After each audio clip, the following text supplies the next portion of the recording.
Back on the main ship, things were going just as well. After leaving Crocus and Laboon behind, Alicia took a totally different route on the Grand Line. Rather than following the log pose, Alicia had brought many eternal poses with her from Zoe, so rather than going in a straight route along the line that she had chosen to follow, she took some detours along the way. She spent a little time on an island that Usopp had been transported to. While undergoing an even harsher training along with her crew on the island, they also studied the herbs, seeds, and the various other things. Alicia had the most interest towards the gluttony trap that was part of the island, which helped Usopp gain extra stamina and strength, so she and Nika spent some time collecting many samples. After training for so long with Airwalk, she was easily able to move people off the island one at a time. During this journey, they had to remain extra careful not to be swallowed by the island, so did not bring too many of them. Many had to wait behind while Alicia brought Nika and Lee along with her. She had no fear of the others attempting to leave with her ship, because she had already had a decent enough mastery over Airwalk to catch up to them and retrieve it. It was also an opportunity to test if the others on board could be trusted, whether it was the people who joined from Kano, those she had saved after leaving G5, the children she had picked up from the North Blue, or the slaves that she had purchased. After teaching little Lee how to control her devil fruit power and guiding her on how to best make use of her abilities, Alicia watched as the little kitten had grown up a little more and gradually become more powerful ever since the time in the New World until now, and was deeply impressed. It could be put down to a beast's survival instinct or just a cat's natural abilities that blended so well with the lynx fruit to allow her such a quick growth. She was attacking many different types of deadly plants and bugs on the island along with Nika and Alicia. However, something bad had happened suddenly without warning that caused the island to move and act against them. After making some trips back and forth to transport the samples, the group stumbled upon the part of the island that Heracles had shown Usopp. Little Lee suddenly had a greedy look in her eyes and turned into a large cat diving towards the banquet in front of her. Just as Alicia noticed it was already too late, she warned Nika, "Hold on to something strong. If it is going to happen, then let it happen. Damn cat. You jinx everything. I should just call you Jinx instead." The large cat began to devour the food that had been produced by the island and was caught in her gluttony. Before long, her small and thin body that was suffering from malnutrition started to become fatter. Alicia sighed upon seeing that. Yup, there is no stopping her unless she is knocked out. From now on, she is on a diet. Silly fat cat. Before the cat became overly obese to the level that it could not be recovered, she appeared behind and knocked her out.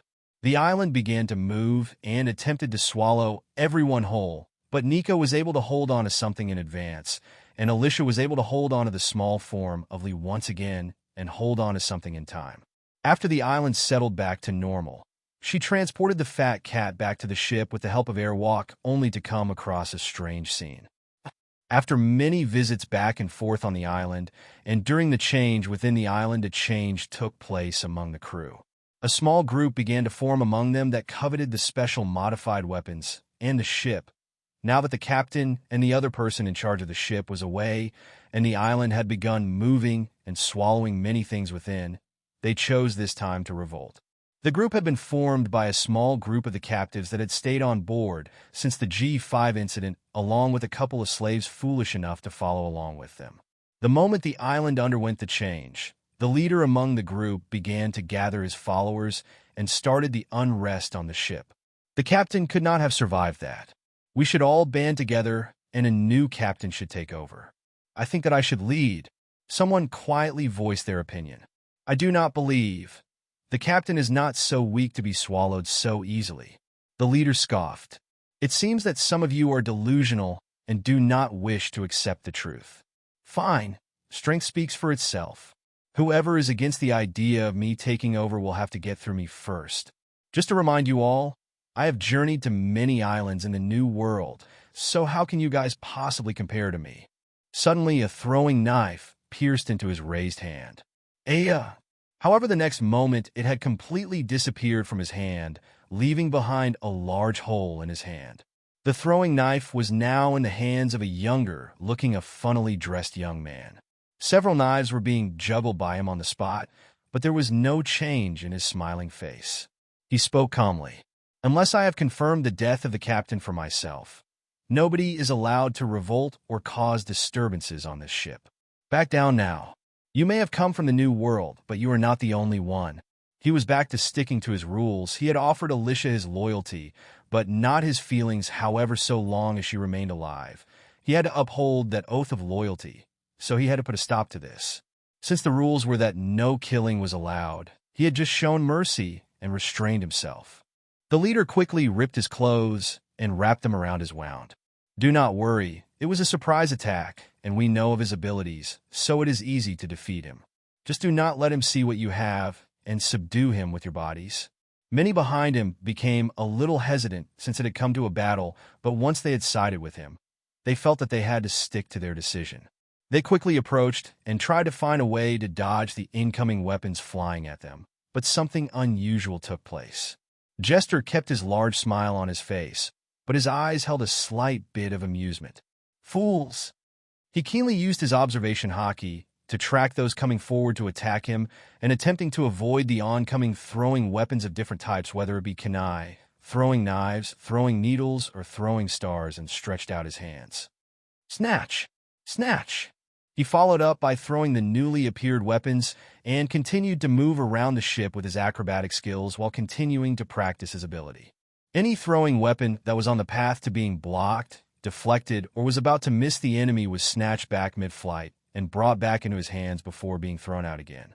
Many enemies were tricked by this after attempting to block, parry, or avoid the incoming weapons, so their movements had become predictable and landed in the path of the new weapons that had been thrown. Unable to handle the changes of the battle, they were impaled by throwing weapons in their shoulder, arms, and legs, rendering them unable to battle anymore. Only two among the group seemed to display enough experience and agility to be able to avoid any fatal or disabling wounds. Just as the two got closer, a newcomer joined the battle from the group belonging to the group from Kano. "Ah, you have really impressed me, kid. Allow me to fight alongside you." The man looked to be in his late 20s, had a very tall and muscular build like that of a puree bodybuilder, a little taller than Cyan Bu. He had black hair that had been tied and braided back and was left hanging down his back, and a pair of black eyes and slightly tanned skin. His black eyes had a slight hint of red lines within the white parts, showing that he had either just woken up or he suffered from a lack of sleep. However, his eyes also showed a look of excitement. "Allow me to assist you." Both of his hands each held a double-sided war glaive in front of him, which looked to be very heavy. "What are you waiting for? Hurry and capture the prisoners." He cut off the other man and allowed the other to pass by showing a small smirk towards Jester. "I will take this guy. He seems strong." His large glaives began to slash towards the opposite party, who also had a strong physique and speed. The other person had quicker movements after strictly undergoing Alicia's strict training for a long time, but just as he was about to break past the glaives and attack the large man with the hidden weapon attached to his arm underneath his sleeve, the large man adapted to the battle and spun in a circle, lowered his body, and attacked with the other glaive as he rotated, catching them off guard. "Oops, I got a little too excited. The captain may get mad at me." The legs of the person was almost completely severed, and he fell onto the ground helplessly. Just as he looked to give up, he raised his arm towards the large man and shot out a poison dart from his other sleeve. One arm had a retractable blade while the other had a hidden dart mechanism attached. Upon losing his chance to get the upper hand in the fight, and losing so terribly, he had to use his trump card when the enemy let their guard down. However, as it was released, the dart disappeared from its place upon being released. It reappeared in Jester's hand far away before tossing it away towards the final opponent that was relentlessly attacking him. "You owe me." The fight continued as the final person, who was the previous leader of the group of traitors, tried to strike a death blow upon Jester, but his speed and evasion skills were far above the other party. He finally spoke again after some silence. "It is time to wrap up the show. Sorry, but just because I use throwing weapons." He casually sidestepped a punch, and then cut the side of the leader as he passed him with a dagger that he had snatched. Then he continued to dodge again, followed by a series of slashing and stabbing attacks to counter each time into the arms and legs of the leader of the group. He collapsed on the deck in a pool of his own blood, looking like he was losing blood fast. Jester looked down at him with the same smile on his face, but to the leader, it was even more frightening in his eyes. Does not mean that I do not know how to fight hand to hand. Someone stop the bleeding and do not let them die. We need to make sure that they are alive for the captain's decision. The ship's rules did not allow killing and inflicting heavy or crippling injuries upon each other, but upon discovering the truth of the matter. He was certain that the captain would forgive himself and the large man for their carelessness while trying to subdue the traitors who were aiming for their lives. Still, I wonder what decision the captain will make upon learning the truth. Hey everyone, Quantum Audiobook here. Sorry for interrupting, but if you're enjoying this content, please consider subscribing to the channel. Also, feel free to share your thoughts on this novel in the comments, and don't forget to like the video. Upon arriving on the ship, Alicia was met with blood spread out on the deck and wounded people looking pale with many wounds on their bodies.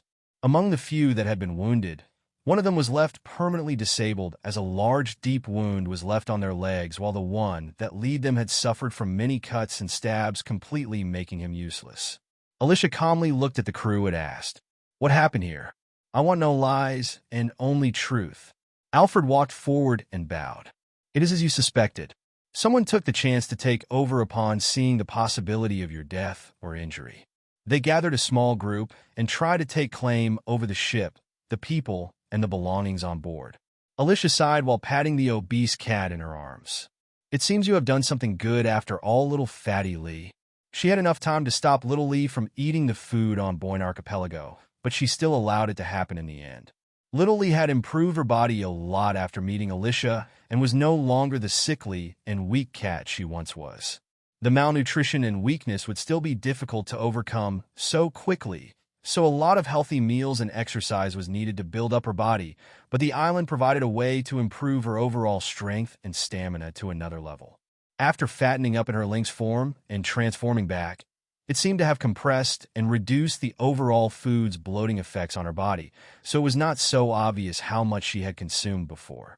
2 years after being on Boyne Archipelago, Usopp was able to work off his fat and make full use of his newfound strength. Although he was not considered as strong as the others on the crew, he had shown a large improvement compared to his old weak self. After Lee has been put through strict training, she should be able to show much better potential than she had previously. The island becoming active was also something that was not something discussed beforehand, but she had spoken to Alfred about testing the crew at some point. When the numbers start increasing dramatically, it is difficult to keep track of everyone and their own individual goals. Some may have just been trying to lay low on her ship like Blackbeard had done on Whitebeard's ship and were waiting for some kind of opportunity to gain control of the ship or crew, to gain her wealth, or to steal the technology on board. Since Lee triggered the island, Alicia waited a while to return to the ship to see if her suspicions had been correct. She had noticed that the battle had been handled mostly by Jester, and one was dealt with by one of the more promising people among the Kano group martial artists. He had great potential for his strong body and his obsession towards training. Among the many recruits, he had caused her to keep an eye on him more than the others simply because he is a pure martial arts and training fanatic who readily takes on her training plans with great vigor and excitement. His war glaives were also very large and deadly, so she understood that he must have been careless or in a state of excitement during the battle to cause so much damage to his enemy. Although there have been chances for them all to try out their own new strength and techniques, when given the opportunity to fight, he must have been overly excited and could not hold back his strength enough to inflict a slightly lighter wound than he had. She looked over towards him and coldly spoke. "Since you do not know how to hold back, then you must kneel to apologize. Try to learn to control yourself a bit." "Jester, good job." His head lowered with a dejected look on his face, while carrying his war glaives back with him, then began to follow her orders, accepting his punishment. She looked at the dual war glaives again and pondered. If there was some green fire on those weapons, then perhaps, no, Illidan's storm rage. Having the glaives is enough. Sigh. But he really is like an obedient puppy, which is surprising for such a big, scary-looking guy. If I remember correctly, he was called... Oh, that's right. Lucier. Battle maniacs were always difficult to control, but in the end he and Jester had done a good job of protecting the crew and ship, so she did not wish to be harsh on them. After figuring out everything that had happened, she said, Give them minor treatment for now, then we will decide what to do with them.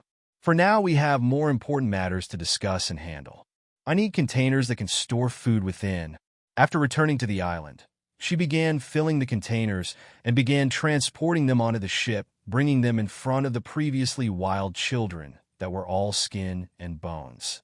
Have a little at a time and try to control your urges to it. Even if you have improved during your time on board my ship, I do not want you all dying suddenly from overeating. Those that eat too much too quickly after suffering from starvation can sometimes suffer from refeeding syndrome, resulting in shifts in electrolyte levels which can cause seizures, heart failure, and comas. Although the teenagers and some of the children had improved their food intake over their time on the crew, they had starved for far too long, and she had to be careful about these things even if this world was very different to her previous one. She took some time to watch and restrict their food intake before passing some of it to some of the slaves that had also endured many suffering in the past and a lack of food. She pointed to the remains. Now the rest of you can eat up. This will help to increase your strength and stamina, but the effects will be limited to what your body can take in before becoming obese. So my advice is control yourselves and do not become addicted to this stuff. Work out extra hard to digest and work off any of the fat and turn it into muscle. Lucier raised his hand while still sitting there kneeling. Captain, can I have some? Alicia shrugged. I have no idea how great the effects are for those who already have a strong body, but you can all try to see its effects. If anything, you will be full of energy, so you can double your training after eating it. So yes, you may have some after. She looked at the skinny kids and said warmly, good job helping each other hold back your urges. There will be more later, and hopefully you can gain some fat on your bodies.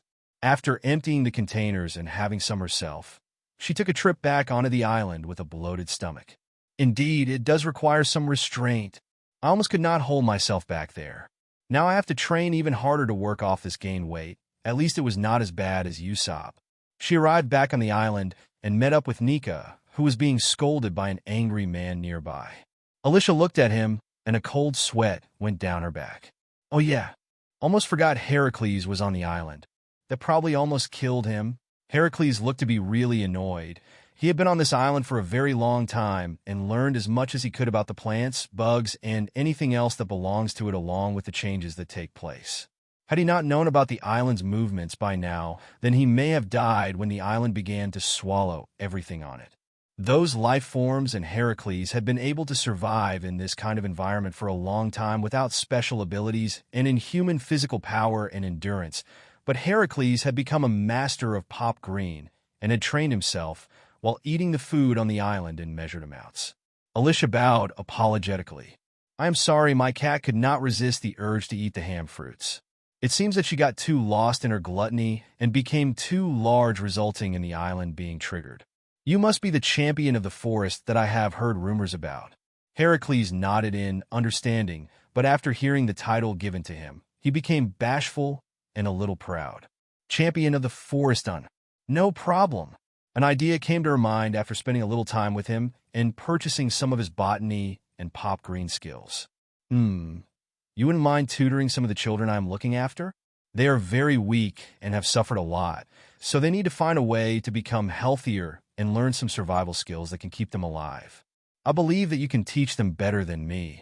Even if she has the ability to purchase and absorb others' knowledge and skills, there are times when practical experiences with the actual master of those skills would be more useful than her own books, explanations, and showing them how to do certain things.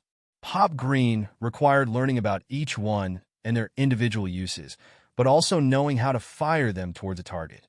If the wrong one was fired, then it may have serious consequences, and if not fired towards the right location, they could cause serious damage to allies or the general surroundings. Even if the children cannot learn every single one, they can instead learn how to grow them and focus on a certain type of pop green. That way, the ones that do not have talent for shooting or learning about botany can always find other ways of contributing. Some of them already had some hunting abilities, and during the time their bodies had been slowly receiving care while doing the odd chores, so their strength had grown a little. They should be at the level where they should be able to handle something as small as a slingshot. It would take time to learn the skills herself, or put them into a book format, so she felt that making use of Heracles, who was right in front of her, was the better option. She also had an interest in continuing to stay on the island and honing her survival instincts even further. Just like the other crew had done so on Greenbit, this ship would have to do the same on Boyne Archipelago. Since she had found a babysitter for the children among her crew, she and Nika went to drag people onto the island to begin their wilderness training. Not long afterwards, Alicia found that everyone had settled into their own individual roles. Lucier was taking up the leading role among those that came from Kano. Jester was using his devil fruit to cause confusion and create chances for others who were following him from the captives that remained. Nika had more opportunities to collect samples of the island's creatures and plant life after they were defeated, but also practice her shooting skills with her pistols. Fatty was put through many battles and a difficult training plan, so she was gradually able to adapt to the changes in her body. Among the group that surrounded Heracles, there were also some of the others on board the ship that coveted his botany knowledge or the power of the pop green.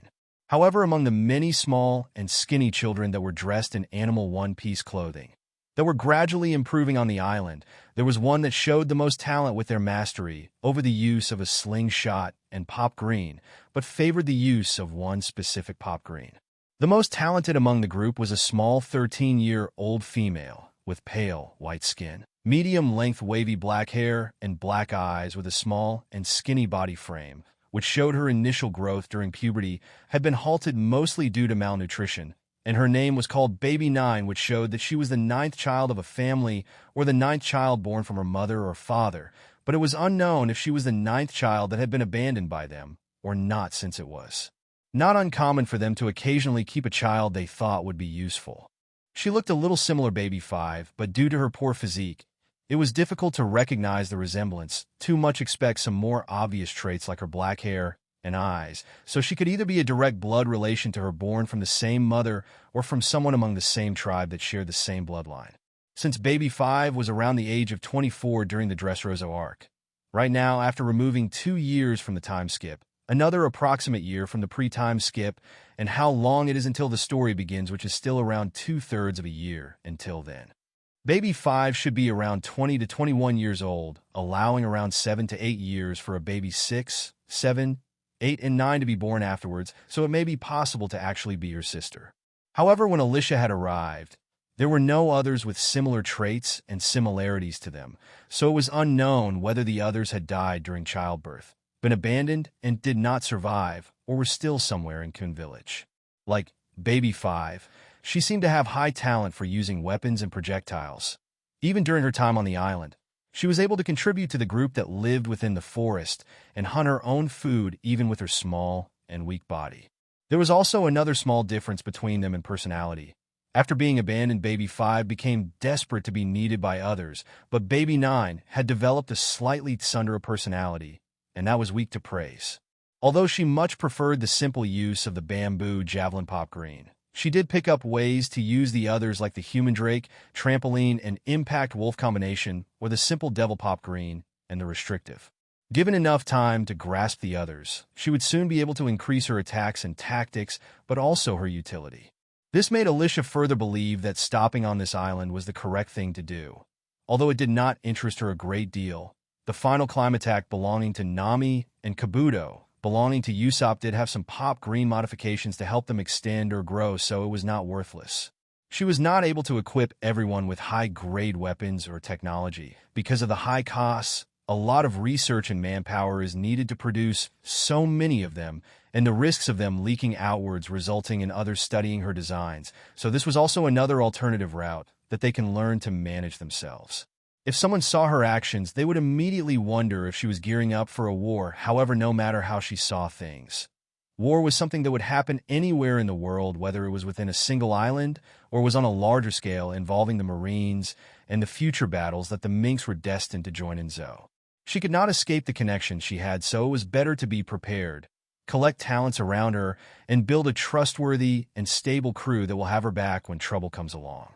Although nothing big has happened yet, it may come at any time unexpectedly. Even if she had known the journey of the Straw Hats, there were still some missing parts from what was happening in the Grand Line before Luffy enters, and then there are the various other routes of the Grand Line that would be changed after the Worst Generation had visited, but little had been told about how they brought that change, whether it be good or bad. There is also the 2-year time skip, where there is a lot of missing information and not enough about Shanks and Whitebeard's territories. She couldn't help but feel anxious about the many uncertain things that she did not know about, so she had to force herself to study and train relentlessly to better prepare herself.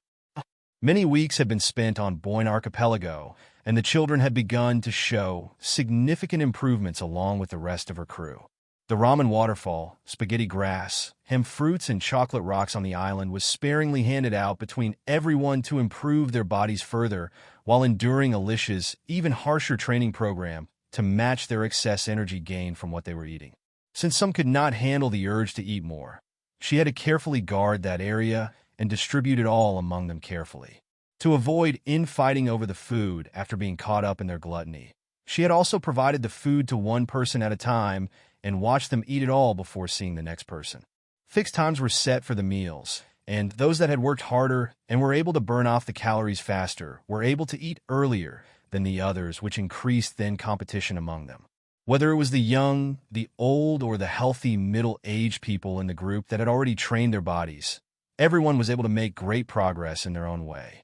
Even Jester had taken a liking to the shuriken and skullbomb pop green that had more lethal effects upon being thrown by himself.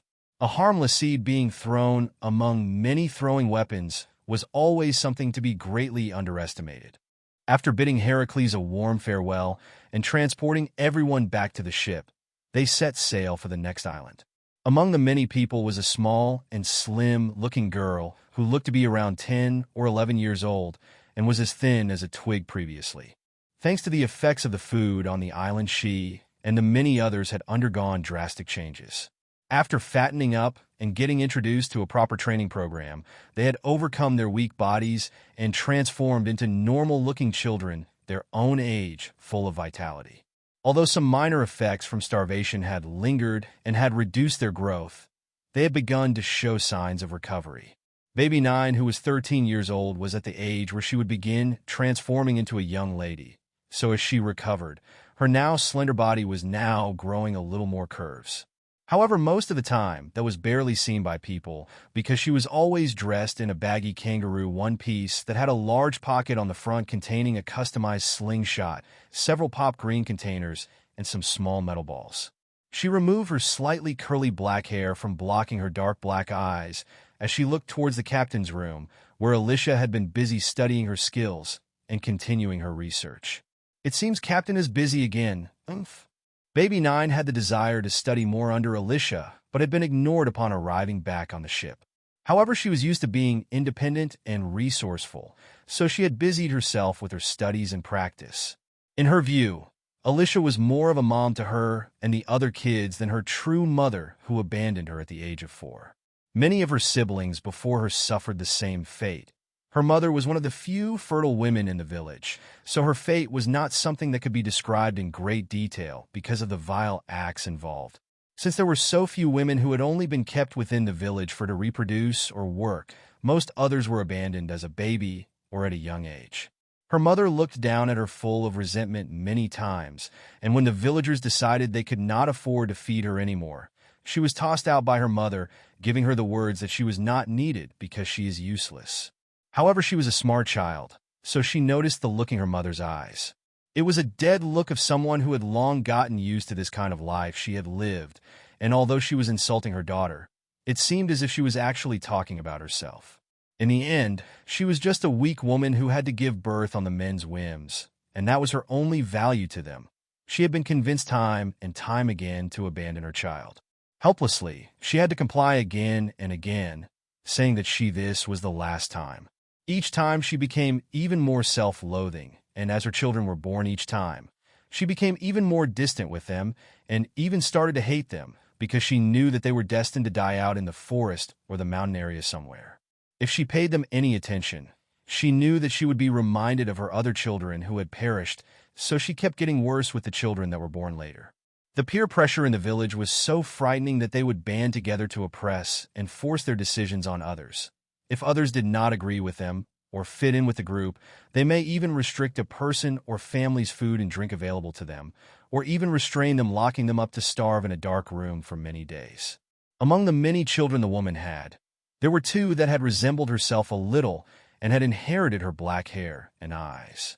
She hated those two kids the most because it was like looking in a mirror reflecting her ugly, weak self, who was constantly trampled on. So, when the time came, she had said those hurtful words to them. The first time she said so, Baby 5 was frightened and hurt by those words but did not understand the true meaning behind it. The second time she said those cruel words, she was met with a pair of eyes that seemed to wish to understand her and also held some pity towards her. In response to seeing those eyes, she pushed the child away from herself and shouted, "Go! Survive, and do not come back. If you do come back, I will not forgive you." It had been a very long time since she had gone completely mad, but in that moment, she seemed to gain some clarity upon seeing her daughters during her final moments. Upon finally looking at her properly for the first time ever, she hoped that the child would survive, but never return. The village was not suitable for females, and she hoped that if her daughter survived, then Baby 9 would not be exploited by the village as she had and live freely.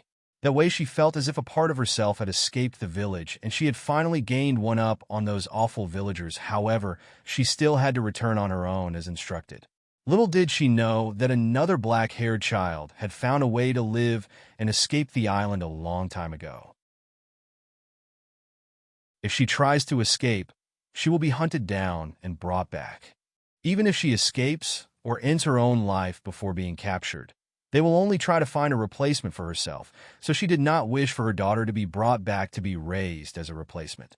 Upon running into the mountains, the small young black-haired girl began to eat the dead grass or dirt upon being hungry while foraging for any food.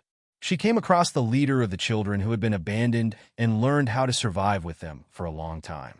Eventually, she became a useful part of the team, becoming the number 3 of the group because of her resourcefulness and her ability to set traps to help hunting. She was also a decent shot with the slingshot firing stones and had some skill using the wooden spear that the group carried. So she was one of the few people capable of hunting. After many years of having a bad relationship with the adults and suffering some losses after some had died from illness, starvation, during a battle, or some had disappeared after being kidnapped by the villagers or other groups, they had grown up able to form a group of the remaining survivors. She naturally became the big sister to many, but when Alicia came, things changed and new things were introduced to them, all that they had never known before, allowing a way to fight back or survive. Although the leader decided to stay and uphold his responsibilities, she felt a calling to the sea, so took this chance. So far, she had experienced many different sights and witnessed the transformation of Alicia, which was a little scary, but also quite mystical. Although the race was different, she did not have any feelings of rejection towards Alicia at all. Upon arriving at the Boyne archipelago, things changed very quickly, and traitors were revealed. The battle let her know of her weakness and how useless she was on board the ship, so she wanted to improve herself. Upon being introduced to the food, the island, the pop greens, the dangers on the island, and the various training and hunting schedules made by Alicia, Baby 9 had finally found a way to improve herself, so worked extra hard to get where she was.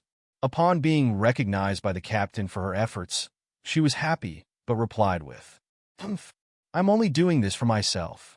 It isn't for you or anything like that." Alicia smiled warmly and patted her head affectionately.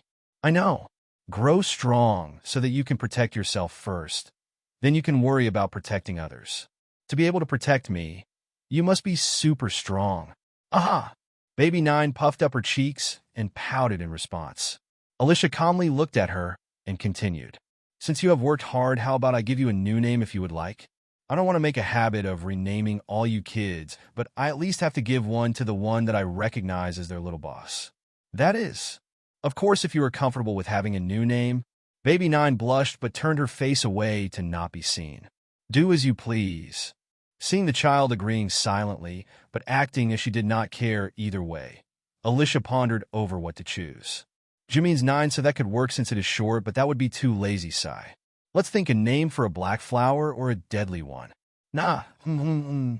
After thinking it over, she came across a name that she had heard before which seemed unusual, but also the other party had constantly bragged about the meaning behind it. How about Ivy? I believe that it means alive or full of life. It is my wish that you can learn how to preserve your life the best that you can and enjoy every moment of it from now on, no matter what challenges you may face. However, ever since then, Alicia had rarely come out of her room only to check the navigation of the ship and see over everything before going back inside again. Ivy took the slingshot out of her front pocket along with a container of balls and began to practice firing at the targets that had been set up, filled with great determination to grow even stronger and healthier than before. Maybe she will receive praise again if she can learn how to defeat the adults and grow more powerful than them. However, she did not realize that although many on board were strong after training and experienced fighters now, her own skills, if used correctly, could inflict great harm and restrict many of them at once, especially if she used her favorite javelin pop green to pierce their bodies with. Although they could not pierce through an ancient Zoan devil fruit user like Page 1 or Ultai from the Beast Pirates, it was still able to cause heavy damage to a large army of fishmen and people in the New World. However, she still needed further practice to properly use them in combat against humans who would be able to notice the strangeness of the pop green and avoid the location that it is fired. Lucier was born into a family that owned a martial hall, which was growing more and more popular in Kano during that time. When gaining popularity and more business, there will always be rivals who do not like their people being taken away from them by a more popular group. During the competition among the two martial halls in the small area, they held many battles to compete and show off their superiority, but this only made their relationship worse. The problem was that one was an honorable group, while the other was not above using dirty means to win over their rivals. They had the kind of philosophy that the winner was king. Mercy was for the weak, leading them to take dark path. Lucier grew up in the middle of this and trained under his father, the master of the martial hall. Although he was a simple child, he had a large physique and a lot of stamina, which helped him a lot to become a prize student by his father. His father's martial arts were focused towards using spinning movements and large cleaving strikes with the arms, turning the hands into sharp blades. However, most of the movements could be used with weapons like a katar, chakram, or a war glaive type of weapon because of their simple and refined movements that were focused towards cutting with no extra movements added. His father often used his prized war glaive to demonstrate how the techniques could be transferred to weapons too, and if this technique was mastered to a high level and the user had enough strength to manage it, wind blades would be produced from the attacks, making the attacks even sharper. However, for many generations, the later stages of this technique were lost, and nobody could continue to use the martial arts to this level. The family's wind slicing art had been reduced to a lower-ranked martial arts in Kano, but was still able to survive. However, it all fell to its lowest point when a group of people ambushed his father and killed him. They used methods of binding and piercing with a metal needle type of weapon and metal chain. That group was a big organization that would take no notice towards a small person like his father, so it was easy to guess who had ordered the assassination on him. Since Lucier was a simple child and too honest, he could not confront those people openly because he was now at risk of dying too, so all he could think of was to hide away and train. One day, when he becomes strong enough, he would be able to regain his father's honor and take revenge. Since his martial hall no longer had any loyal customers coming, he chose to go into seclusion and focus on training himself in the mountains. Upon reaching his mid-20s, he came out into the world again only to find out that the martial hall's master had already died and his business had failed. The only target left for his revenge list was a group that had too large of a backing, and they were difficult to find. It wasn't until around the present time that he had found out the news of the group's defeat, along with many changes happening within Kano. He was intrigued who could cause such a change for the better, so went looking for them only to run into others with a similar goal. Many other martial artists wished to lend aid to Alicia and Kano to put an end to the war with the various other islands. He was among them and got to constantly witness her next big feats, so he was even more determined to follow her out of Kano. Upon receiving the training, he was very impressed on how fast he was improving and put in even more effort to the point where his eyes had gone slightly red from a lack of sleep and overtraining. He was obsessed with martial arts since a child, and that had reawakened within him recently, so he enjoyed the feeling of training and fighting on board the ship. When the betrayal happened, he had been sleeping after overworking himself again and was woken up by the sound of the fighting. After understanding the situation, he came forward to help Jester subdue the final two people, leaving one of them for Jester. His slight carelessness almost led him to being pierced by a dart after his victory, and he had caused a heavy injury to his enemy because he was overexcited during the battle. Alicia approached Lucier calmly and began analyzing his skills and martial arts after he had proven himself to her. So far, she had been giving a training plan to everyone to follow what was within their body's limitations and some minor tips of how to improve or simplify their martial arts forms or techniques. So she did not look into everyone too closely because it took too much time. After looking through the martial arts, she brought up the system and began to draw up a temporary skill combining the martial arts of Lucier and Tempest Kick, which best suited the style to try to unlock its true potential. After learning Shave and Airwalk, Tempest Kick was something that she had gained a greater understanding of and had grasped how to do it to a basic level, so she could see the potential hidden within the simple movements of the sword palm style of martial arts that he used, but also the way he had used the same moves with his war glaives. For some time on the island, Alicia instructed him to follow her during practice and practice the same movements along with her until he had completely mastered it. What she was passing down to him was the lost art of his family, but also the method to produce flying wind blades with his arms or a sharp weapon. After grasping the technique, she went on to demonstrate how she was able to use her hand to cut into a tree with a chopping motion, and then began training with him to further evolve the martial arts to the next level. Finger pistol could be used along with his style to develop even more potential if used correctly, since a lot of his movements were of the slashing nature or included body rotation to create a larger and more powerful slash in a circle or tornado-like movement. Some other smaller movements could be included to cover up for the weaknesses of his much larger movements, which can create some big openings for his opponents. If the enemy was able to break past a slash, then a stab was always more precise of an attack that could quickly be used during a moment when the enemy believes they are about to win.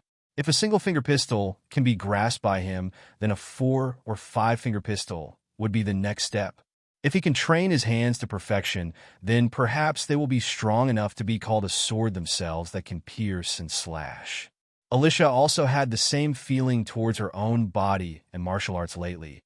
She had greatly underestimated her own collection of techniques and started focusing towards training her toes to suit the finger pistol style, along with the use of her tail for the same.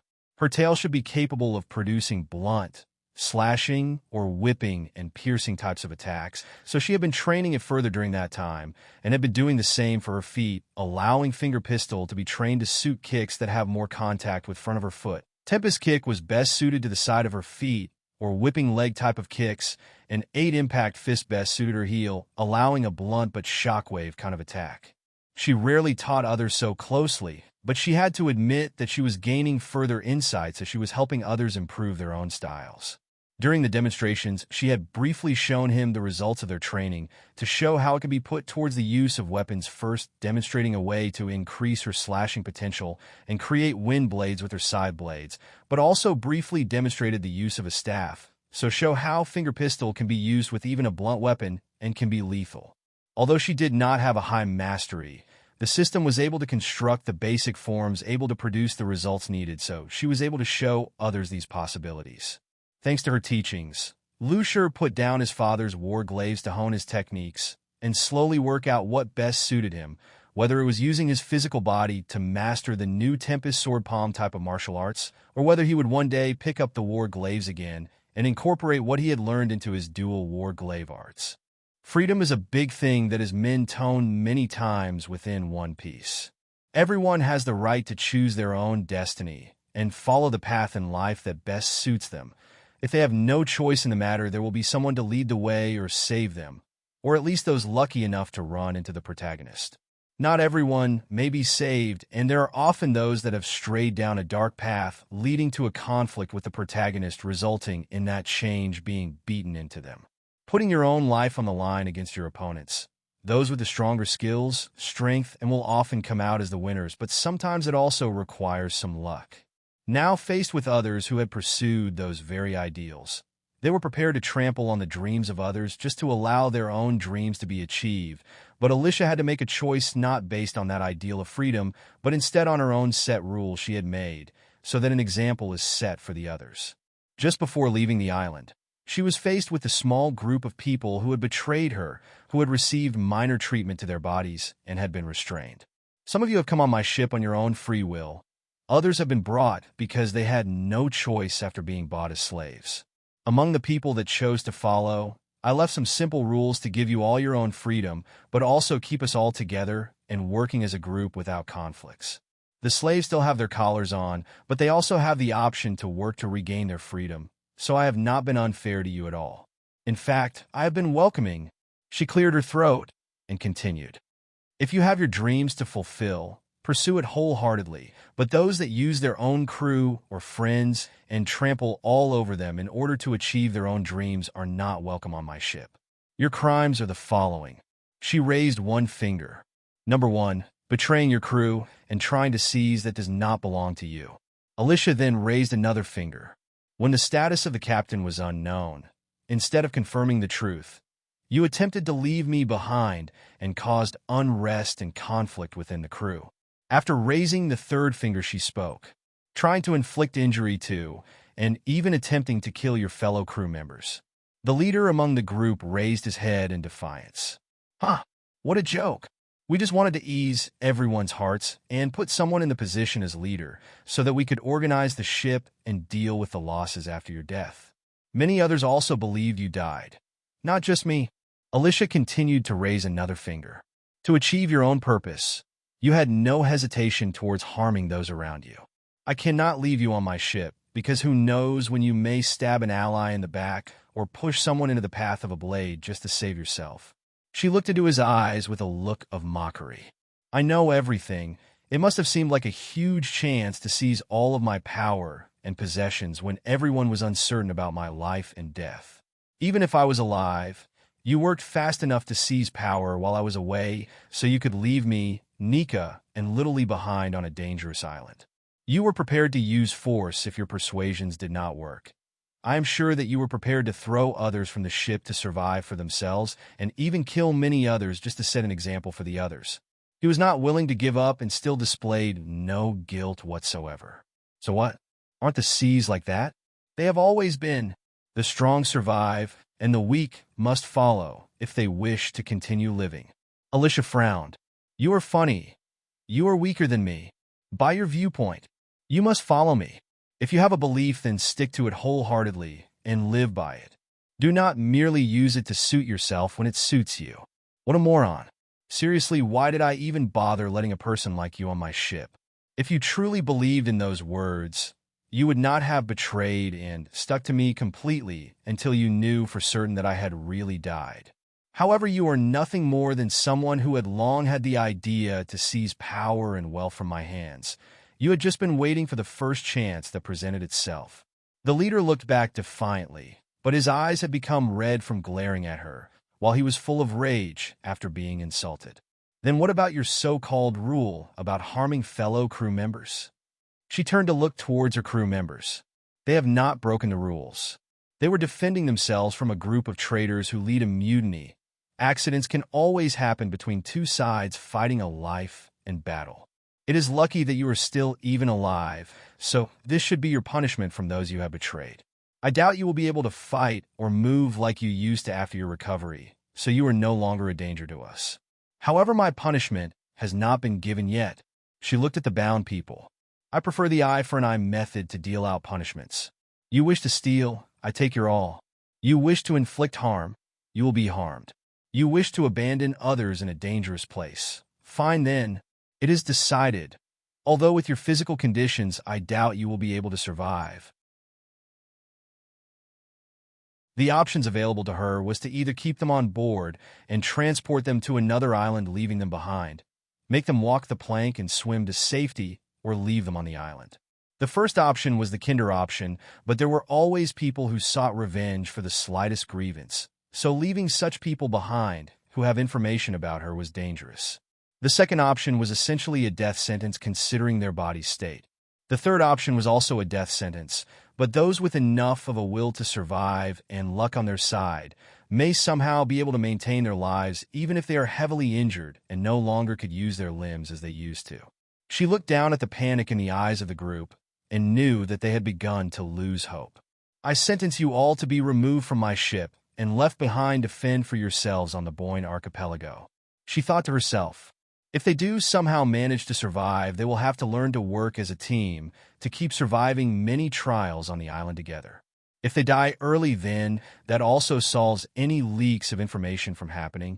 Since they all were prepared to leave her behind on the island, not knowing her condition after the island tried to swallow her, they would have to suffer the same fate of being left behind even with their injured bodies or disabilities gained from the battle on the ship. The odds of them surviving was close to zero, but if they work together, they may be able to find a way to survive. The chances of escaping the island was even lower for them, so she had no worries about them coming to seek revenge on her. Two women among the group got themselves in a begging posture. Please, I will do anything. We only followed because we were intimidated by him. We will do anything. Some others among them tried to beg in order to save their lives after, but Alicia coldly looked at them.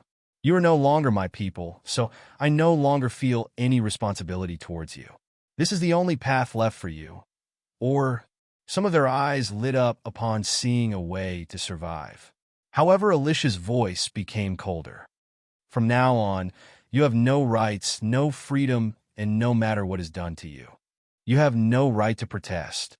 Just as you wish to take everything of mine, I will take from you as much as I possibly can.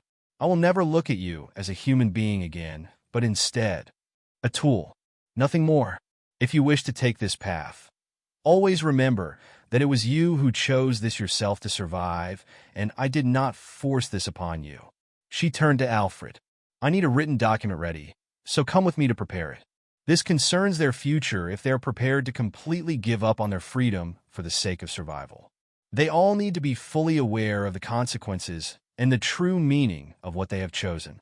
In her view, she had treated the slaves quite well, giving them the chance to improve their lives and regain their freedom, but towards the traitors, if they wished to remain, then they would be even less than that of a slave, and they would have no more hope of escaping unless they had died.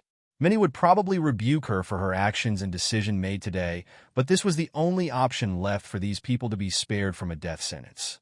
Perhaps some may even wish to die, but couldn't do so because she would not allow it, because they had given up that right after they had signed the document.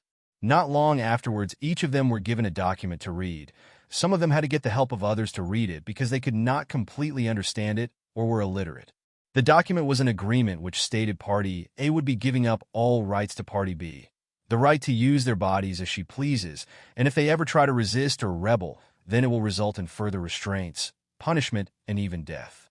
This included examples stating their bodies may be used for scientific purposes like body modification, gene research, and being used as an expendable soldier in cases where the crew's safety may be threatened. Although she was not the type of completely ruthless person to use sacrificing others as a tactic for survival, and the probability of it happening would be low, Alicia still put it down to let them know how she now viewed them. Her crew continued to receive her guidance and protection, but traitors no longer receive such kindness and must either take their punishment, face death, or be prepared to give their everything to her completely. There was no room for forgiveness or a soft heart at this time, because this concerned the safety of her crew, and this was a key moment where she must make her stand as the captain and show the others that she will not show weakness during an important time to make a decision. Within the small group, very few of them were willing to agree to such terms, so many of them took their chances on the island. One man who had almost lost his legs and was left unable to walk along with the two women who had spoken up before had left a fingerprint stamped onto the documents, and afterwards were fitted with a shock collar, restraints, and a mouth guard to prevent them from biting their own tongues. Alicia appeared before them, who were kept underneath the deck of the ship, and spoke. It is too late to regret now, so let us begin. Maybe it would have been better for you on the island. Since you volunteered yourselves, I will not reject your contribution. She began collecting many samples from them while inspecting the state of their bodies and began to take notes while also writing down an experimental and body maintenance plan based on her findings. Right afterwards, she locked herself up in her research room to gain further understanding of her scientific skills that she had been working on. After leaving the traders on the Boyne archipelago, and warning Heracles to not trust them or provide them any help even if they are in a desperate situation, Alicia and her crew were heading towards the next destination.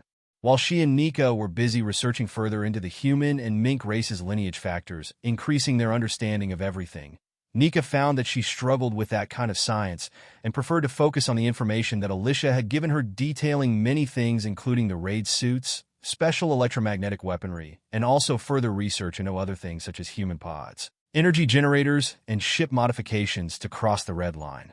Although the raid suits were not needed yet, they could prove to be useful in the future when she is reunited with her crew. Thanks to the research, they had been modifying the guns belonging to Nika and some other tools, while Alicia focused her efforts on her staff and greaves, but also chose to create a pair of gloves that work with the staff design. After drawing up the blueprints, the original design that was quite bulky had become smaller and fashionable, but could not be underestimates because of the additional features built in. Like the raid suit's boots, the greaves now granted her even greater jumping and kicking power while in the air, and had a booster on the back giving her even greater speed. They also helped with training and controlling her electro better, so she really looked forward to completing the final design and testing them out. Since she was left to study the lineage factor, she decided to focus on 2 separate routes to further increase her understanding of what should be possible and what should not. She called this project Project Zero and started research right away with many different samples, coming up with many failures but also some successes. She wished to test what she could change, the limitations of those changes, the flaws of the mink race or Sulong, and many other things involving the mink race's family tree. She found that many recessive genes were within each mink belonging to their parents, grandparents, and so on, leading back to their ancestors. The minks may not inherit the same beast type as their parents, and there have been no signs of any mink being a mix of 2 best types. Minks may inherit one of their parents' animal form body type, but if they do not, then they will take on the same form as someone within their own family tree, and may end up looking nothing like their own parents. However, there was one thing that Alicia found interesting, was that while most of her and Nika's lineage factor had their ancestors' information within ready to be passed down to their next in line, every single one of the recessive genes or lineage factors belonging to the family tree was directly connected to a more dominant gene or lineage factor. Every true descendant had access to this gene or lineage factor, which was their Sulong form, but to access it, a lot of energy was needed, and a special way to trigger the transformation was needed, which most minks were already aware of. Gaining access to and studying the family tree and the Sulong part of it, Alicia set aside 2 goals within Project Zero. Number 1 was to figure out how to influence one specific form or gene set within the family tree to be able to choose which race will be born, the possibility of mixing different racial types, and if the growth can be controlled and manufactured to get better results, and finally if additional modifications can be added. Each step required exploration into what should be possible and what should not with choosing a type of furry creature body type, mixing different races, and adding body augmentations. She was already gaining a lot of successes with each of these and was working on further exploring the possibility of combining those research into one possible new life form. Number 2 was to figure out how to gain direct access to the Sulong lineage factor within the family tree and influence the birth of a Sulong.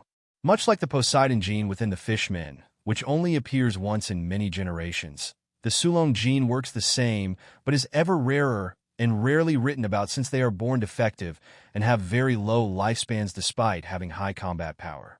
Since it was even rarer, but also something hidden deep within every mink to gain access to, she was able to split up this part and research it.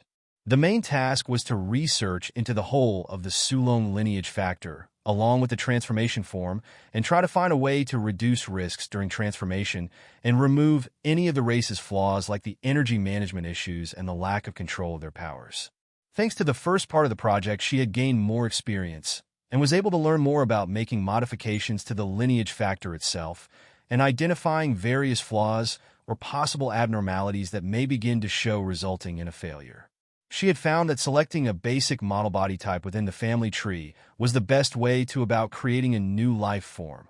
This life form would be altered to immediately gain access to its Sulong form permanently upon creation, while further research was done into the flaws and how to stabilize the form to make it safe.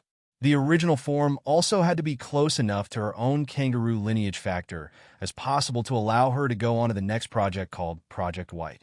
Upon nearly reaching the next island, The first part of her research was coming up with far less failures than before, allowing her to identify many things that would help her. However, she was still missing many ingredients and parts to continue with the next stage and help with further researching the second stage of the research. She put down a piece of paper with her research notes and many complicated codes and genetic information she had collected. It was as if she was back at her computer desk in her previous life when she was writing codes for various online platforms and games, so she really enjoyed the feeling. Many weeks ago, her previous skill had evolved after having her programmer skill included within when she was busy studying the patterns within the lineage factor and identifying what each part is responsible for. One of the main reasons why she was able to make such fast progress was because of her programmer skill that allowed her to grasp these complicated patterns and sequences hidden within the lineage factors. On the top of the notes, there was a part that was specially circled identifying the overall progress and success rates. Project 0, Experiment X success rate calculated to be 87%. Needs additional materials and equipment to ensure the experiment will not have any chances of having any abnormalities during embryo or growth stages. Project 0, Experiment Y success rate calculated to be 59%. Needs further materials and equipment, but also further experimentation to fully understand every little detail of the Sulong lineage factor. After finishing her report, she sighed. I now know why Judge has connections with the underworld and works as a mercenary. This research is expensive, and to gain rare materials that can allow these type of modifications making them become a reality is not something the average person can just spend on. However, after selling all of those ships and sea kings, I do not have to worry too much about this yet, so long as I do not go crazy creating clone or mechanical armies. Although it does sound a little cool to have my precious berries. The amount of berries that she would have to spend would not be a small sum, but this research was something that had to be done to gain further understanding into her race's lineage factor and Sulong. She began to stretch and bend her body and went to complete her daily training plan for the day. It would not be long before she had to prepare to dock on the new island, so she needed to warm up a bit and go outside to get some fresh air. She was quickly met with many welcoming stares from her crew, who seemed to have taken her absence over the journey from the previous island as something to be sad about. Usually she would train and guide them, cook them food, and play around with them at times, but perhaps they had taken that for granted before the traders appeared on the ship.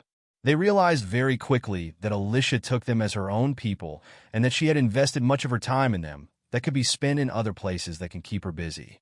Since she had been busy, they missed the old days when she had more time for them and treated them more warmly, but they figured that Alicia was either busy into her research or she was hurt by the betrayal, so wanted to keep a certain distance for a while.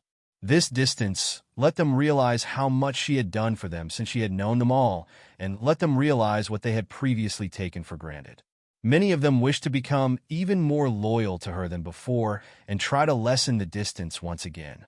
Training time for her was usually the best opportunity they had recently to get into her good books once again and build a stronger bond as a crew.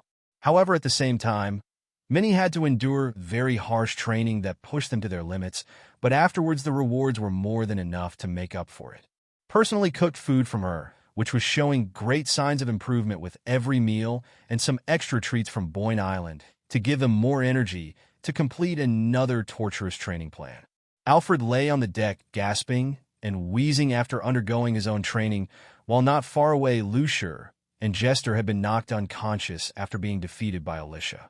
Nika had a pained look on her face and felt like vomiting after running for so long along with Ivy and Lee, who had suffered the same fate. Many others who wished to gain or regain her favor after the betrayal incident had also suffered a similar fate, being left completely drained of energy. However, Alicia calmly smiled as she looked towards the approaching island. There is leftover food, so heat it up if you wish to regain your energy. Be ready to dock the ship at the island. Alicia did not know her crew's thoughts about her after the traders broke her very few rules because she had been kept busy with her research. She was a little hurt and angry over the betrayal, but it wasn't enough to affect her relationship with the others. Their attempts to get closer after she had been keeping some distance was misunderstood as them all wanting to work harder and wishing to undergo harsher training. The result was a completely exhausted and wiped-out crew, leaving only Alicia remaining with plenty of energy to spare. Upon arriving on Sky Island and paying the fees, the crew headed towards a place where they could dock their ship at. Following Alicia's instructions, they all did not mention or ask questions concerning God or anything that would bring them trouble from the citizens within Skypiea. Besides collecting scrolls and books detailing information on various types of things on the Sky Island, they purchased many types of dials, a waver, and various types of fire bazookas and cloud skating or sledding types of tools. However, Alicia had given them a task to complete during their time there, so they continued to venture into different types of stores looking for talents. During this time, Enel will be busy forcing the Sky Island builders and scientists to build his flying ship the Maxim. So many talents have been stolen, and their families may have been held as insurance in case they try to escape. However, this only counts when they are publicly known or recognize people for their talents, making Enel target them. There will always be hidden gems hidden within small stores or the darker parts of a city. Perhaps there would be some outside of the range of Enel's observation hockey that had escaped his detection. So Carrot, Archie, Clifford, and Tristan, who brought along Midia, continue to go shopping and learn more about the island in the sky. What was surprising to them was that the people on the island were very on edge, but they could not ask why, because they did not wish to cause trouble for them. If they pushed too hard to make them speak and they spoke bad words about the so-called God, then they will be smited. After their encounter with the Shandorians, they also realized that there were many conflicts between people living there, and the rules were very strict. Upon arriving near the poorer parts of the island, they came across a couple of weapon and dial stores, so visited them while asking if there is anyone who knows how to properly use them all and build other things with them. The last store that they arrived at had many practical tools that were made from recycled parts that seemed to have been broken and thrown away. They were fixed up, and some had even been modified to suit a new purpose. Midia observed the tools that had been set aside and asked, "Can you tell me who has made or sold these to your store?" Among the group, Midia had the best eye for detail and the ability to make sharp judgments. Carrot may be the captain, but she had a limited skill set. Tristan focused towards medicine, diseases, and poisons, so she was of no help. Clifford only focused on swords, while Archie was more interested in ships, so none of them could be of help to spot subtle differences in workmanship involving household appliances and other types of useful dials. Someone that could fix up discarded and broken tools and resell them must have some potential. That is, if they had learned how to do it themselves and were young. They themselves had the books and scrolls to provide them to learn further if they had never had a proper teacher or method to the basics. The person in the store looked at the items, and his eyes turned bright after realizing who had made them. It is best that you go to the trash cloud at the end of the island, and you should find him. He is often alone and fixing up the junk nobody wants anymore to sell to the store for food and clothing. Midia nodded and signaled Tristan to begin pushing her wheelchair out of the store. "Thank you." After traveling to the end of the island, there was a separate cloud which was being used as a garbage dump. But rather than a cloud, it had the layout of a large trash island, and some parts even created small to large islands of trash. Upon witnessing this scene and taking in the foul stench, the minks who had heightened senses ended up pinching their noses. Old tools, items, clothing, food, containers, broken dials, empty dials with no more uses left, weapons, broken transportation like waivers, and even abandoned shelves and books could probably be found within, but their overall conditions weren't too good. As they continued to look around, they came across many small and vigilant pairs of eyes that looked from within the trash mountains or behind something large. Abandoned children or children without any family after their parents had died came together in this location to scavenge and survive. However, they each fought for themselves, so conflicts among them was very common. Often the bigger and older kids would steal from the smaller ones, leaving them to starve and work even harder in order to survive. The smaller kids would be forced to either work together against the older kids or fight among themselves to overcome this situation. Midia spoke up. "We are looking for a crafter or fixer among you all. Is there anyone you know that is capable of fixing things that have been broken?" Many children became vigilant and began to become more territorial. "Leave!" Two braver and older kids came forward with pole-type weapons which seemed to have some kind of modifications made to them and rushed towards Midia, who was in the wheelchair. She was positioned to be right in front of them, so they would soon be able to land a hit upon her, but her arm moved on the side arm rest of her chair and triggered something. Something appeared over her shoulder, and it looked like some form of launcher type of weapon. The launcher weapon fired a net towards the approaching kids, who had small angel wings on their backs, and as it hit them, it closed upon them. Midia looked at the others coldly. Just because I look the weakest and easiest to attack does not mean that I am helpless. So, again, where's the person I am looking for? I mean them no harm. After she finished speaking, 4 angel-winged children walked out with small modified fire bazookas on their backs, fixed-up clothing, and special cloud skates. Follow us to our leader. Carrot looked towards Midia and grinned while giving her a thumbs up for successfully handling the situation. As they followed, they came across the entrance to a small base that had been built from many scraps and parts to fortify the walls and build watchtowers. To protect what was theirs and continue fixing or building tools from the broken or abandoned isles, they needed to protect their belongings from the other groups living on the Trash Island cloud. However, Midia quickly noticed the children's tools and weapons that they carried and knew that the person behind this must be quite skilled. The workmanship in the store may look a little less presentable, but the person who fixed them up had focused more towards its function and what it was going to be used for and where it would be used, which shows his skills may be far above what he had sold at the stores. Such practical people usually only sell their goods unless they are in need of something, and they would not always sell their good stuff. They would sell them so they can gain just enough to get them by for a short while, but not too much so that others will covet what they have, and so that they can still carry it while on the move or on the run from others. Carrot sent Archie and Clifford back to watch over the rest of the crew upon reaching the small base of those within the Trash Island. They had left the ship for too long and ventured out too far to leave everything behind without any of the minks on board. Although the chances of people causing problems on board were lower since they were in an unknown land and needed to stick together to survive, accidents could still happen if those in charge were gone for too long. Carrot remained with Tristan and Midia to enter the walls of the small base to provide additional support if anything went wrong. After being escorted, they arrived inside and were able to see those settled there. Around 15 children ranging from 8 to 17 were busy waiting to exchange trash parts for some food. Those that were brave enough to venture outside the walls and collect parts would be able to work for their place among the community, so any weaker would form teams. It seemed that some of them also carried some broken tools that needed fixing by their boss, so they could go out again. Many of the children were dressed up and fixed up in old clothing that were very dirty. All of them had the characteristics of the Skypea people, but the person they queued up to meet had some slight differences. Unlike the others who had a similar hairstyle like most of their race, which looked like antennas, the leader among the group had darker skin with the sides of his head shaved, and his blonde hair was styled into dreadlocks that went down his back of his head and stopped around shoulder length. He had some red tribal warrior markings tattooed on his face, which were in the shape of upside-down triangles. 2 thin triangles were tattooed on each side of his face under his lower eyelid, going down his cheeks in a straight line and stopped lining up side by side at the bottom of his nose, creating 2 markings on each side of his face. A red line marking was drawn from under his lower lip and continued down in a straight line to stop just underneath his chin.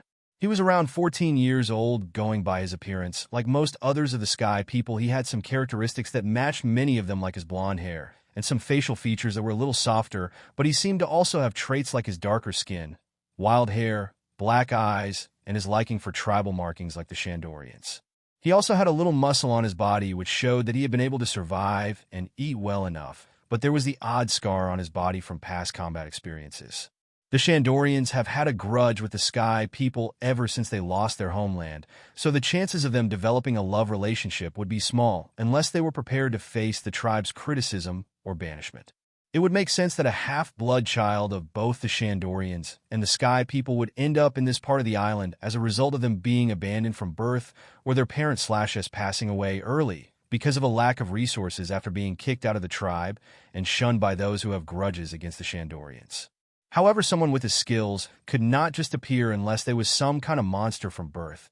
He had to have had some form of a guardian or mentor during the early years of his life so that he could learn and survive long enough to be able to take care of himself and others. By his side was a girl.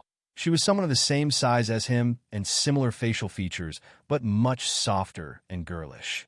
Unlike his darker skin tone, she had a very pale skin tone with the two red sideway lines on each side of her face going across her cheeks and stopping before coming into contact with her ear or neck. Like her brother, she had black eyes, but she also possessed the very uncommon dark red hair within Shondorian tribe, and kept it long. The front was left long and straight, but also had two sky people antennae on top while the back was braided and went down to her lower back. The brother and sister seemed to be equipped with their own tools to provide them with better combat. The brother had a board on his back that looked like a surfboard or a hoverboard of some kind, but also a modified dial sword at his waist, while his sister had a pair of guns at her waist and a pair of cloud skating type of dial shoes on her feet. Upon seeing there were visitors, they became vigilant and turned to those leading the HEW people inside. "You are making decisions on your own again. One day you are really going to hurt us." Sigh. The child that had led the group of three bowed his head. "Boss, I am sorry, but when they mentioned your name, they put a target on their backs from our enemies. Some attacked right away, but were unable to land a finger on them. I figured it was best to allow them to meet with you and discuss what they want in a peaceful manner." The sister looked at the two strange-looking animal people and also the wingless girl sitting in the wheelchair. "These people must not be from one of the Sky Islands. Tell me, where do you come from?" Midia responded calmly. "We come from the blue sea below. We came to explore the Sky Island, but also look for people with talents or those like us that wish to grow strong, travel to new places and experience new things together. We have come to you because we have heard that your brother is skilled with dial technology and wish to recruit him, but of course that means the invitation is extended to those around him too." The sister turned to her brother to see his reaction. Among the two of them, she was the most vocal and political since her brother was always focused on the tinkering of the dials and improving their lives. The harsh environment had shaped the twins to become survivors in their own ways. Her brother built and fixed things and fought to survive while she learned to use pistols, but she much preferred to negotiate before fighting. She was usually the one handling the daily things within the base and arranging his time while he was busy experimenting or fighting against their enemies. However, she always made sure to check his opinion before making a final decision on important matters, because often a bad decision can lead to them being defeated or driven from their current home. The brother was deep in thought and then turned to give his sister a look as if to get her to explore further before turning back to his tinkering. The sister introduced herself and began to talk further. "Hello, my name is Isa, and this is my brother Ashvin. Follow me to discuss this further somewhere more private." Too many eyes were on them right now, and it was unknown if there were any spies among those around them, so they could not discuss something so life-changing in front of everyone so out in the open. Although everyone was very loyal to the twins, they had experienced many betrayals in the past, so they could only remain vigilant at this time. The three of them joined the sister in a private room, which had many types of tools within for various different purposes. After providing lots of information about the sea below along with many other tales of their journeys, Midia continued. "We will be staying on Sky Island for another week. After collecting enough information and other tools and supplies, we will be moving on to the next island. We will give you this time to think things over. I am aware that you have your own responsibilities, but in my own view, it would be a waste to leave you and your brother behind in this place. Even if they had the technology and strength to protect themselves and the ability to feed themselves, they were still outcasts in the eyes of many on the Sky Island and would be limited in what they can possibly achieve until the two races learn to get along. The only reason why they were somewhat safe within the Trash Island was because not many of the children were aware of the conflicts on the outside, so were a little more accepting to the twins. Who knows if their lives and talents will be buried inside this Trash Island for many years and perish at the hands of their own people, the rival groups of kids, or another group of people from outside that begin to notice them. Midia offered them the chance to explore new lands, no longer face prejudice, an environment they can grow and advance their skills, but also to not have to worry about being attacked when gathering food or sleeping. For people who have little belonging to their homeland, the option to go elsewhere was something that was very tempting, so Isa had to consider it carefully. Midia calmly looked at her and continued. "Of course, your brother can continue with his studies and experiments. We have bought enough scrolls, voice dials, and books to provide enough learning materials, and we have collected many types if materials needed to continue the experiments. We also have access to other types of information from below, which could also be used with your technology. So, I do not know if this will be able to catch your brother's interest. Isa looked at the person opposite her more seriously, as she had met someone like herself who was able to hold a conversation well and persuade others to join their side. However, it seemed that the other party was more skilled than herself. She was being led by the nose by Midia upon their first meeting. Midia was able to notice their dire situation and the twins' interests, goals, and personal feelings towards the other sky people and make use of that information to gain the upper hand in the negotiation. Although she possessed the blood of a swordswoman who came from a noble family, she also possessed the blood of a skilled merchant, so her observation, deduction, and negotiation skills were not low.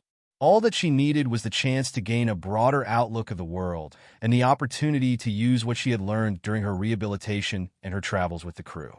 Dealing with an experienced youth, no matter how experienced they had become, she was able to gain the advantage. We will be back in a couple of days, and before we leave to check on you and find out your decision. She gave Tristan a signal, which followed with her being pushed back out of the building and towards the base. In the next couple of days, the brother and sister were busy making their decision, while another visit had been made by Tristan, Midia, and Clifford this time, while Archie and Carrot stayed with the ship. They returned only after hearing that the twins had yet to come to a decision. They had heavy responsibilities for the people that follow them, and they were uncertain about the future path they would follow. To stay means to continue to struggle to survive with every difficulty they would face one after another, and also take on the hatred of others that cannot accept their mixed bloodline. To follow means to take an uncertain path where they could gain more freedom, but the risks could be even greater than before.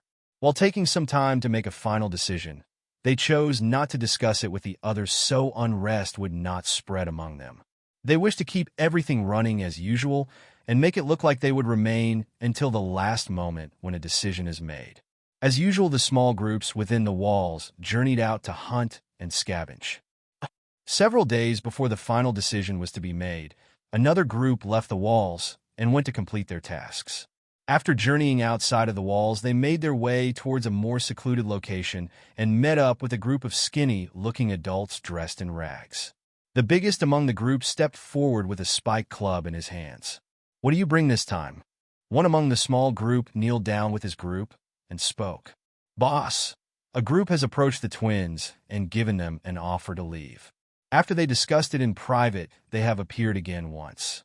We believe that they may leave with them and possibly take those loyal to them with them. We do not have any other details besides them possessing a type of weapon capable of subduing others. Many among them look similar to animals, so they may not be from around here." The man holding the mace looked anxious. "Is what you were saying true?" He got a response very quickly. "Yes, boss." He had a look of worry on his face, but calmed himself down. "We need to contact the superiors and draw up a plan before they leave. Follow me and tell me everything you know. After you are done, you can go back and keep watch over them." He was worried that the twins would be led away from the trash island. If they were, then all their planning to bring them under their control would have gone to waste.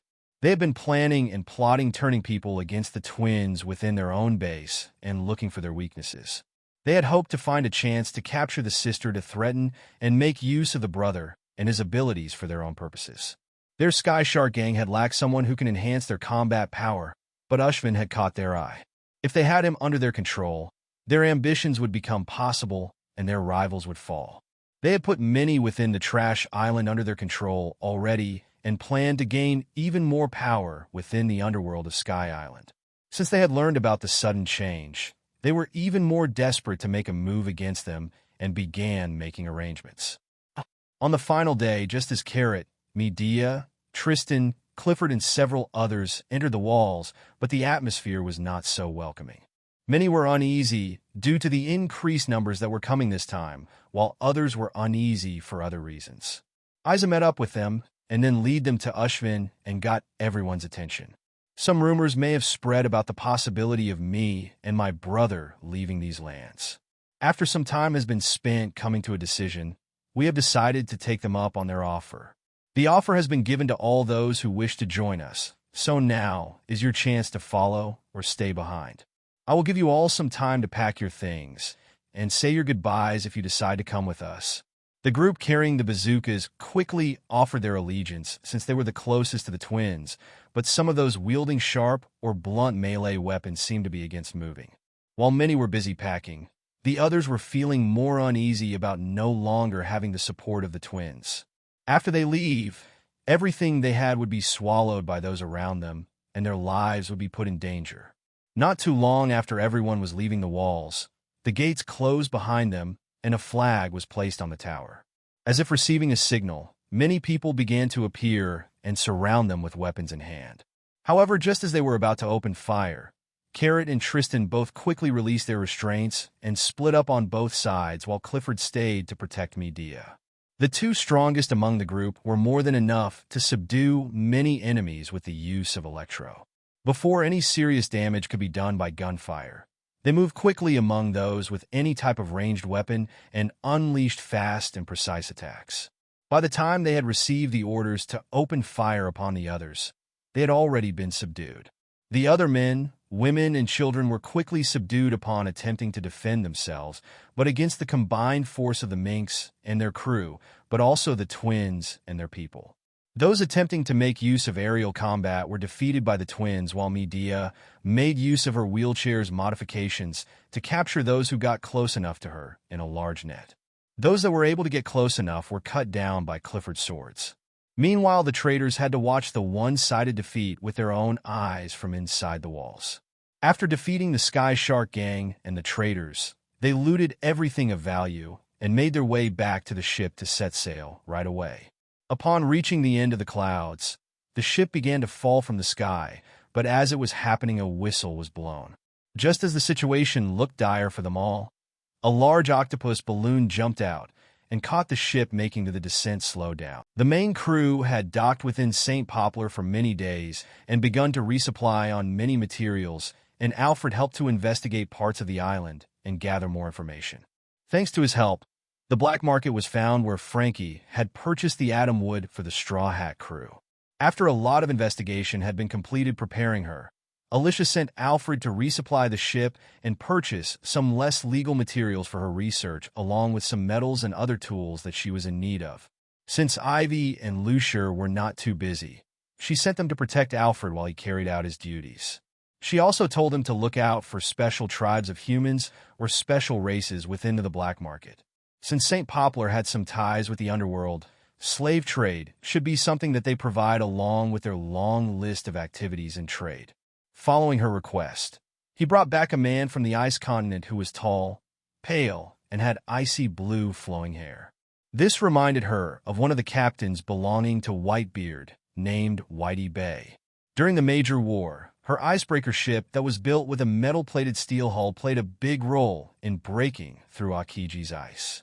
Later, she rarely appeared in the manga or anime, but she was seen on Whitebeard's ship during his earlier years when Odin joined him.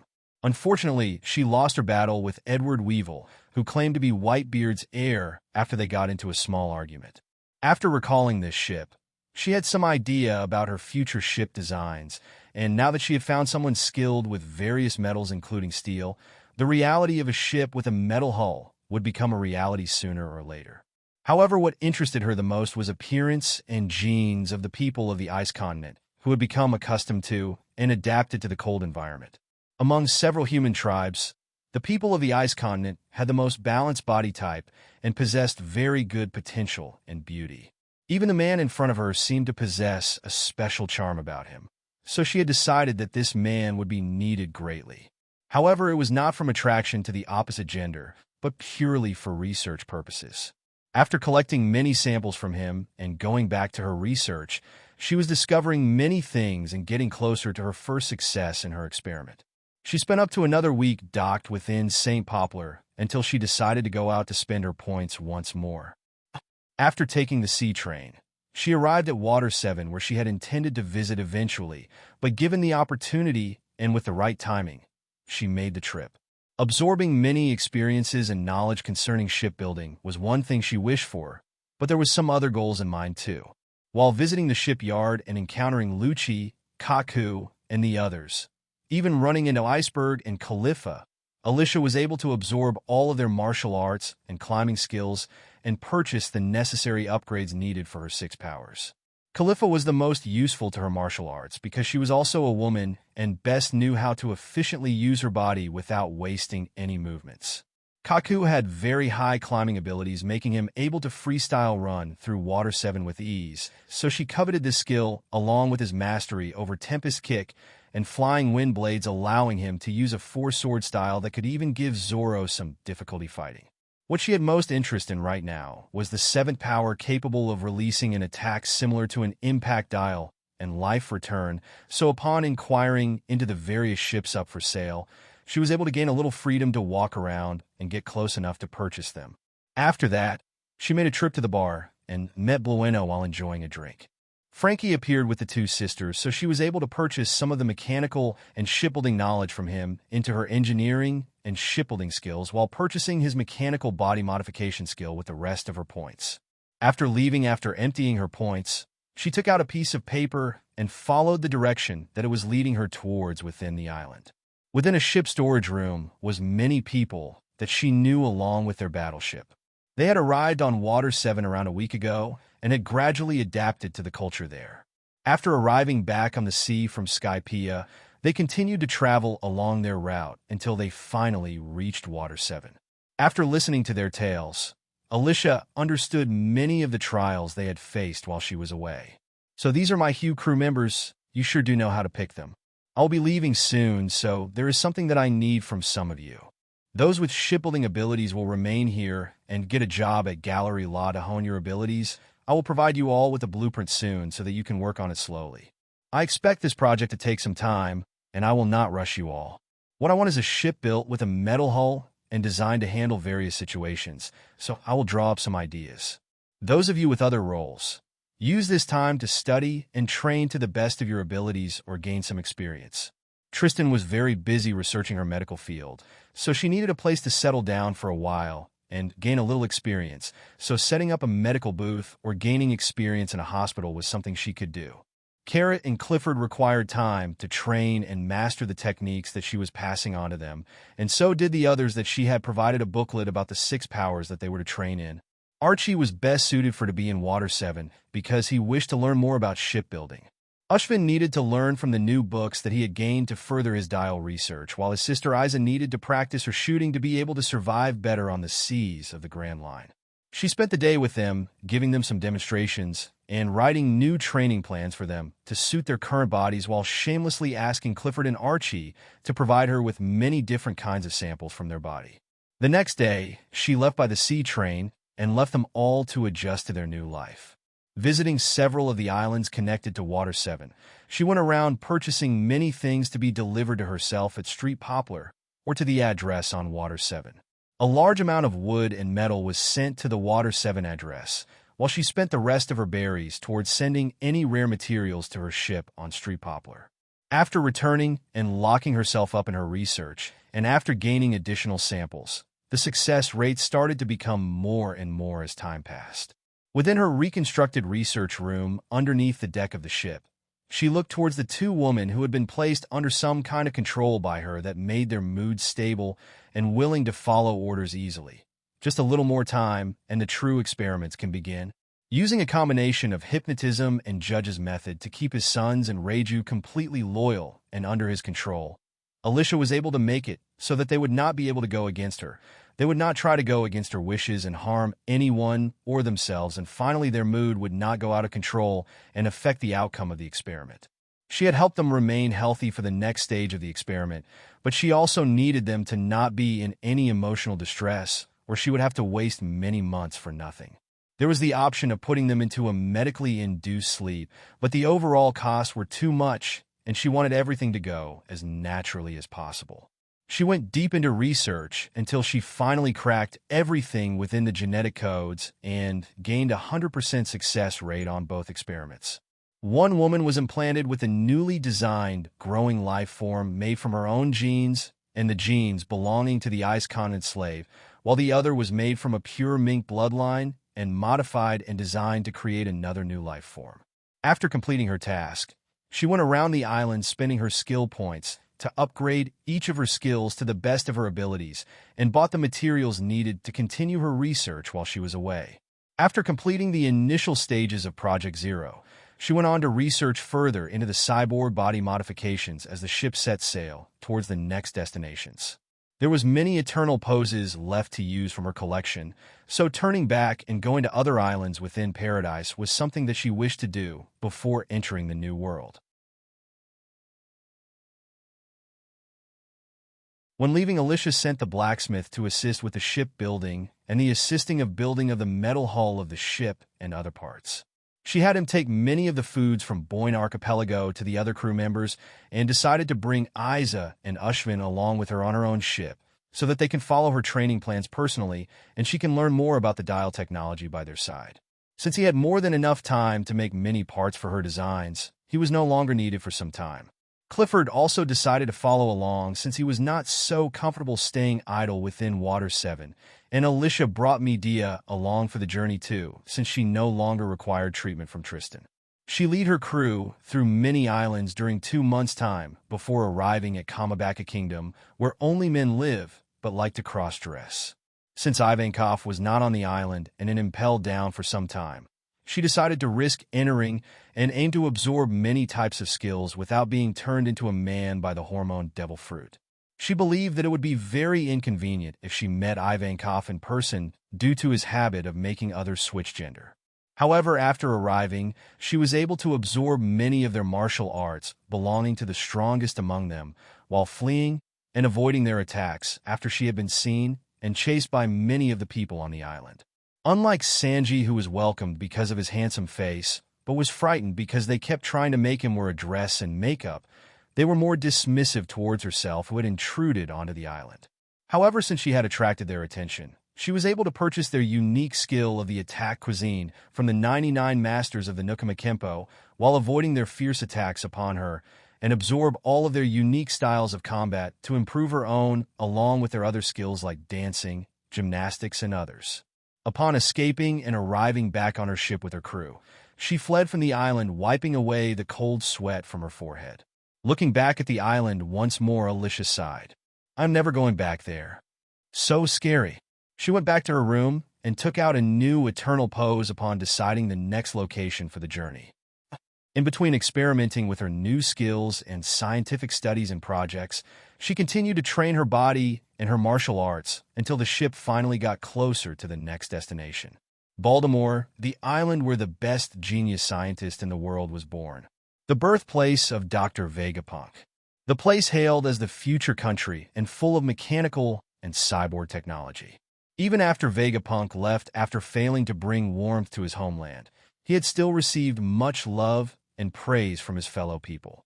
Vegapunk's lab is considered as a national treasure and is guarded by the Marines. After being blown up by Frankie and gaining access to his other works, Frankie was able to come back after the 2-year time skip with huge improvements to his body and was able to invent a giant mech and make many modifications to the Thousand Sunny. He had also mastered the ability to produce a powerful laser beam from his hands, which showed how helpful this island was to him. In front of her was a worrying decision. Would she break in and begin learning from his left-behind blueprints, becoming an enemy of the Marines, or would she just adjust to the island and learn from its inhabitants? When Dr. Vegapunk left the island, many of his supporters may have remained and continued with their own research, so there was not any shortage of people with high scientific abilities on the island. As she spent some time wandering around the island and meeting the residents along with Nika, Ushvin, Isa, and those within her science division, she was able to quickly build upon the cyborg skill that she had purchased from Frankie, but also upgrade her engineering skill to a higher level along with her science skills. Wandering around, she found herself at an old man's home who possessed another unique skill that she coveted. During the Enel cover story where he journeys to the moon and meets the automata, a character had built his own 4 automata, who was called Dr. Tsukimi, was able to create a mechanical life form capable of feeling emotions. Upon enjoying dumplings and gazing at the moon with his 4 automata, the battle between the automata of the moon and Enel took place, resulting in part of the moon being blown up. Coincidentally, as this happened, Dr. Tsukimi choked on his dumpling upon witnessing part of the moon blowing up, resulting in his death. After burying their creator Spacey, Cosmo, Galaxy, and Macro went to the moon to avenge their master, facing off against Enel. Since they had plenty of time to spare and many supplies, Alicia decided that this was the best place to stay and train while the others could visit other places. She decided to use this time to set up her own scientific team and let them learn on the island while the others could settle somewhere better. Battling with pirates who attacked would often give her a ship to take away and sell, so there was always the opportunity to split up the crew during this time and send them to a more suitable place. Since her ship had been docked, and not everyone was suited to stay along with the increased time on the island, which was very cold and unsuitable for many of them to live on for a long time, she decided to make another trip on the seas and return after splitting up. She trusted in Alfred's judgment and the strength behind Clifford, Jester, Ivy, and Lucier along with each of their people to support them. She sent the others who had joined along with Isa and Ushvin to gain further experience with them too, so that they would gain further experience facing different types of battles and environments, while also splitting up the brother and sister to let the sister gain more experience along with the others. After exchanging Vivre cards with them, she departed and went back to Baltimore to continue her learning there. After a lot of pestering of the old man Dr. Tsukimi, those that remained were able to gain someone who could provide some guidance, teaching materials, demonstrations, and further experience to each of them. Many weeks into her research with Dr. Tsukimi, he came to meet her in secret with a look of worry on his face. He hesitated for a while and then spoke. "I need your help." Alicia calmly observed him and realized that perhaps something big was happening. "What has happened?" Dr. Tsukimi was well aware of Alicia's capabilities after she had spent a lot of time by his side progressing at a fast speed, but what he wanted was instead her other abilities that he estimated to be very high judging from how often she trains and the harsh training she regularly endures, which is far beyond the capabilities of a normal human physique. He took a deep breath and explained, "Well, where to start? During Vegapunk's younger years, you can imagine that he gained quite the following and support from those on the island. After he left, everyone was grateful for all he had done and all that he tried to do, or so everyone believes. Where there are those who were grateful, there will also be those who were left behind and felt bitter and angry over his decision to leave." Alicia looked at the old man opposite her and asked, "So, what does the current problem have to do with that?" The old man sighed. Those left behind were followers or supporters of Vegapunk as he went on to further explore the world and expand his knowledge and research. The problem is that he later had to join the world government and brought the Marines to our island. Those groups who were bitter over being left behind were even more angry over this change, so formed their own scientific union or alliance that was separate from the country's main scientific alliance. Alicia asked, "So are they causing problems, or do they have some kind of plot which will take place soon? What is their group's goal?" If this was the case, then there must have been something big that happened which was either covered up or was prevented from happening by the Marines before it became a big thing. Something so big being ignored and not being mentioned during the story could only mean that whatever they had planned would end up failing and the citizens did not know about it. They fully believed that everyone was truly grateful to Vegapunk and did not know about the things that went on in the darkness. Dr. Tsukimi sighed. The group is built from their combined resentment towards Vegapunk, although many of them have the aim to surpass him and do what he could not. Some others have more destructive goals. The leader of the group is a cyborg and has a more destructive goal than the others. He hopes to remove the Marines by force even if it means blowing up a building with many people inside. He also covets Dr. Vegapunk's scientific research and blueprints, hoping to finish what Vegapunk had started and failed to complete. However, the way he is going about it is too destructive and will bring harm to many others. My student is also a part of the group now, so I was able to learn some things about them. I would have told the Marines about this, but once I have done so, there will be much bloodshed and my student will be caught between this battle." Alicia nodded. "I understand, but how can I help exactly?" Dr. Tsukimi replied. "Many of them wish to enhance their abilities and have big dreams, just as Vegapunk did, but they have chosen the wrong person to lead them. Even if their leader is a skilled man, underneath his appearance and abilities is a dark personality. I wish for you to join this group while you're learning with me and try to gain power within. I believe that many can still be saved." They just need another role model, one that will let them dream bigger and lead them down a brighter path than what they are walking down. There are many bright talents belonging to my country. I do not wish for them to end in this way. She calmly looked at him and shook her head. I do not believe I am at the stage to inspire others, but I will try. If anything, I can only try to enhance my abilities enough to be able to count on me. If they make a move, then I can try to stop it before anything happens.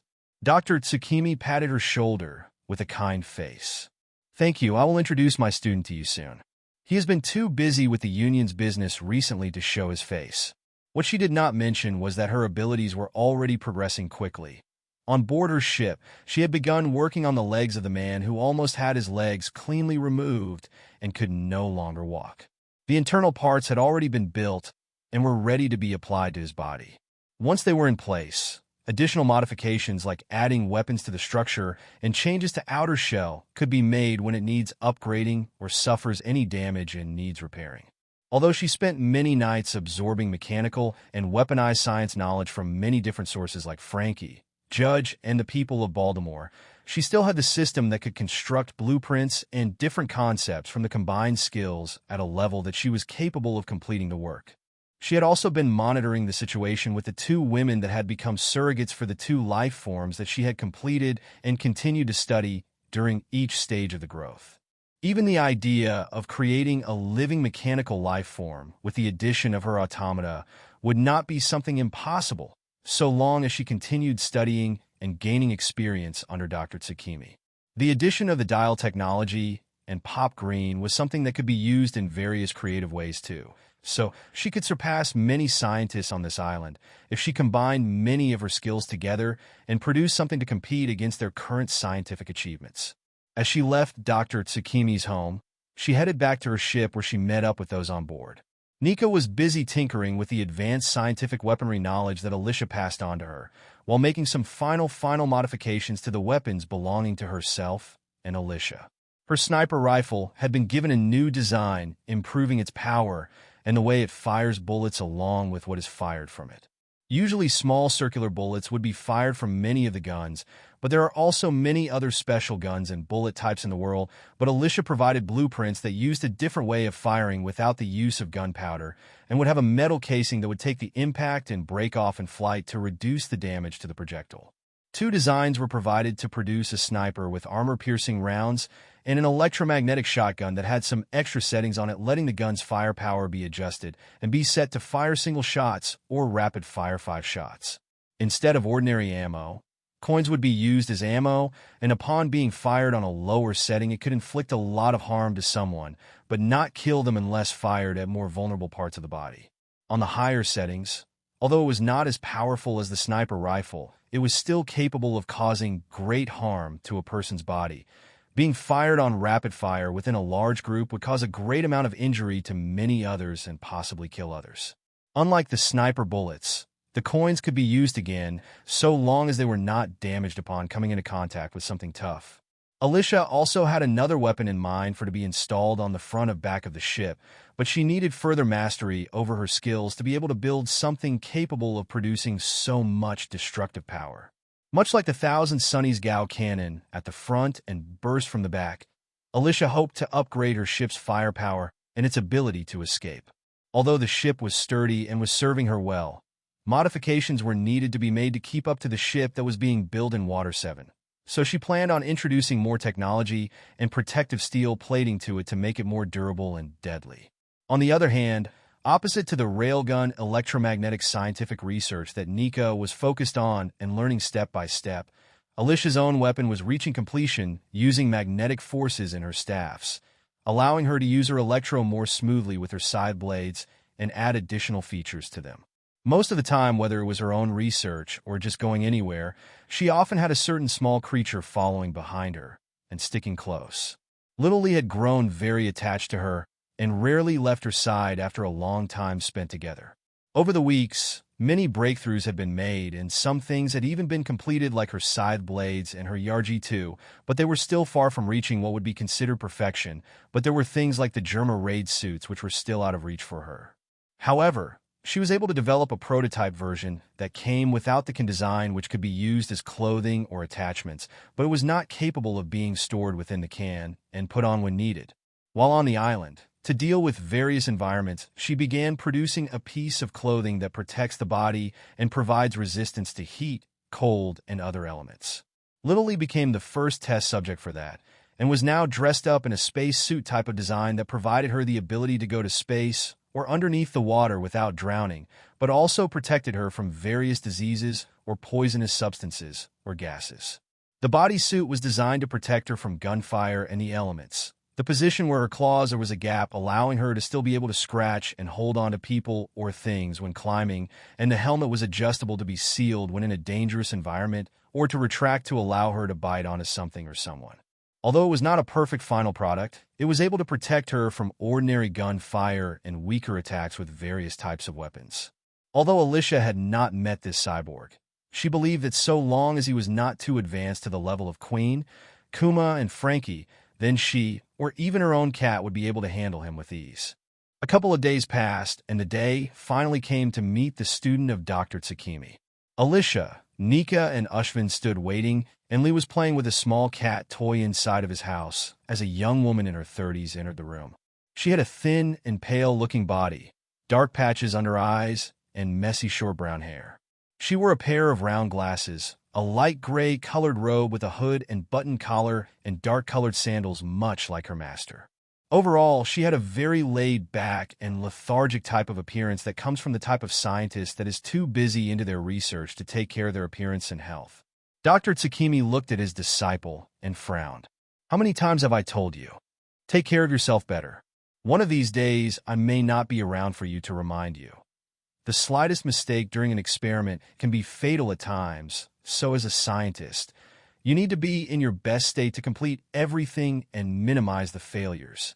The woman looked at him and crossed her arms lazily while leaning back in his seat. "All right, old man. It is not my fault this time. They have been pushing for the next experiments to be completed as soon as possible, so I have hardly had time to rest." Dr. Tsukimi sighed. What could possibly be so important?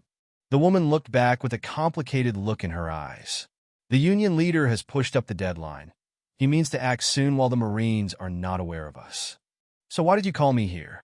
You don't wish to stop me from associating with those within the union? I have already told you that many of my friends are there, and I cannot just abandon them." After finishing speaking, she yawned and then spotted the others within the room. "They are?" Dr. Tsukimi shook his head.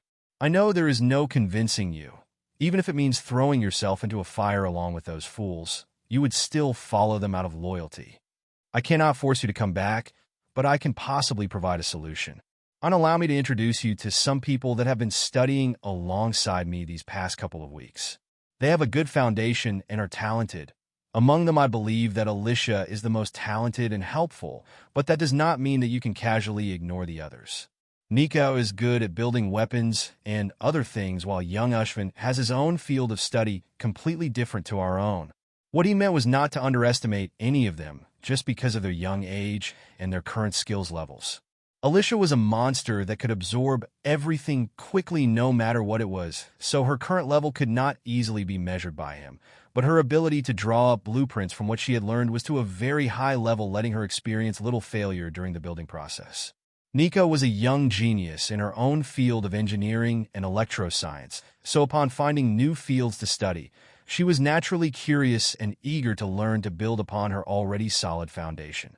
Ashvin was even younger and focused on an area completely unique and different from what the others had focused on. He was a genius in this field, and once he gained books to help solidify his foundation, he was the leading person in the room for that specific field of study.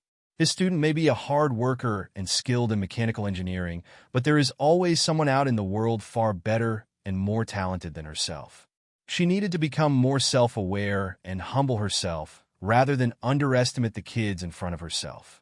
However, as he expected his student to humble herself and become more serious, he looked over to find that she had begun snoring. After he had finished speaking, she fell asleep sitting in his chair, completely oblivious to her master's cold stare. He reached out to wake her up, but after thinking about it, took his hand back and covered her with a blanket. "Sleep first," He had seen her state as she entered the room, but perhaps the student had been worse than he thought. He looked over and signaled for Alicia, Nika, and Ashvin to enter the other room to allow her to rest. If he had known that she would be in this bad of a state, he would have arranged for the meeting to be held at another time. Since everyone was there, he had to keep the guests entertained until Ain has woken up. After waiting a couple of hours, Ain finally woke up and looked a little better than before, but still had dark patches under her eyes. Alicia took the time to cook up a meal between them all so that they could continue the discussion. Allow me to introduce myself. I am Alicia Lucine. I am a martial artist, but also a scientist, navigator, and a cook. My race or tribe is a little confidential, so I cannot tell you right now, but what I can tell you is that I have come here to learn. I am somewhat indebted to Dr. Tsukimi, who has kindly helped me during this time, so I hope that I can repay him. So allow me to assist you as he has asked within the Union. She pointed to Nika. This is Nika. She is an expert in engineering and energy-based science. She comes from the same homeland as myself and is a close friend who grew up alongside me and followed me on my journeys to discover many new things. Nika tipped her top hat towards Ain. Greetings, Madam Ain. She then turned to introduce Ashvin. This is a new recruit named Ashvin. He is also from a unique race or tribe like myself. His specialty is more towards Sky Island's dial technology and applying that knowledge towards other fields of study once he has grasped the basics of the knowledge of the Blue Seas science along with his own. Do not look down on him for his age and lack of foundation, because he was able to get where he is with poor resources and a lack of teaching materials. Ashvin was busy reading the book in front of himself, and when he heard himself being mentioned, he responded with a short, "Amen." Alicia continued. Do not take his lack of response as anything offensive. He is just a quiet person deep down. Finally, there is Lee. Although useless most of the time, she can provide some entertainment and keep everyone's spirits up. Lee lifted her head up, then tilted her head to the side upon hearing her name being mentioned. Mro? Mommy? Alicia patted her head, giving her some attention. Ain sat back in her chair and calmly studied those before her. What a strange group. It will be difficult to be accepted by the others, but it is better to try rather than give up early. The combination of two furry minks of different forms, sizes, and builds belonging to the tall Alicia and the much shorter Nika was already something to be unusual in normal people's eyes. However, the addition of Ashvin, who had angel wings on his back, was something that made them stand out even more. It could be said that the most normal life form within the room, besides herself and Dr. Tsukimi, would be Lee the cat. However, Ain did not know that perhaps Lee was just as weird as the rest, since she possessed the ability to transform her body into a lynx. Since her master had approved of them, she could only take on the risks and try to cover for them within the Union. All right, I accept. I will introduce you all to the place tomorrow.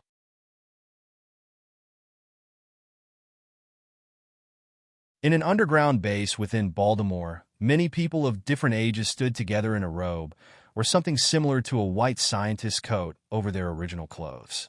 There were a couple of very old and young males or females within the group, while the most of them ranged from 20 to 60 years old. As they waited for the meeting to begin, they talked to each other about how their projects were going along with seeking advice from the elders with their studies or their current experiment. The occasional conversation was about the recent news and gossip within the island or what they had read about the outside world. The heavy door was unbolted and opened, allowing a messy-looking and lethargic woman with glasses to enter, followed by 3 others and a small cat.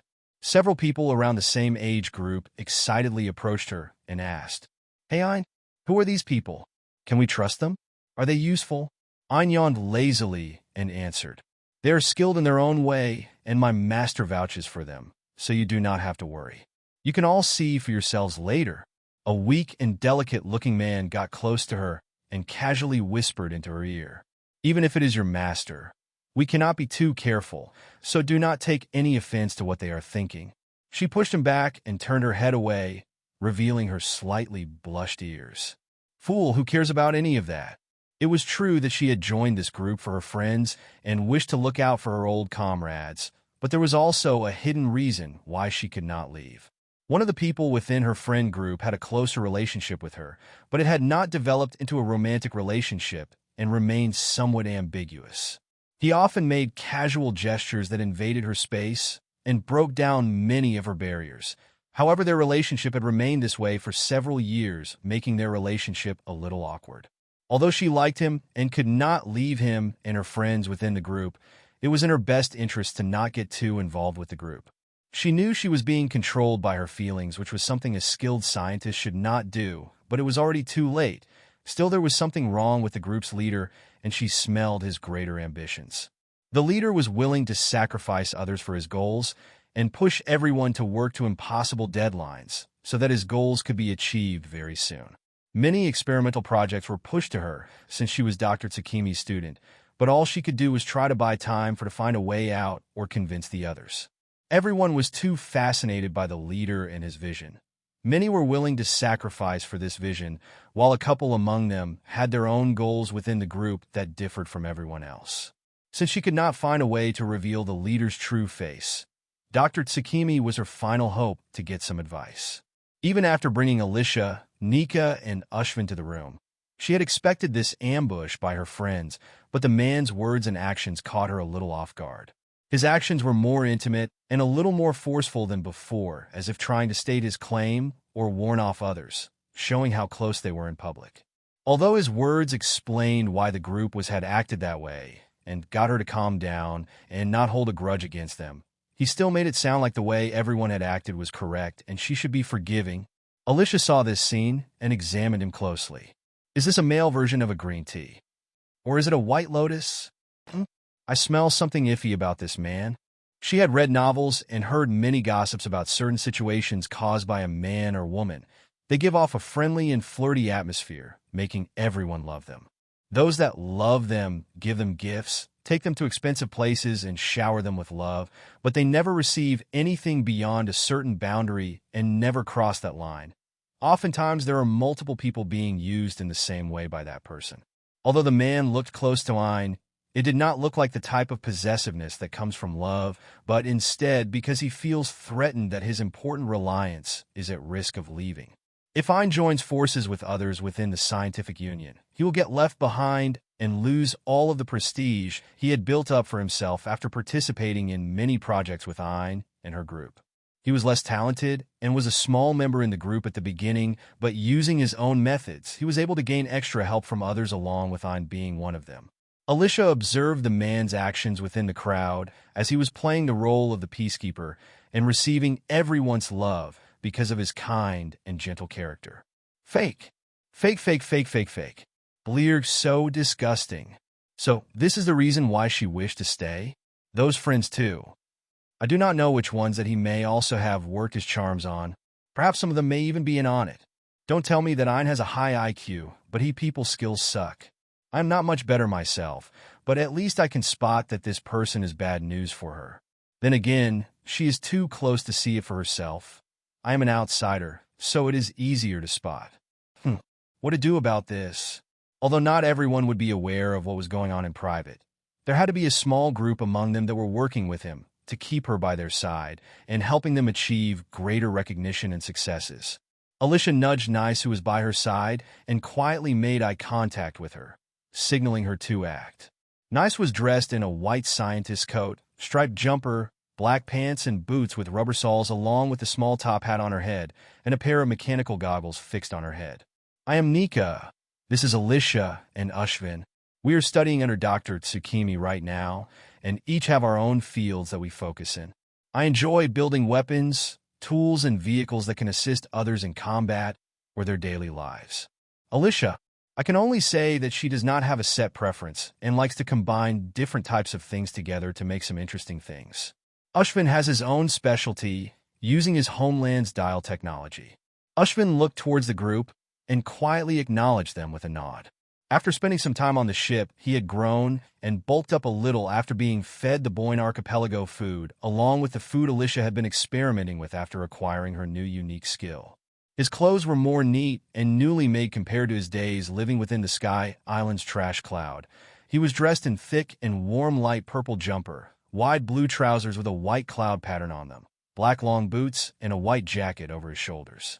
After seeing his usual dress sense, Alicia once thought to herself that he does indeed possess Scythian blood within him along with Shondaran blood. His dress sense was very similar to how the gods' guards dressed, and all that he really missed was the beret. Alicia calmly nodded her head to greet them all while examining each of them one at a time. She closed her eyes and calmly let her system detect the various skills within the room and began collecting anything of use until something caught her eye among many of them. Infiltration, shave, acting, science, engineering, concealment, detection, information gathering, and many more. Curses. I was right. Someone already knows or will know soon. Now the difficulty has been raised. A member of one of the cipher pole branches had placed a spy or two on the island for a long time, so it was no wonder that she had not heard about this event within the manga. She had not been within any of the laboratories, so she had not been able to meet everyone and view and absorb their skills, so she had missed the hidden spies within the island. She took a deep breath and calmed herself down. There is still time. How much left is unknown, but it is too late to back out now that I have made the doctor a promise. All right, bring it on. After meeting several people within the scientific union, Alicia, Nika, and Ushvin followed Ayn to her private laboratory. She turned around still looking lethargic, as she seemed to have recovered from her previous bashful self some time ago. So what do you think about this place? Alicia shrugged. It has potential, but it is being wasted. Many members will be problematic to deal with while I have yet to judge the leader's full capabilities. He should be no real threat. However, there are some things that I cannot mention right now that require a more delicate touch rather than a forceful one. It just depends on how much time we have left or how much time we can gain by delaying some things. There was the issue with the group that Ayn trusts in. She was a little too naive in her trust towards her friends and the man that she has a weird relationship with. Some more detailed investigation needed to be done to identify who was worth trusting and who was using her behind her back. There was also the true goal of the leader, which must go far beyond what has been explained by himself or what others had guessed. Unless the leader was a naive person with huge ambitions outside of his reach, then he would have overlooked something as simple as the retaliation of the Marines and the world government. Gaining access to Vegapunk's research and old laboratory would make the Marines within the country move against them, so the leader was obviously making plans to go against them. After that, there would be retaliation and division caused within Baltimore, resulting in a revolution. To do so requires high-grade weaponry above what others possess or something explosive to take out many enemies at once. To deal with the possibility of a war with the Marines, they would have to build outposts around the island with powerful projectiles that can destroy many ships from far away. Either the leader had plans and blueprints capable enough to support his dream to take things this far. He had part of what could make some of it possible, or barely did, so he was gambling the rest on what would be within Vegapunk's laboratory to help him succeed with his plan. However, he seemed to have greatly underestimated the power behind the Marines, and if he had experienced the power of the Buster Call, he would not have such wild ideas. Either way, he was leading many people towards their own destruction, and it was unknown if he would stick around if given the chance to escape after he had gotten what he initially wanted, leaving the others to suffer alone for the actions they all took after receiving his orders. Those that may survive would either be executed by Cypherpole or kidnapped to work for the world government for life, having no more freedom for themselves. Since a spy was already among them without anyone being aware and the world government keeping tabs on them, it was obvious that they could stop this at any time once the order came through. Afterwards, Baltimore would be weakened in power, but they would survive and flourish on the surface since a war would be prevented. Alicia let her thoughts go wild, and then she reached a scary conclusion. They have not stopped it yet because they wish to see how it will develop and if they can gain anything from it. Usually when there is civil strife or war between two countries, the development of technology is greatly enhanced very quickly, especially if people have high motivation or are desperate to survive. Even if the development of technology takes a dangerous path, those from the outside would not stop it from being developed or stop the conflicts from happening. Instead, they would monitor the progress, steal secrets, and fan the flames. After watching those people destroy themselves, they can handle the cleanup or watch from afar as those people cause destruction to themselves. Alicia let out a cold breath. This laboratory and union has become an expendable testing ground for the world government. Not only were the world government monitoring them and stealing various designs and blueprints, but they must also be raising their own private group out of the eyes of others.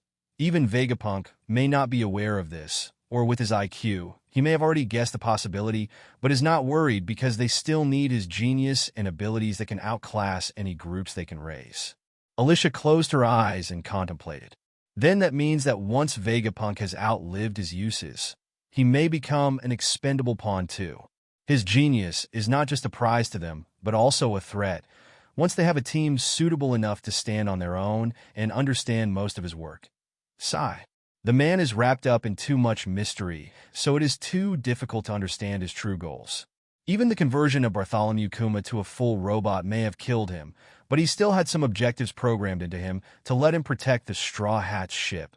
Vegapunk's actions prove that he must not be completely loyal, and he only continues to follow their orders because they hold power over him in some way. He may even have some ties with the Revolutionary Army, or may not have placed his hopes on one sole influence, but instead many of them. Everything about him was a mystery, but his homeland, his involvement in MADS, his involvement in Punk Hazard, and his overall achievements in many things including devil fruit research. His true goals were unknown, his strength unknown, devil fruit unknown, body modifications unknown, and many more things which made Alicia have a difficult time identifying the much bigger picture. Was he just a genius scientist forced into working for those within power, or was he a master schemer who put on a kind face to get the resources and support that he needs to continue his own work, ready to abandon and switch to a new support once he notices danger? Alicia could not dwell on this mystery any longer. First, we need a new direction for the group. Destruction and coveting others' work and designs under the protection of the world government is a path only leading to death or a life of slavery. If this group wishes to grow and prove themselves, then they need a new purpose. Nika's eyes lit up. How do we do that, though? Ushvin began to pay attention and removed his eyes from his book. Ayn lazily sat back in her seat and crossed her arms. Is that even possible to convince everyone? Alicia shook her head.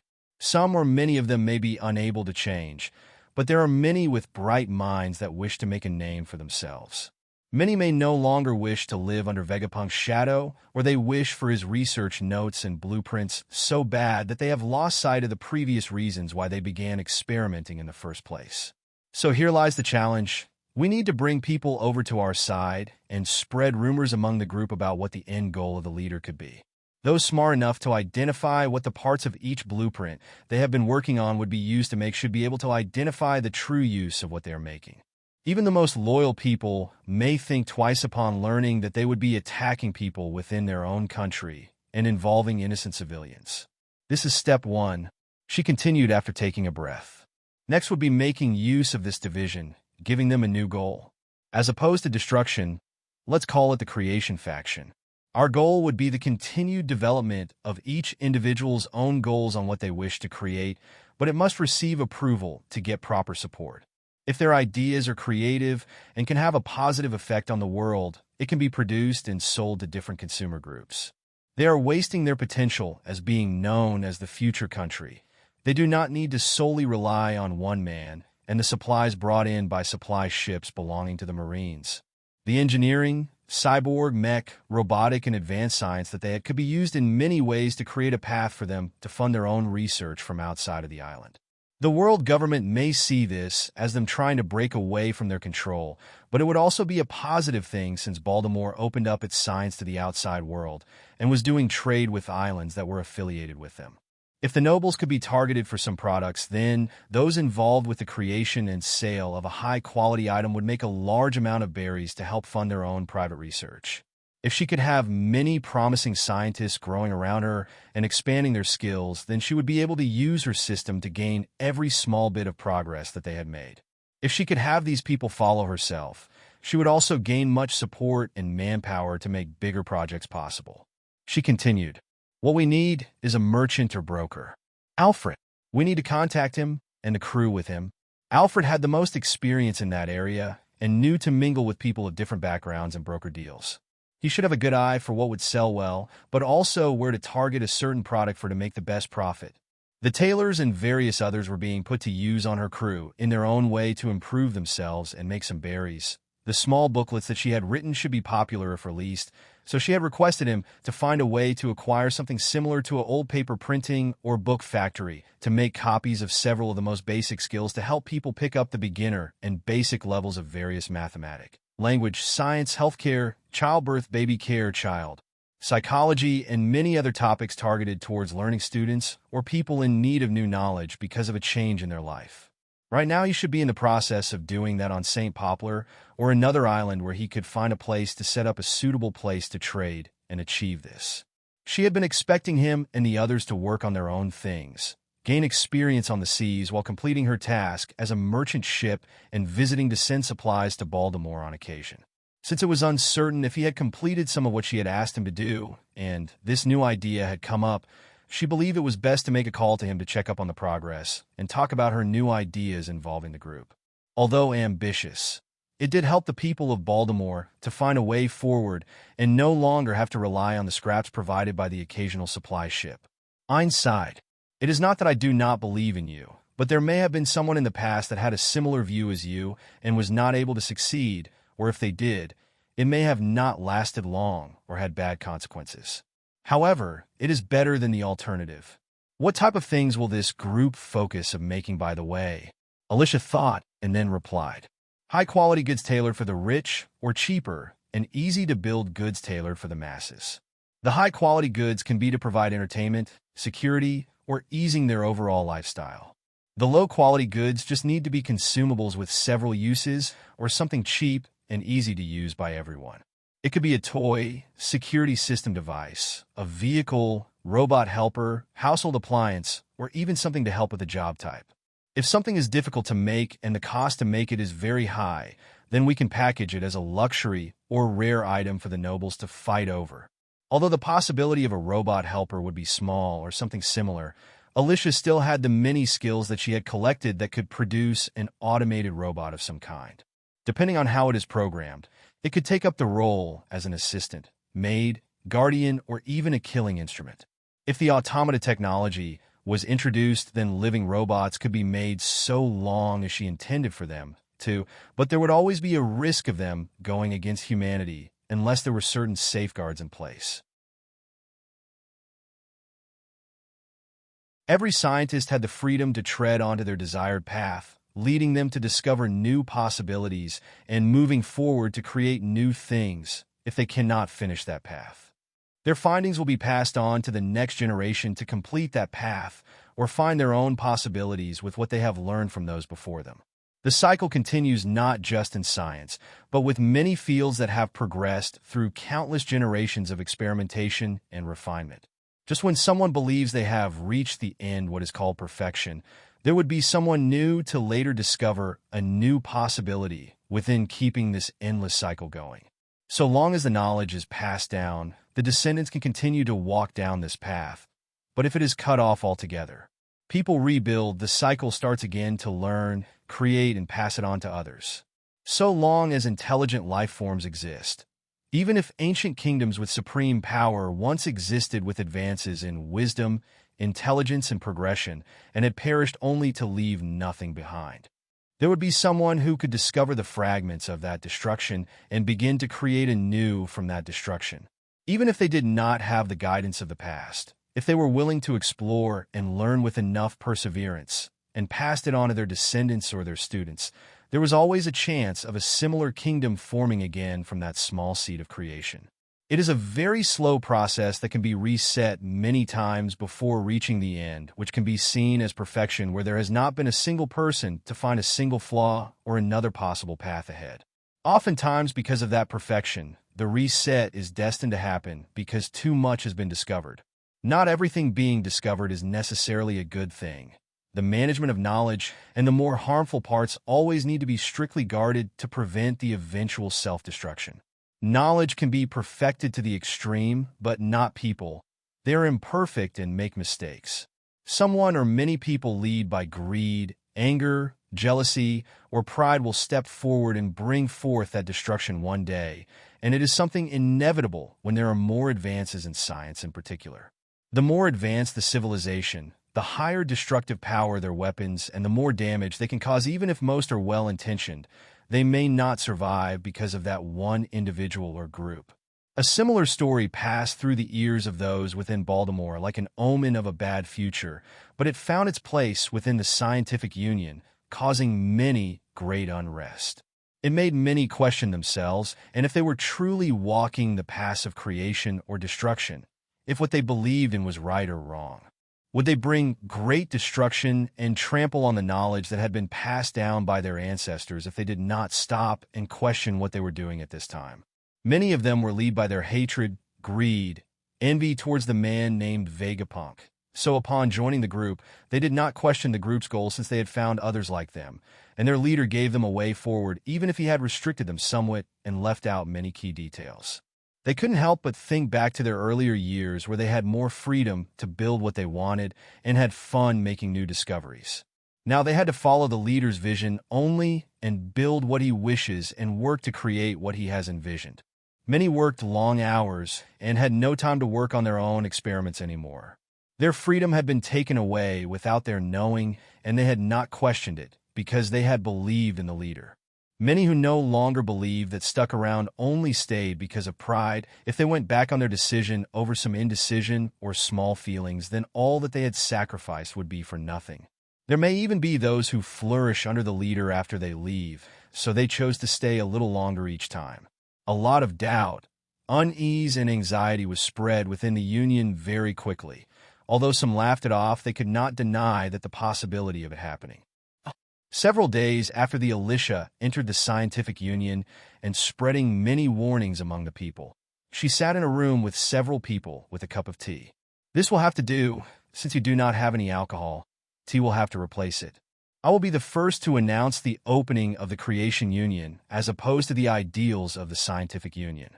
Our first move has already been made, and following that we will take advantage of the weak-hearted within the group and pull them over.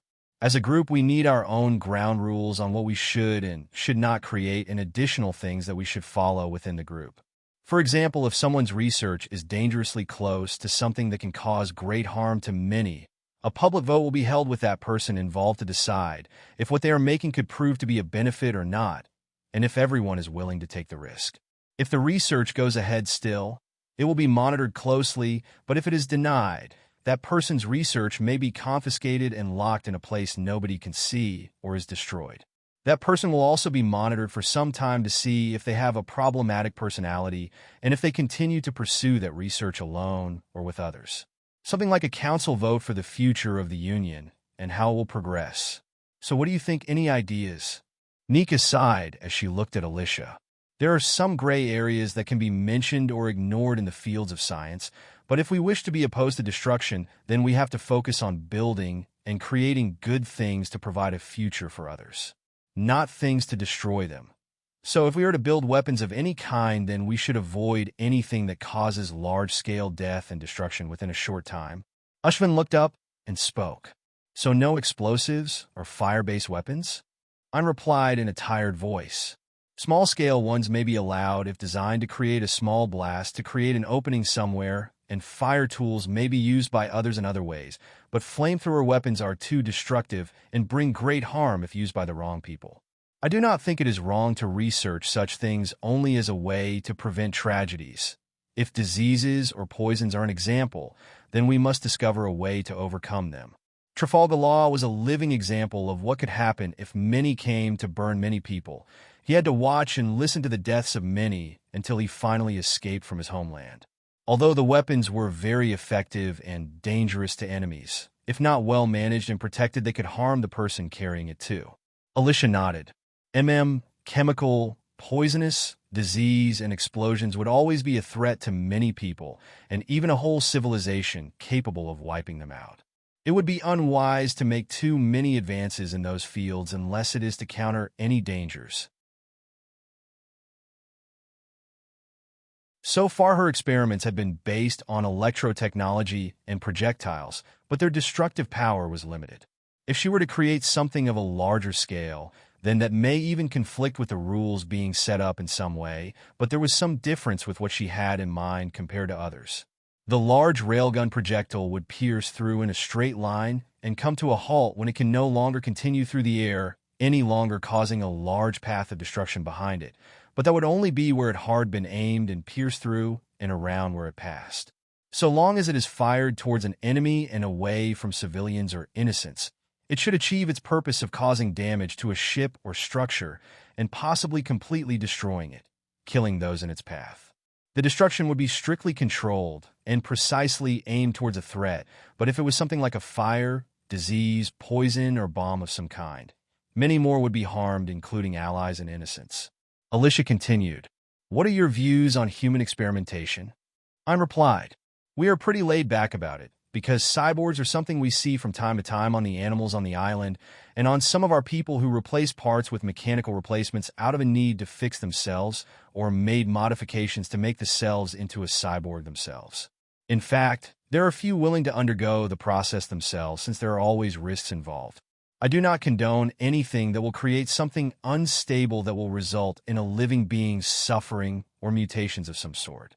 Experimentation can usually be done so long as you get the other person's consent, or you are daring enough to carry it out on yourself, or choose the path of testing it on animals first." Alicia suddenly thought about it. "Indeed, my own research has treaded on the borders of that, but I have made sure to ensure that everything will not result in any kind of mutations or abnormalities.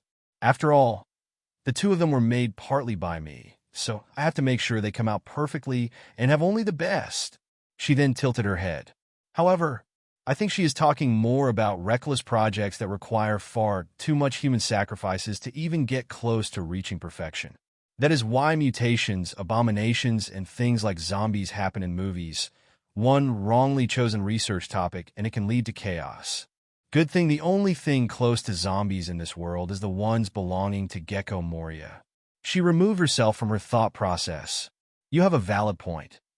Then what about the possibility of cloning?" I looked a little serious. "That is a big no. There is one person. Perhaps there may exist a twin, triplet, or quadruplet that are all identical, but they will all grow up differently and have different interests and life experiences.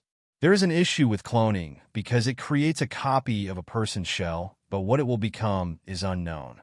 It could be a slave for their creator and who they were made from becoming a body double, which is inhumane itself, but there is also the risk of them replacing the original if there is no restrictions in place. It is a very complicated subject, and we should just be happy that there is one of us, or perhaps some that may share some similarities to ourselves." Alicia nodded. "I believe that some restrictions should be placed on artificial lives like robots too. Although they can have capabilities to learn, they must have some things put in place to prevent them from reaching a horrible conclusion and going against humanity. Often directives or missions like protect humans can be taken as a restriction but also create an error. For example, it is stuck watching wars and conflicts, unable to help in conflicts because it must help and protect but cannot do so against another human it must protect. To overcome this error or flaw, or after doing so, the learning mechanical life form may walk down a dark and destructive path itself and may become humanity's enemy." I sighed. "The most advanced robots that have been made are by my master that can be considered as a living mechanical life form named automata. However, they seem friendly enough, so would that even be a problem?" Alicia shook her head. "It is fine so long as their creator lives and receive guidance and care, but what about after he passes away? How will they deal with the world after that? Nobody will know until it happens." However, she thought, one old man dies from choking on his food, and the result is them taking off to the moon to attack Enel who indirectly caused the death. Could it be a good thing to consider them as loyal and caring for their master, or should this be taken as a sign of the threat they possess? If a man drops a banana skin on the ground, another trips on it and dies, resulting in the automata being on their own. Would they take revenge and attack, or even kill the man who indirectly killed someone but did not initially intend to? If they did, then they would be treated as criminals and be targeted by many, resulting in a further flawed worldview and further resentment since they could grasp human emotions and feel them themselves. They may go down the path that Alicia feared the most, which was why she had brought it up. She really did not like the idea of a robot life form uprising along with the rest of the dangers in this world. Alicia looked towards the many others in the room and placed a document on the table, writing down the guidelines of the organization. I think it would be wise to stay away from selling dangerous items and weapons to others.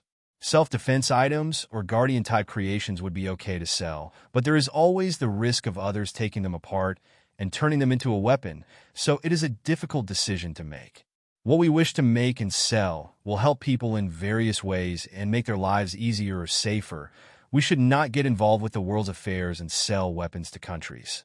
How about this? We can only make weapons of our own within the specifications of the guidelines, and upon being completed, they must be registered to a person along with safety measures being put in place to prevent stealing or illegal sales from happening. If the people of Baltimore got involved with the world's affairs and conflicts selling advanced weaponry, many would covet what they had or wish to destroy them for the changes they have brought to the world. Baltimore, or the Creation Union, would be the next in line for being subdued by the powerful influences in the world that lack a scientific team to produce advanced weaponry. Kaido had Queen, the Marines and world government had Vegapunk, the Revolutionary Army had Lindbergh, and Caesar Clown was a wild card who had deals with Big Mom and Doflamingo after causing an explosion on Punk Hazard and escaping capture by the Marines. Judge was independent without a large influence behind him, so that made him a target for Big Mom to help increase her family's power, so she did not wish for herself to become a target instead. After finishing writing the rules and guidelines along with the group's purpose and how it would operate, Alicia put it in the middle of the table in front of many of her crew members who had some scientific talents or a decent foundation since she had picked them up. If you wish to join, then you are welcome, but first, me, Nika, Ein, and Ushvin need to sign as the leader and co-founders. Then you can sign to join. After the founding of the Creation Union, contact between Alicia and Alfred started about the details of the deal between the merchant group and the Creation Union. In exchange for funding, materials, and additional study materials from outside the country, they would have to contribute various products to be sold or simpler designs that can be made by hiring workers to complete many products. Either a product would be built by the union's people or outsiders would have to use the parts or blueprints to build them within a warehouse somewhere else. So after considering the business model type, the berries would be paid towards the union and towards those who worked on those products or produced the blueprints. Those involved would gain funding and opportunities to further their learning and experience. The group's research and building times were arranged carefully to allow each person more than enough time to themselves to study on their own or work on their own projects with the materials bought from the berries they had earned. There was also the chance to put forward a plan towards the founders or council within the Creation Union where they could gain additional funding and support for their own research. Those less experienced could study under the seniors of the group and gain experience under them. The elders within the group, who could no longer do their jobs or research like they used to, could remain to give guidance to those younger and less experienced without being discriminated, because their bodies cannot perform to the best of their abilities. To begin making products to sell within the world, Alicia first came up with a simple thing to sell within the world of One Piece. Most weak people in the world are put in danger by the changes within the world, and there seems to be a severe lack of a mother's presence within most of the characters' backstories. Either their mother died early, that person was an orphan, they were abandoned, or the mother was still alive somewhere, but was never mentioned. It is believed by many that women have less of an aptitude for swords or fighting, so less of them are seen within the story unless they have a devil fruit. Are one of the women with high talents a special tribe or race like those from the Kuja tribe, and someone like Big Mom, who could kill giants when she was young. She put together several small ideas for self-defense to help when in a difficult situation and being in need of help. The most advanced parts to make were to produce a torch and alarm, but if dial technology was introduced, some of the extra technical stuff could be avoided. The next would be used to escape capture and get help with a window breaker, lightweight restraint cutter, and whistle. The container version would have hand sanitizer and woman's makeup, but there was also the option of including pepper spray and paint to mark the criminal with. Another attachment contained a design for a bottle opener, stylus, and zero-touch door opener. Attached to these would be a keychain or wrist strap along with a fluffy animal plushie or pom-pom to give it more attractiveness for girls and women of different types. Many of them could be mass-produced easily and sold well if they became popular among women, and if they gained some recognition for being useful, saving people's lives would further increase the sales and need for them. Marines, public law enforcers, or people within the communities can pick up on the sounds of distress and the alarm or whistle sounds and respond immediately. Those marked with paint or hit with pepper spray will be captured much easier too, so long as it is aimed properly. The Marines may even promote the use of such things, so that the citizens can better protect themselves from dangers and call of help more effectively, but they would be strict on those abusing such items for fun and wasting their time. Another product that she had discussed selling along with her own for dummies books was the hoodies and one-piece clothing or sleepwear that came in various designs ranging from furry animals, dinosaur, monster, or other types of animals or mythical creatures. After discussing with the tailor of the crew, many designs were drawn up, and some were made for the children. So many designs were already ready to be made in different sizes for children up to the teenage years. If they grow to be popular, matching family sets could be the next step. Even if the animal ones are unpopular to adults, or specifically the nobles, much simpler and more stylish designs could be made to suit their tastes. However, Alicia also had some designs for other self-defense tools that would be of a higher value. The most basic ones would be the extendable baton, portable staff, stun gun, handheld taser, and a cattle prod or taser baton. Each weapon was dangerous in the hands of others and should only be used if such methods were really needed, so they needed to be put in reliable people's hands. Most of them required charging or a battery replacement, so they would have to pay to have it recharged or replaced, so if they were liked by law enforcement groups or nobles that had their guards carry them, so more berries were to be made from that. To stop others from trying to take them apart and research the insides, a safety mechanism was built into each of the stun-based tools. Much like the cane design that she had built for Alfred, they each used electro to work, so it was difficult to reproduce unless they had access to her blueprints and had a source of electricity of their own.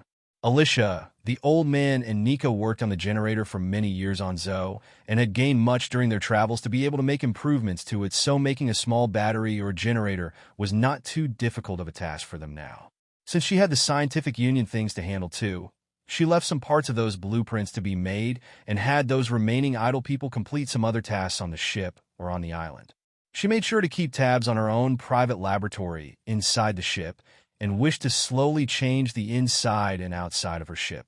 The top would be for the crew and the open space on the deck, but underneath would be her own private laboratory and places where more dangerous weapons are placed, like bigger cannons or projectiles, for example.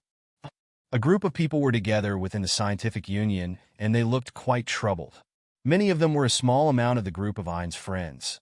A slightly handsome man who had an ambiguous relationship with her, and some others who looked to have some authority within the union by how they carried themselves. One of the people among those with a higher position spoke up. "What has happened with Ein? We have been receiving far less completed parts from her lately. She is one of our best workers, so can you possibly explain this change? I thought you had her under control." He had an arrogant and intimidating voice as he spoke to the others that made them scared, so the handsome man spoke up. "Ein, she still cares for me and the others, but it seems her motivation has been down lately, or she has been influenced by those new people around her. I have tried asking her what she has been doing lately, but she will not say a word. Maybe she has noticed something." Ein had been requested to remain quiet about their operations for now, since it concerned the safety of others, so she was not allowed to tell her closest people. She believed that there must be danger involved somewhere within the scientific union after hearing Alicia speak, and if it is spread out, others may be in danger. It was true that dangers did exist, but that was the sole reason why she told her that not all of her friends may be trustworthy and had probably already been using her this whole time. A woman walked to his side and held his arm with a gaze full of affection. "How could that dense woman notice anything, my love? You are overthinking. Let's just try to find a way to exclude those people with her and create a misunderstanding between them. Before long, she will come crawling back to us where she belongs." Although she spoke to the man full of love and affection, whenever she mentioned Ein, she had a cold look in her eyes full of hate. She hated the idea of sharing her man with Ein, but to get more achievements during their years of study, they had always used him as the glue that binds her and the group together. Whenever there was a group project or assignment, they needed Ein to handle the hard parts so they could achieve higher grades and win group awards. Even to this day, although it was not everyone that had been using her, some of her latest completed works or recognized theories had their names underneath her own because of this close group they had formed with her. The woman had been with him for many years, and they both kept it a secret from Ein, but those within the group that were with them now knew about their relationship. They all knew that they were playing a dangerous game by playing with Ein's feelings and taking advantage of her, but without her, they would never amount to much. The woman may also be in on the arrangement out of necessity, but it does not mean that she cannot still hate the idea of her lover getting so close to Ein all the time. Normally, it was fine since they did not have contact, but whenever she starts pulling away, he sometimes becomes desperate or obsessive enough to almost make a move on her. When she noticed him get so close to her and making Ein blush turning away after he noticed the new people she was with, they both got into an argument with each other about it when they were alone together. Their relationship may have healed quickly within a short time, but she still held a grudge against Ein for it. One of the members of the group spoke up. "How do we do that? She may be stupid when it comes to emotions and relationships, but she will not be fooled too easily by some simple trick." The handsome man linked arms with the woman and smiled. "Here's what we should do.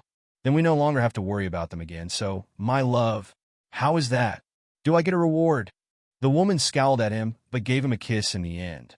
"Good job, my love." The man of higher rank looked at them coldly. "Do as you like, but there can be no mistakes. The boss is not so forgiving." As those words were said, he left, leaving behind the others who showed signs of fear in their eyes. The only reason why they had been accepted into the Union was because of Ein. Their own capabilities were to the level of understanding and creating things from a blueprint or already completed theory. They did not possess the skills or creativity to produce their own work or something of a decent quality that would be acceptable to enter the scientific union. They knew it, the others within knew it, and even the leader and higher-ups knew it, but they were still kept around, because without them, they would lose a talented scientist that studied under Dr. Tsukimi. If they lost control of Ein at this time, their plans would be greatly delayed, and the group's only use within the Union would be no longer protect them from being discarded by the boss and possibly punished too for their failure. As they continued to discuss their plans in more detail, not far away was a figure hiding in the shadows without any of them sensing their presence. In their hand was a small shell-shaped object, and they continued to stay still and quiet until the others left the area. Alicia stepped out from the shadows a little, while later, holding onto the shell, carefully, like it was of high importance, and could not be damaged in the slightest. While the others were busy making slight changes on the ship and putting forward some plans for their own ideas, Ushvin stepped forward first and presented a small box prototype of his own invention. "This is my invention using dial technology. It stores a song or recording within it, but when the box is opened, it will play the recording. The box could be used to store precious items or other things. Although it looked a little rough, Alicia saw its potential. So you use the tone dial as a basis and wish to make a musical box of some kind. This not only works as a good toy or entertainment piece, but it also helps others better protect their precious things. However, it needs further refining if it is to be attractive enough for many customers. How about putting a figure inside that spins as if dancing to the song, and we can market it to females ranging from children to adults?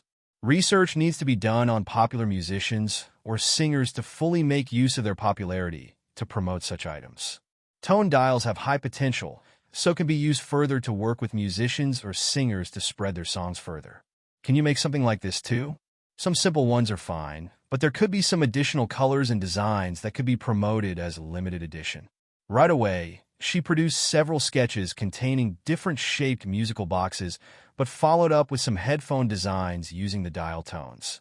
During the 2-year time skip, dial tones became a big hit after Soul King Brook became popular and had lots of merchandise sold, including his album or single on a tone dial or a set of tone dial headphones. Some merchant ships have a supply of tone dials, but they have only been marketed for to keep a voice recording to pass on to others in messages or for other purposes. Alicia also wrote down some notes to remind Alfred during his journeys to keep a lookout for poor individuals with talents or previously successful people who had fallen into slavery. Even musicians or singers are sold on the slave trade along with all types of talents. The more talented they were or more famous, the more their worth would be in the slave trade. On the streets or within a rundown bar, there may be a talent that would never get to bloom because of their environment and the lack of opportunities. Talents could be found anywhere so long as there were people looking for them, so Alicia let her people continue to search. The initial plan was to establish some connections with clothing stores, children's toys stores, gadget or miscellaneous item stores on several popular islands with many trading destinations. A couple of islands had been marked to establish trade within, but the most popular ones were to primarily focus on the islands connected by the sea train because of easier trading situation between the islands. Establishing a clothing line, toys, accessories, or jewelry, entertainment tools, or other things would be quite easy to arrange with berries and manpower, but selling it required the right place to establish a long-term contract where the goods would be sold within a store. Once a couple of items are sold during the early and testing stages that slowly become popular, the stores would request more to satisfy their customers. Alfred was an experienced negotiator and would not suffer a loss during a deal. He could not be threatened with those around him protecting him from harm. Ashvin took the designs and nodded. These should be possible, but I may need some help with the other parts. Alicia sighed. Just take it as a learning opportunity. You have a good foundation in dials, but it would not hurt to figure out some things. Alicia made some more designs using things with other mechanisms. Here are some examples of different ways to use metals and arrange them to provide rotations and other ways to be used. If you have some trouble understanding, then you can ask Nika or Ein. One was a design for a jack-in-the-box, the next was a clock, and then afterward was some designs of a wrist or pocket watch. Since she was feeling inspired with ideas, she continued to put forward various designs for different children's toys. She placed them in front of Nika and said, "How about making some of these?" Nika examined them, but did not seem to understand their worth. "But they're so simple and easy to make." Alicia shook her head and sighed. "That is the point.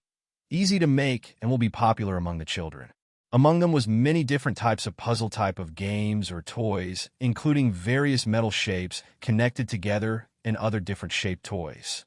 The most obvious one was the square-shaped design called the Rubik's Cube, while the others were some metal puzzles like the connected double metal rings that need to be separated a certain way. There was even a tally counter or clicker for those that like to keep track of things, whether it be the amount of visitors to their store or how many steps they have taken in a day. Finally, there were some basic board games suitable for children and some for the whole family to take part in, but she added her own small touches on them, like changing some things to better suit this world. For example, the characters would be changed to different famous people or creatures, and the same for landmarks or organizations.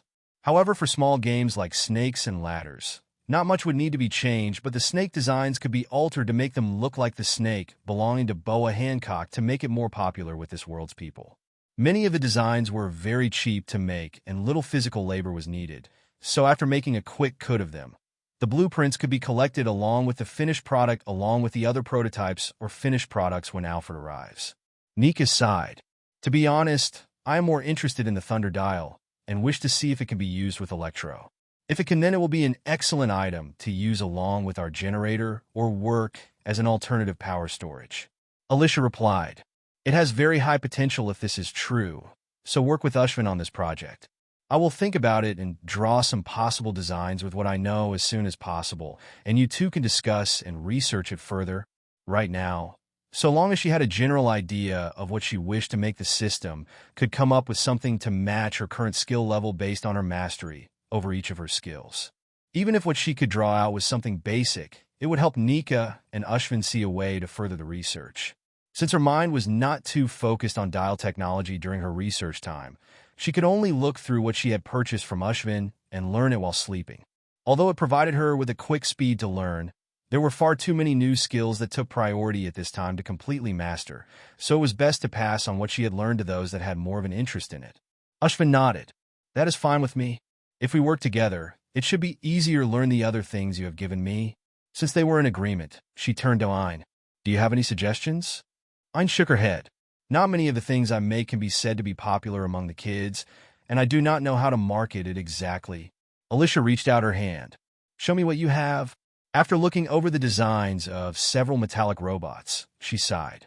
It could work as figurines of popular figures in the world, but they would be too costly and require too much work to make one. If it is simplified and the design is changed and simplified along with the materials, then it may sell. She drew some simple and smaller toy designs that looked like stuffed toy bears and other types of popular animals, including some small features built in, like making some small movements or playing some phrases in a children's song upon a part of their body being squeezed. There were some small designs of some vehicles that could be wound up and then move after being released. She put down her pen and pointed to them. These would be more attractive and affordable without the dangers of kids being harmed by the parts inside. However, if you ever do wish to make a robot and market it, then it will need to have a specific use. For example, heavy robots can help with heavy lifting and difficult chores. A maid robot can carry out simple cleaning or retrieval tasks, or a guard robot could be built to protect the master from harm, so it would need to be capable of shielding its master. However, producing murderous robots would be too far and would be widely misused. The robots themselves would have to be sold to rich noble families and be a rare item to be sold from Baltimore. I nodded. Although I do not know much about the outside world, this has given me much to think on. Alicia smiled in response, but in her mind, she was feeling a little more complicated. What is going on with me lately? Is it because my childhood was not so filled with these things, and I was jealous of other kids during my previous life? Or do I just have a mommy brain lately? Most of her ideas were focused towards children, while some were towards young or matured ladies or men, but during the past couple of designs, she felt herself more drawn to making children's toys. Perhaps it was her maternal instincts kicking in. She had no real parents in her previous life, but her parents in this life had given her enough love, so it could not be a need to satisfy what she never had. She still had the habit of picking up strays, but now it had evolved into children and not just animals, but during that time, she did not feel like she did now. However, when she thought about it, it must mean that the experiment is underway and my instincts have begun to make me feel this way. It seems that it has so far been successful. It was like her subconscious was telling herself to be prepared. She shook her head to rid herself of her thoughts.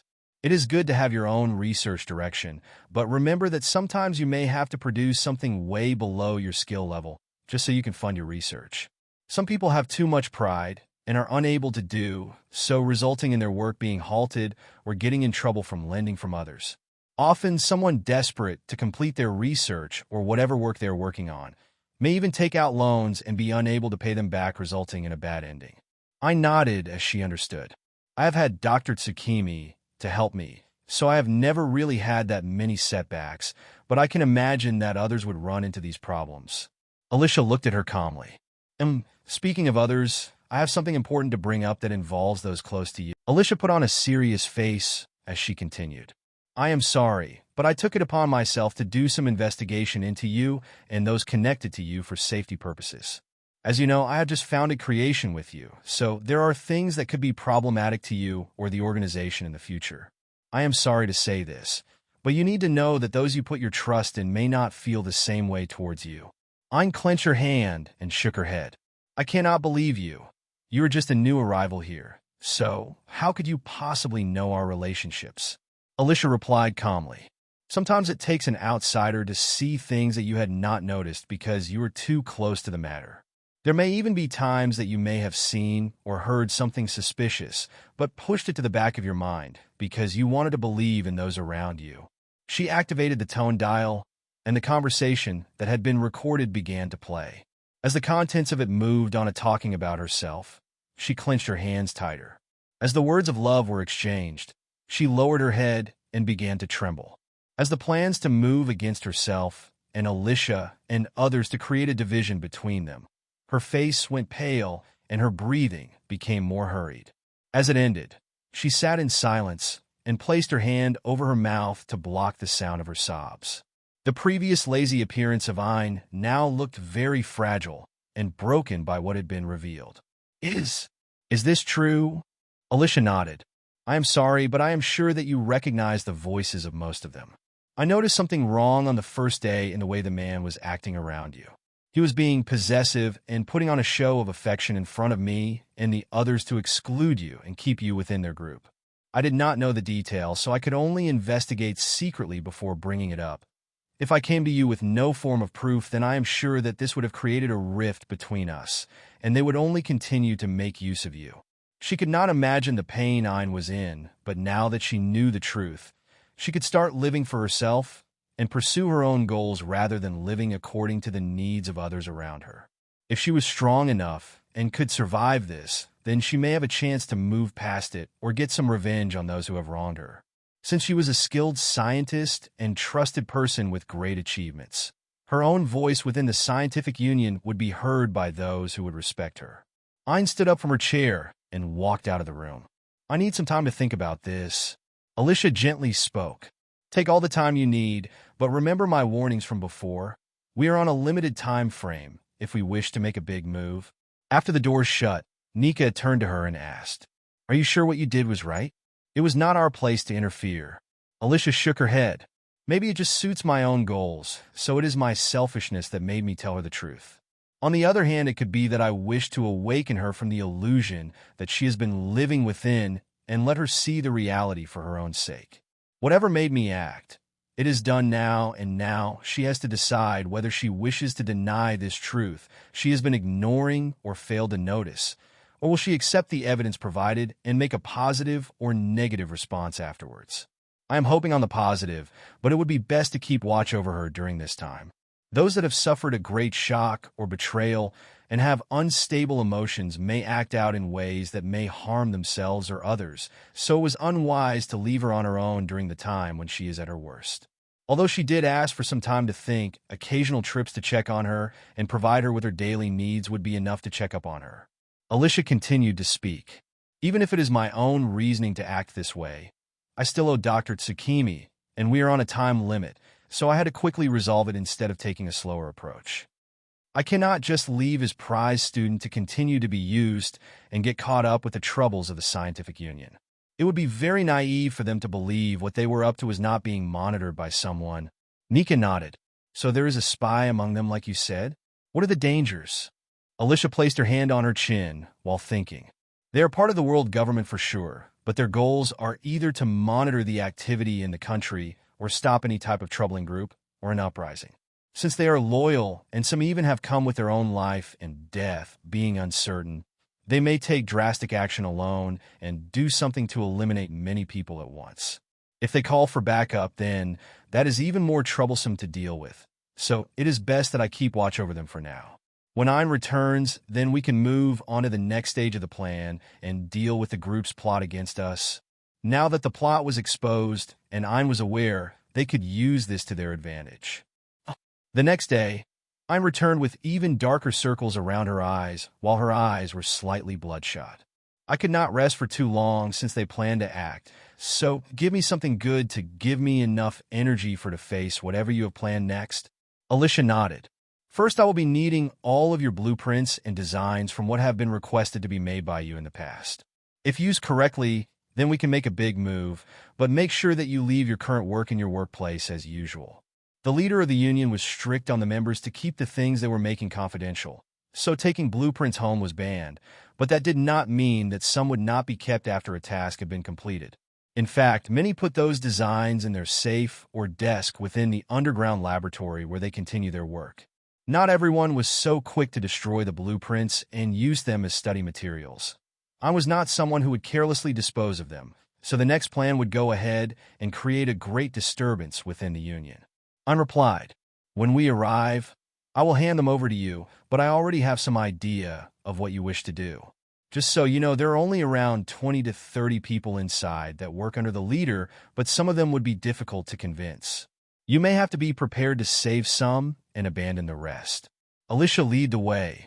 We can only try our best to gain as much attention and then turn the tables. I will get to work as quickly as possible so that we have everything ready for that moment.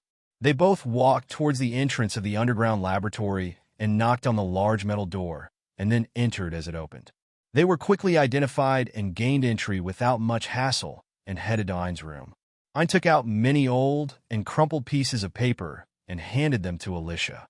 Alicia's hands were full of blueprints of everything Ayn had been tasked to build during her first day of entry into the group. She looked at a couple of the blueprint designs, and her mouth curled up into a smirk. This should work. Ayn sat in her chair within her room and laid back to rest. You can go in the other room. Right now I need some time to prepare myself. Alicia carried the stacks of papers to the room next to Ayn's, and began to look through each of them. I thought so. It seems that I was right. Not every member may be fully aware of what they are making. The leader is distributing different parts randomly to be made by different people. Unless they are able to know what will be made from just a small part of the overall design, it would be hard to identify what they are building. Let's just treat it like a puzzle to solve, and I can also let the system help see if any of the designs have any compatibility and what they can make upon being combined. That will help narrow it down.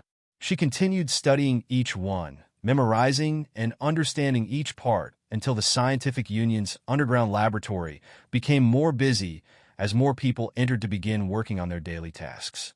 Alicia had been placing many designs by each other and arranging them like putting together several pieces that fit together. She started drawing up some possible blueprints of what would be the result of such combinations with a cold look on her face.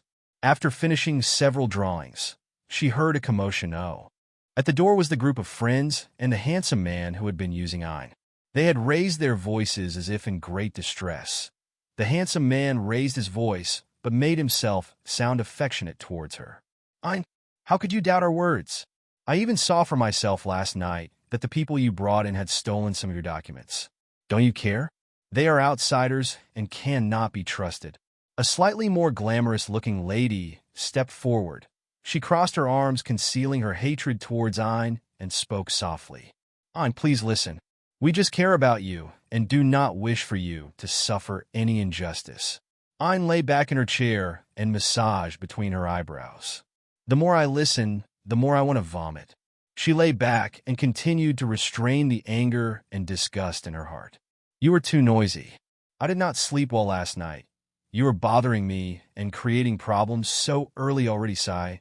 After finding out the truth, she could not yet look them in the eyes, and now that they had come as a group, she could pick up on the way they were trying to make it seem like they were protecting her. However, now she knew that the two leading people who she trusted the most were nothing but scum and continued to be together, while one openly flirted with her and made her believe that they had some sort of connection. It took most of her self-control to stop herself from yelling at them so publicly and ruining Alicia's plan. She lay back with her eyes closed as if bored. Fine then, convince me what you have said is true. The man stepped forward. Of course. Ein, when have we ever let you down before? I definitely saw it. Last night Alicia entered into your room and was searching through your desk. She took out some of your work and then left. Since they had been shouting, they had attracted the attention of everyone else, and even the leader and his people stepped out to see what was causing such a disturbance. The leader stepped forward acting as if he had not known anything beforehand and acted as if he was annoyed. What is going on here? He was a man in his 40s and had slightly messy brown hair, an unshaved beard, but many parts of his body seemed to have been modified with cyborg technology. Even if his body was not as large as Kuma or Frankie, he seemed to have built himself mostly for combat rather than anything else. In fact, if the mechanical parts were not on him, then he would look like an average weak man. The only reason why others feared him was because of his modified body and the weapons that he had no hesitation using against those that were disobedient against him. The man turned around looking shocked. Union leader, I discovered a thief, but when bringing the news to Ein, she does not seem to believe me. I asked for justice, Union leader. The glamorous woman turned around to face him. Now that she was not in Ein's sight, she began to smirk as if victory was in sight. The Union leader would make an example of the people around Ein, and then Ein would have to apologize for bringing in such people into their underground laboratory. From then on, she would be indebted to them because they had saved her from making a huge mistake. If she feels so guilty, then she may even not bother her man anymore and would not need coaxing to stay to contribute to the group. Ein sighed and spoke up. It really isn't what you think. There must be some sort of explanation for this. The leader looked at her with eyes filled with disappointment. You're one of my best people, but I'm sorry. You have let me down this time. He turned to the others by his side. Go and check it out. A moment later, they pushed the door open heavily and entered the room Alicia had been using since she had joined and began to search. Crashing noises followed as drawers were pulled out and other pieces of furniture and shelves were thoroughly searched. Ayn heard the mess that was being made from within her own room and revealed some displeasure on her face towards those that left the room with confusion on their faces. "Are you done?" One of them walked to the leader with a look of worry and whispered in his ear, "Boss, we cannot find anything. What should we do now?" Ayn tapped her desk impatiently and coldly spoke. "Well, did you find what you were looking for or not?" The leader showed a look of anger on his face for a moment, but hid his emotions away. "It must be some sort of misunderstanding. Let's forget about it." Ayn opened her desk calmly, attracting everyone's attention. "So when I say it is not what you think, you act right away and do not give any form of apology, but instead try to pass it off as a misunderstanding. I am sorry to say this, everyone, but this is most definitely not a misunderstanding. There was a thief, but it was not Alicia, but instead it was you two." She pointed to the handsome man and the glamorous woman. The woman put on a pitiful look. "Ayn, how could you? I thought we were best friends." Ayn nodded calmly. "Me too." In response to this, the woman looked shocked by her calm and cold response that was unlike the Ayn that she knew. Meanwhile, Alicia stepped out of the room and stood against the doorframe watching the show. The handsome man looked angered. "Ayn, you know that we have always been there for you and wish to protect you, so how could you try to shift the blame onto us? I think you should apologize. If we search the other room, then we may find what we are looking for, and then you will know why we have acted like this."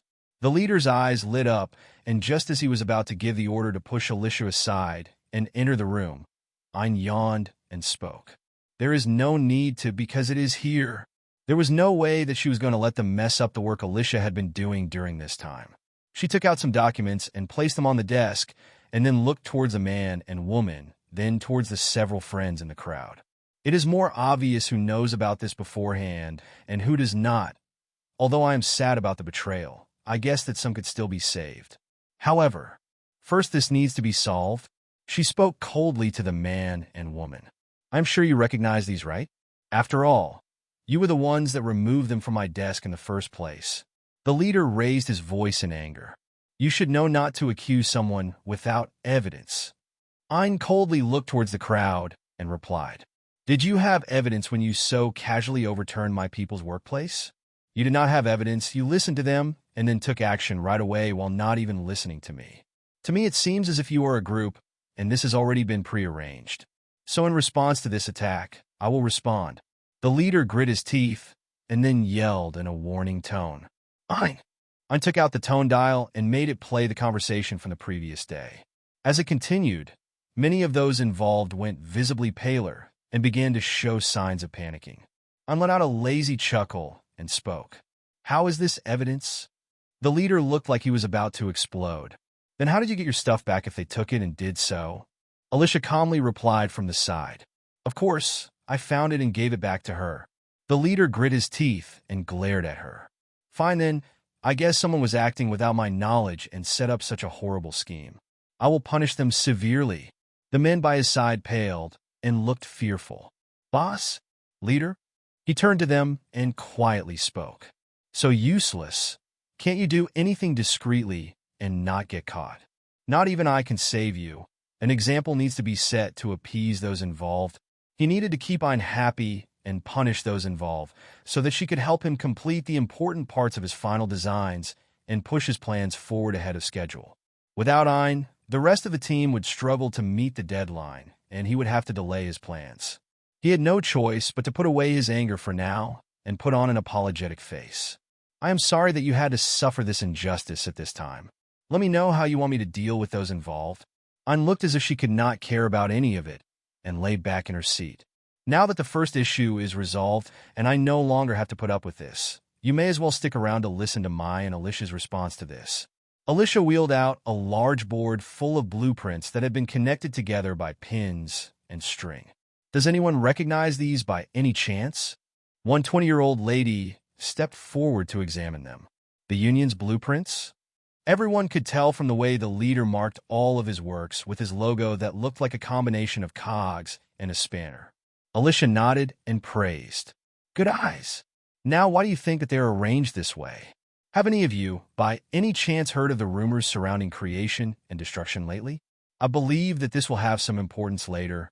The leader had already been walking back to his room since the situation was resolved, but upon hearing Alicia, he turned back around with a look of anger in his eyes as he sensed something wrong.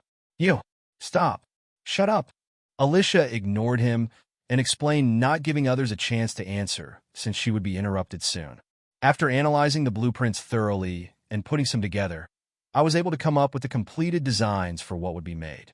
I have to say that your leader is definitely on the path to destruction. As he got closer and was revealing deep hostility, Alicia calmly took out several completed sketches showing the final products of what they had been making. Aine is the most skilled or one of the best among you, so she has been tasked with many important parts, so they were easier to complete. I can see explosive weapons, weapons that produce fire, and also some others that would be used only in acts of terrorism and destruction. Do you really believe that he will not use once they are completed? Your leader has turned you all into willing participants, and you will all be murderers unless you know how to wake up and say no to destruction. A revving sound followed as she said destruction, and the arm of the leader began to produce a weird chainsaw attachment that came out from his mechanical. As he got closer and pushed past the crowd ready to attack Alicia, she looked at the crowd. I have barely even provoked him, and he is already out for blood. Think of your fellow countrymen. Think about the innocents that will be harmed by his ambitions. Think about your ruined futures at the hands of this man. He may have been someone to work alongside Vegapunk in the past, but now he is just a bitter man out for blood. Alicia dodged a couple of his attacks that were aimed to cut her to pieces and shouted, "Creation is here. If you truly wish to pursue science, then we will accept you. You will have freedom to pursue your own research, so long as it is within our group's ideals, and there are ways to help you earn funding for your experiments." She kept dodging calmly, as if the man in front of her was no threat at all. Creation will always triumph. Just as the man was about to activate the blaster of his other arm and had it aimed towards Alicia, who had dodged his chainsaw, a kick landed on his stomach, knocking him back, flying into the nearby metal wall. On his chest seemed to be a large dent, as if he had been pierced by a needle or drill-like attack. Aine observed from the sidelines and watched Alicia's movements. It seems that this gamble has paid off. However, her own combat experience was zero, so she could only sit and wait for the outcome. I am too weak in comparison, so how am I to be of any help to her in the future? The abilities used by Alicia just now was her current mastery of 8 Impact Fist, and it produced devastating effects to the cyborg's body. Several sparks seemed to flicker on the part where she had kicked, showing that it was not just the outer shell that had been damaged. The leader somehow remained awake and groaned. "Hurry up and get her!" Several of his loyal followers stepped forward to join the fight, as they had greatly underestimated her abilities. However, some were smart enough to grab a weapon, whether it be an advanced weapon or even one of the tools set aside on a table. One held a spanner while another held a screwdriver. Another 2 men held what seemed to be a futuristic laser gun in their hands and begun to take aim towards Alicia. A cold smirk appeared on her lips as she saw their actions. Just as everything seemed to look unfavorable for her, a gunshot followed one after another and hit the men with the guns. A giggle followed. I would not shoot such weapons indoors. Those things look unstable, and who knows what damage it could cause upon hitting anything within these laboratories. Another voice followed. You are one to talk. Although there were some unstable things within the laboratory, Nika had aimed carefully to avoid any accidents, since she had more than enough time to investigate the structure of the lab. The biggest problem had always been the laser guns that could blast through a wall, or may not have been properly tested before use.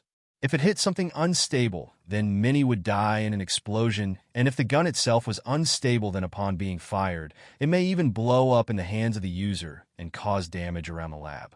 A fan-like sound followed, and a figure was seen levitating on a board with a blunt-looking sword. Ushvin controlled himself and flew towards the first person that went to attack Alicia. As he passed by, he swung his blunt sword at them, and it seemed as if the blow was far more powerful than what he had been able to produce. Nika looked at his display and sighed. TSK. Dials are just cheating. He was using his board and able to fly and maneuver within a room full of people, and when he attacked, he had more of an impact in each of his swings with the modifications to his blunt sword that included impact and reject dials. One attack was more than enough to cause heavy damage to the first person, and the next was quick enough to swing the span at him. He steadied himself and clashed head-on, but it was as if he could not feel the force behind the opponent's attack, then continued to bring his sword back and forward once again. It was like he was absorbing the impacts and then sending them back with his next attack, so he was quick to defeat his opponents. Very little of his own strength was needed to be used, and he was able to adjust himself to avoid any other attacks and reposition himself when needed on his board. As this was happening, Alicia calmly looked as the leader was getting up with a crazed look in his eyes and yelled, "Bah! Who cares anymore?" Many were faithful and followed Vegapunk like loyal puppies, but where did it get them? Not once did he ever acknowledge any of us. So what is wrong with my pursuits? I just want to get what he left behind and further my own research. Alicia yawned. Vegapunk is a genius. Geniuses have a hard time recognizing the efforts of those below them, and they have even less of an understanding of those around them because of the huge distance between him and yourselves. There was always bound to be a gap, no matter what. I'm not on his side, but I can see why he left someone like you behind. You dream too small and piggyback off others. Even now you do not mind using and sacrificing others just to further your own research and resources. It is quite pitiful actually. If I was Vegapunk, then I would have burned everything down so the temptation would no longer be there for people like you. In your hands, his dreams and grand designs will be used to bring great harm. However, it is a national treasure of the future country that will be very important for many years to come, so it will still remain. As for you, I think that you are done. She walked over to him and increased her speed as he tried to stand and counterattack, but before he could, his arms broke from two fast and targeted kicks. The chainsaw part of his arm seemed to be heavily damaged and unable to operate. His other arm had been unable to open fire upon her and had been broken beyond repair. Another kick landed square in his face and knocked him back against the wall. He lay there unconscious, and Nika went to open the large metal door. This is your last chance to repent for your actions. I hope that you all realize what has happened today and how you have narrowly escaped a bad future for your country. Let them inside. A group of Marines and scientists from Baltimore entered the room, looked at the mess. What is going on in here? Why were we all called here? I stepped forward and bowed to her master among the group of people and spoke to those new people. I have to report the leader of this group for his wild and dangerous ambitions and amassing many dangerous and unstable weapons. Meanwhile, Alicia quietly stood back after seeing the leader was no longer a threat, but kept an eye on the actions of one of the people in the crowd. They seemed to look towards herself a couple of times and did not display much emotion, but judging by his body language, he seemed to be quite pleased with himself, as if he had avoided a suicide mission. Now that the group was exposed for their crimes, and Ina took the lead to bring up the leader's crimes along with those who were directly under him, the Marines began to restrain the still-living Cyborg and his men, then asked the others to them back to the base for questioning. However, Dr. Tsukimi came forward for Alicia, Nika, Ushvin, and Ein, and vouched for them, stating that they were under his care. If they wished to gain further knowledge on the incident, then they were welcome to visit his home where they would be staying. Although their races and origin was somewhat in question along with their involvement. Dr. Tsukimi was an elder and a respected member of the upper council on Baltimore, so he had some authority on the island even in his old age, so they could not overstep their current. With the cooperation of the head scientists of Baltimore and the Marines, the defeated scientists were subdued and brought in for questioning. The Union itself was named as a terrorist or hate group, and the main members were imprisoned while those others who had less involvement with the true goals of the group were put under watch by the country. Although many escaped imprisonment, they had a stain on the records, and the country were now watching them more closely. If they returned to their old ways and formed another group with similar ideals, then they would all be imprisoned along with the leader and his men. While being imprisoned, the leader suffered large damage from several of the kicks done to his body and was unable to fix himself, so he could not put up any resistance against the Marines who had captured and interrogated him. With the large amount of evidence and a large supply of dangerous weapons being amassed within his underground laboratory, he and those closest to him were quickly charged with numerous crimes. Afterwards, some Marines visited Dr. Tsukimi's home to get a statement from Ein, Alicia, Nika, and Ushvin. After giving their statements on what they had discovered and how they uncovered the plot, the couple of low-ranking Marines thanked them for their contribution. Even if they were suspicious of the outsiders' goals and origin, they had to respect the old man who was protecting them. The Marines may have high authority and power within the world, but when it comes to getting involved with the country's politics and those with money or influence, they often had to lower their heads and look the other way. Their justice was not perfect, and they did not have the right to interfere too much in the country's issues. Many Marines learned very quickly that nobles or people of high influence can find ways to affect their careers if they choose to go against them. Those pursuing justice and weren't able to look the other way were examples of this, as some dirty nobles came for revenge after digging into the crimes they had committed. Some bribes helped to make their crimes go away, and those people would suffer from framing and be put on difficult missions leading to their career being ruined, and even the risk of death being high. Those who had experienced the darkness within the Marines were all under an understanding that if they did not have the power or ranking, then they could not truly pursue the justice that they believe in. Their justice can easily be crushed in the face of wealth, fame, and power, so those near the bottom or taking up tasks in difficult environments had often learned to look the other way to survive. During the time that Frankie landed on Baltimore, the Marine presence and power was very low and was unable to subdue him and being unable to stop him from living in Vegapunk's laboratory. Even at this time, Alicia could detect that most of the people on the island were just low-ranking soldiers that were no threat to someone like the leader of the Scientific Union. Their sole task was to maintain public safety and arrest any criminals that caused trouble on the island while maintaining a positive and non-threatening presence there. If they continued to make a commotion and upset the higher-ups and begin to use force for certain things, then it would be reported to someone above saying that they are affecting the country's peace. The Marines had always been known as those who save the weak and are trying to maintain peace, but if they were known to be making a show of force or trying to undermine those in power within a country, it would affect their image in a really bad way. Since many of the higher-ups do not wish for their image to be stained, they would rather punish those who brought about that situation and try to placate those who had made the complaints. After finishing up the investigation and other things related to the Scientific Union, Alicia put forward several announcements to the public about creation, including their goals and how to become a member. After destruction comes the time for creation, and this was true for the science groups. Creation was created to oppose such groups with self-interests or dangerous ways of thinking that could harm many others. So after they had played a big part in removing them, many wished to join, and even some innocent people from the other group had come forward expressing their wish to change their ways and contribute to the country. Since they were backed by Dr. Tsukimi and they had his prize student, who was also involved with the downfall of the Scientific Union, they gained more people's support and very quickly gained rights over the underground laboratory after it was cleaned out. All that was left was to wait for Alfred to arrive and to start making additional arrangements. As for the spy that had been planted within the Scientific Union, he seemed to have disappeared afterwards, not to be seen again. Alicia was worried that he may move over too, but after some time of looking out for him, she figured that his mission was over and no longer needed to remain on the island since he had collected more than enough knowledge and experience, but still lived after completing his task. His following days would be reporting to his Cypherpole group and submitting his report since he had narrowly avoided his own death. In an unknown place outside the country, a man walked into a bar and made a very specific order that was not on the menu with a slightly lowered voice. The bartender smiled and then waved to him. "Dear customer, please follow me and you will receive your order very soon."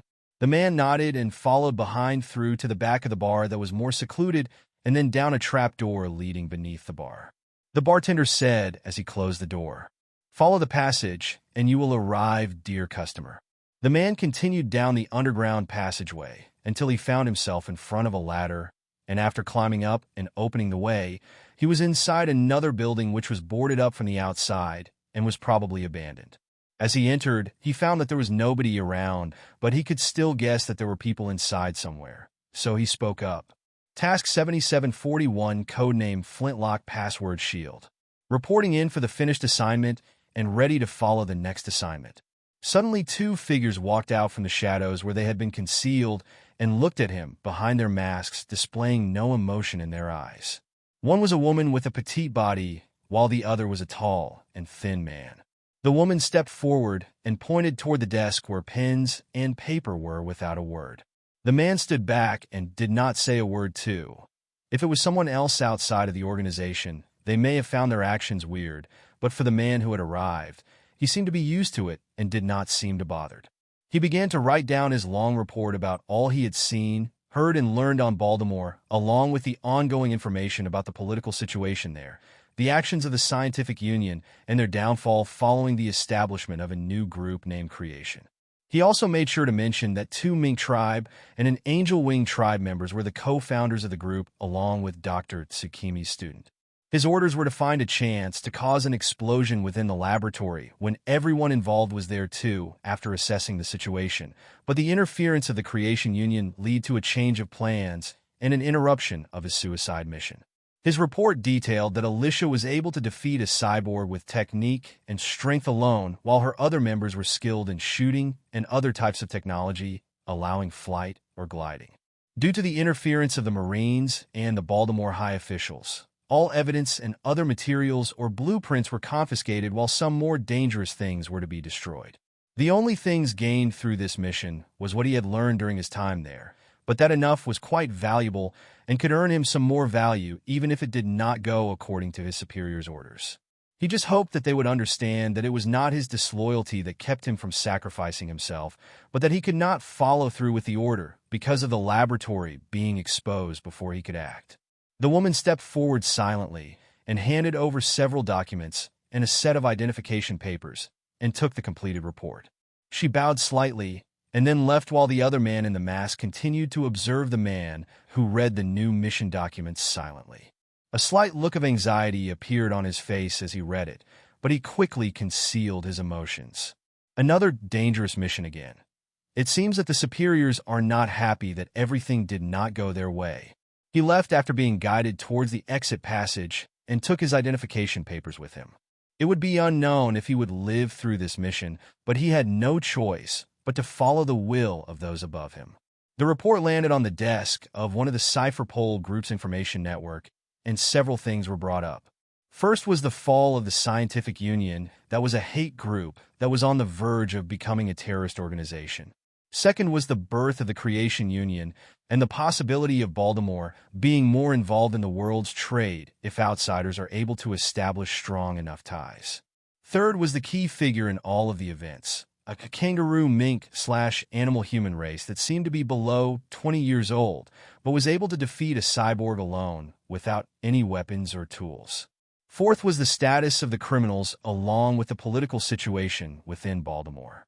Fifth and finally was the strong protection the country and one of the highest skilled scientists that wished to shelter several individuals from questioning.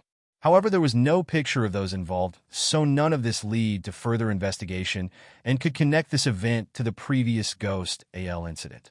Since Alicia had done the country a favor, even if they found out, they may still protect her, since she had not caused them any problems and would believe her bounty to be some kind of mistake.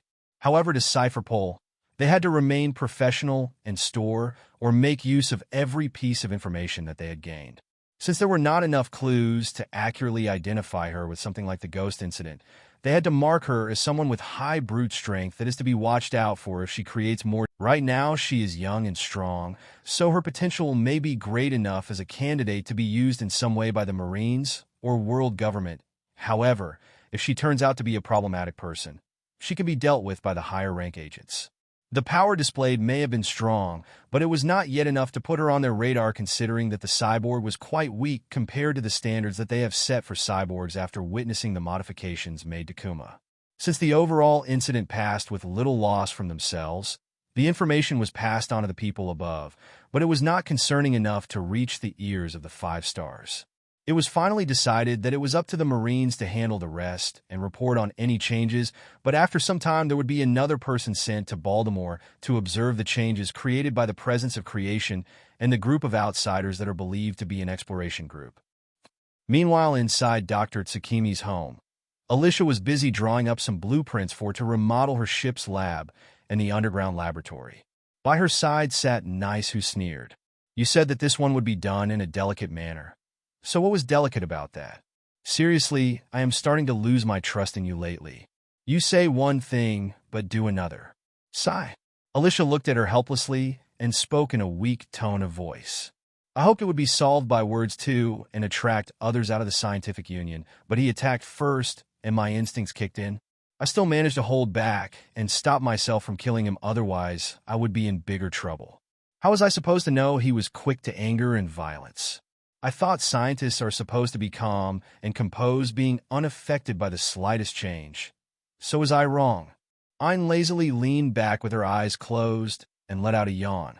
Not every scientist can remain calm all the time. That guy may have been talented in some areas, but his temper was never all that good. Alicia stared at her and spoke. Then why did you not say so? Ayn yawned again. You did not ask, and my interaction with him was low, so there was little I could do to help you.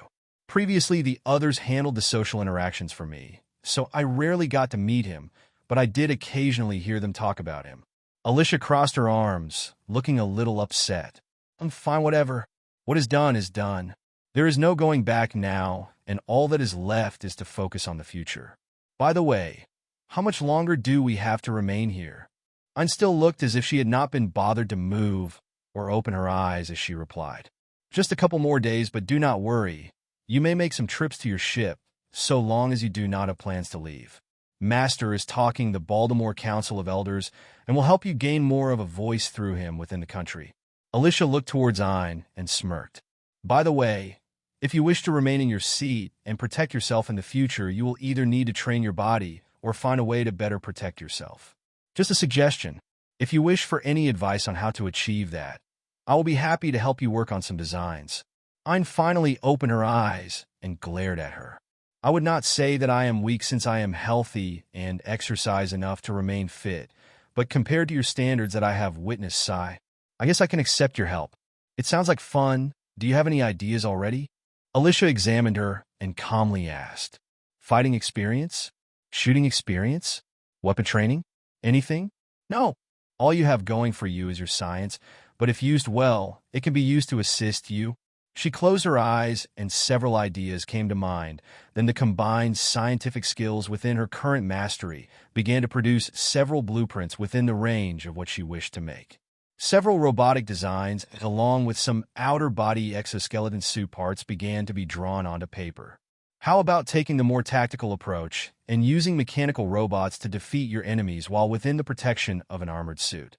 These are what I could make with my current skills, so I am sure that you and your master could make improvements to it. Ayn looked at the designs and nodded calmly. I understand what you mean, but what is this thing that you drew? Why does it look so simple-looking and weird?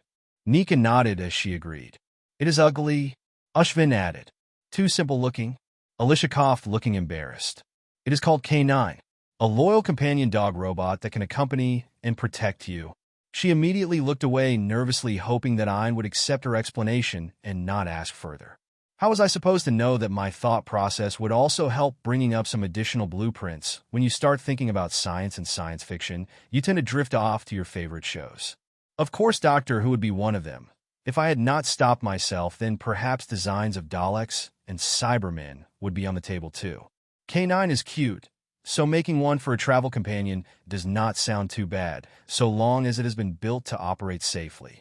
She turned back and acted as if she did not care.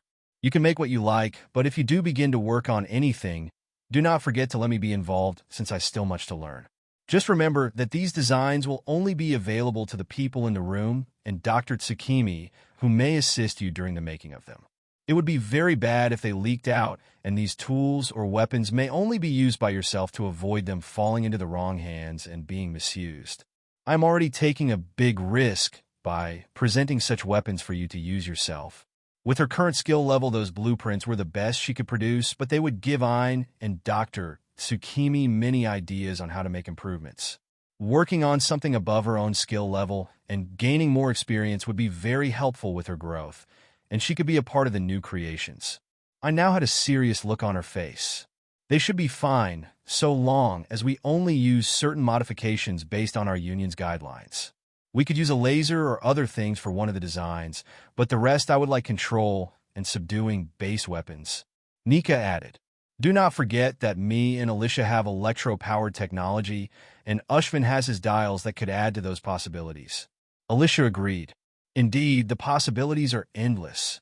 Things that may seem impossible with engineering and this world science, but some problems can be solved in other ways using various other paths like weather science, dials, or even pop green, so various creative ideas may have some way of becoming a reality. Meanwhile, Alicia happily chanted in her mind, K9, K9, K9. After Alfred arrived back on the island with many supplies, Alicia and the others took them off his hands ready to begin with their experiments. The several test subjects were moved into the underground laboratory during the night and kept in a private lab that belonged to the previous leader that nobody could gain access to unless she allowed it. Some blueprints of various easy-to-make products were passed on to Alfred to begin the producing them. She sat opposite him, who now dressed in thick and warm clothing, and spoke. These are the product ideas that I wish to be made and put on sale soon. I also hope that you can continue to watch the black market and other places for various items, people, or other rare species. What I am in need of right now is a king bull and various other talented or famous individuals, maybe the occasional handsome or beautiful man or woman to be used for advertising clothing. Let the children on the ship model for the children's wear. How is the progress looking for a musician or singer? Alfred shook his head. We have found no one with musical talents yet, but I have tried contacting some known artists, but they wish to see the products before agreeing to any sort of deal. King bulls are rare, but there will occasionally be one to appear on the black market, but it will cost a lot. Are you sure that you wish to spend so much right now? It seems as if you're going to burn through most of your berries this way. Alicia shook her head. The berries can be made back through our businesses when they begin to turn in some profits, but if we are really desperate, then we can always make something very rare and expensive to push to the nobility. I can imagine that the others on Water 7 must have already settled down and are earning some berries of their own. If they get desperate for money, then they can target some troublemaking pirates and collect the bounty while selling the ship and the rest of the belongings for some extra berries. They just need to be wary not to clash too much with the Frankie family, who do the same. Alicia was rich enough and was burning through most of what she had earned, so there would still be enough left over to put into some projects and living expenses with what remained. By the time she began to become a poor person, the berries should have started coming in from the merchant group under Alfred, so she could afford to keep spending her berries on some more expensive items like a king bull. Alfred had done the calculations and agreed. Then that is fine, knowing you. You will probably go hunting sea kings or stealing ships from pirates just to make some extra berries. Alicia smirked. You know me so well? Alfred paused for a while before asking, what about the others? Is there any changes that you wish to make to the arrangements for who will join each ship? Alicia answered after thinking it over for some time. Carrot may be a little restless in Water 7, but she is needed to look over the others and protect them if anything goes wrong. Archie is where he needs to be, but Tristan can go anywhere so long as she can study and practice her skills as a doctor, so if possible you can let her follow you along with Midia for now. I am sure that when I have improved my abilities, Tristan may be needed by my side to help keep Midia stable while she undergoes treatment. However, it will be yours and her own decision if she will undergo the procedure. Alfred frowned. You had mentioned briefly about this before, but what exactly did you have in mind for my daughter? Will it be painful or dangerous to her life? Alicia nodded. Your daughter is broken so badly beyond repair that medicines and surgery cannot correct her body. She will be in pain and live with a disability for life. In this world, her chances of survival will be low unless she is prepared to take some risks to help herself have the ability to protect herself.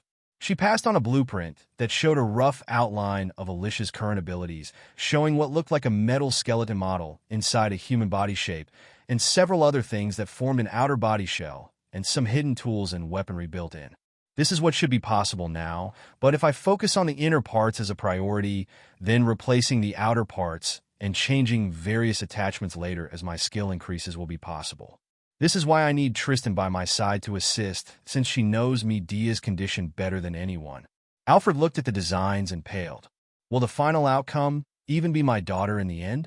How much does she need to sacrifice just so that she can walk or be like everyone else? Alicia tapped the table impatiently. It seems as if you are underestimating your daughter too much. She has the heart of a fighter, so do you honestly believe she will be happy remaining as she is? She has survived so much so far, so I have confidence in her ability to survive this too. Although I am asking for your opinion, in the end her final choice will be the determining factor. Alfred had a pained look on his face, but then became determined. If she decides to take his path, as a father I have to follow her and undergo the same. I cannot leave my daughter to endure everything alone. A crafty look appeared in Alicia's eyes. Then you need to earn lots of berries to pay for both you and your daughter's transformation. Once you begin, there will be no more opportunities to back out, so think it over properly. I believe your daughter prefers the sword, so her modifications will be easy to manage, but yours will need additional assistance so that you can be made to suit your own style of combat. Alfred bowed his head. So far the cane has helped me protect myself, so I have hardly ever had to struggle too much with others. I have also been well protected, so I have had even less opportunities to find out where my talents lie. She examined the body that he had gained from training after he had joined the crew along with his overall build, and then closed her eyes to examine his skill sets. I wish for Midia to be built more lightweight to suit her previous swordsmanship, but Alfred is different in the way that he can be modified. He can either undergo a medium or heavy type modification to make him more durable, but his speed will be affected as a result. Perhaps a simple modification would be best, adding some grabbing and restraining tools while the rest will be focused on his defenses. Maybe something similar to Frankie's extending arm, or like Winch Green's high strength and extending abilities, but in a cyborg build. If Quinn can accomplish it with his own modifications, then I can do it too, and the same could be done for Midia's cyborg body, to allow her more speed. After thinking about this world's possibilities with devil fruits adding to those abilities and modifications, she let out a sigh. How scary. All these years training, and I could easily turn someone into a monster worth more than 500 million berries or so that could surpass me in strength. However, it will definitely cost a lot of berries to even produce one or two, so I will have to think this over carefully. She quietly rummaged through her memories of the devil fruits that she knew that could be obtained through foul means like Blackbeard within the world, or just so happened to reappear in the world, but which will not affect the plot too much that I could obtain. Could I try snatching the Quake fruit before Blackbeard gets it? The danger for that would be very high, and I would have to be there at the war when Whitebeard dies. Stealing the flame fruit would affect the flow of the story during the second part of the Grand Line, but that does not mean that Sabo would be the best person to wield it after the Colosseum arc. However, taking it may anger the Revolutionary Army, Sabo, and even Luffy, since it was originally Ace's fruit. Others in the story that barely have an appearance again would be good targets for recruitment or devil fruit theft, or they can be obtained from those destined to respawn somewhere close by during the original plot. For example, can I really allow the invisibility fruit and the shadow fruit to fall into Blackbeard's hands, even after knowing some things that will happen? It really needs to be properly thought over which are most suitable and which would be too risky or useless after obtaining. After the war was the time that the world was in the most chaos, and everyone was joining the struggle for Whitebeard's territory, so she had to be ready to make a move and build up her power before the world's power balance has been changed. However, before all of that happens, she still needs to make use of this time to expand her skills and her allies' combat abilities, weaponry, and other important tasks that she wished to complete before the original timeline begins. She handed over several more documents and blueprints which showed more parts for a ship. Once the others in Water 7 have gained more expertise and made progress on the ship, have them build these parts and have them transported to the island upon completion. Alfred looked over them. You wish to modify your ship? Why don't you just build a new one instead? Alicia looked at him seriously. It is mine and others' life's work, and has been built so that it can be changed later without damaging its structure or affecting how it will run, so I believe that these changes will fix any damage it may have suffered. Her plans were essentially tearing down the ship and rebuilding it from the inside and outside, changing the wooden outer parts and inner structure, and replacing it with metal plating. Alfred pondered. What about the wood and scraps left behind? Do you wish to sell anything that can be reused? Alicia shrugged. If it can be resold, then go ahead and sell it. Is that everything? Can I trust you with everything that I have asked of you? Alfred bowed respectfully. Of course, you are my daughter's savior, so I will do my best to complete the tasks assigned to me. If I have any troubles, then I have the others to back me up." Alicia smiled. "How are they all doing?" Alfred looked a little frustrated. "They are reliable and are all doing well, but without you there, they can be a little difficult to manage. You sure picked up a group of troublemakers." Alicia began to laugh. "Ah, it is good that they have plenty of energy to spare. However, if they have so much energy, then they can train a little harder. Pass on these notes and training plans to the higher-ranked people among them."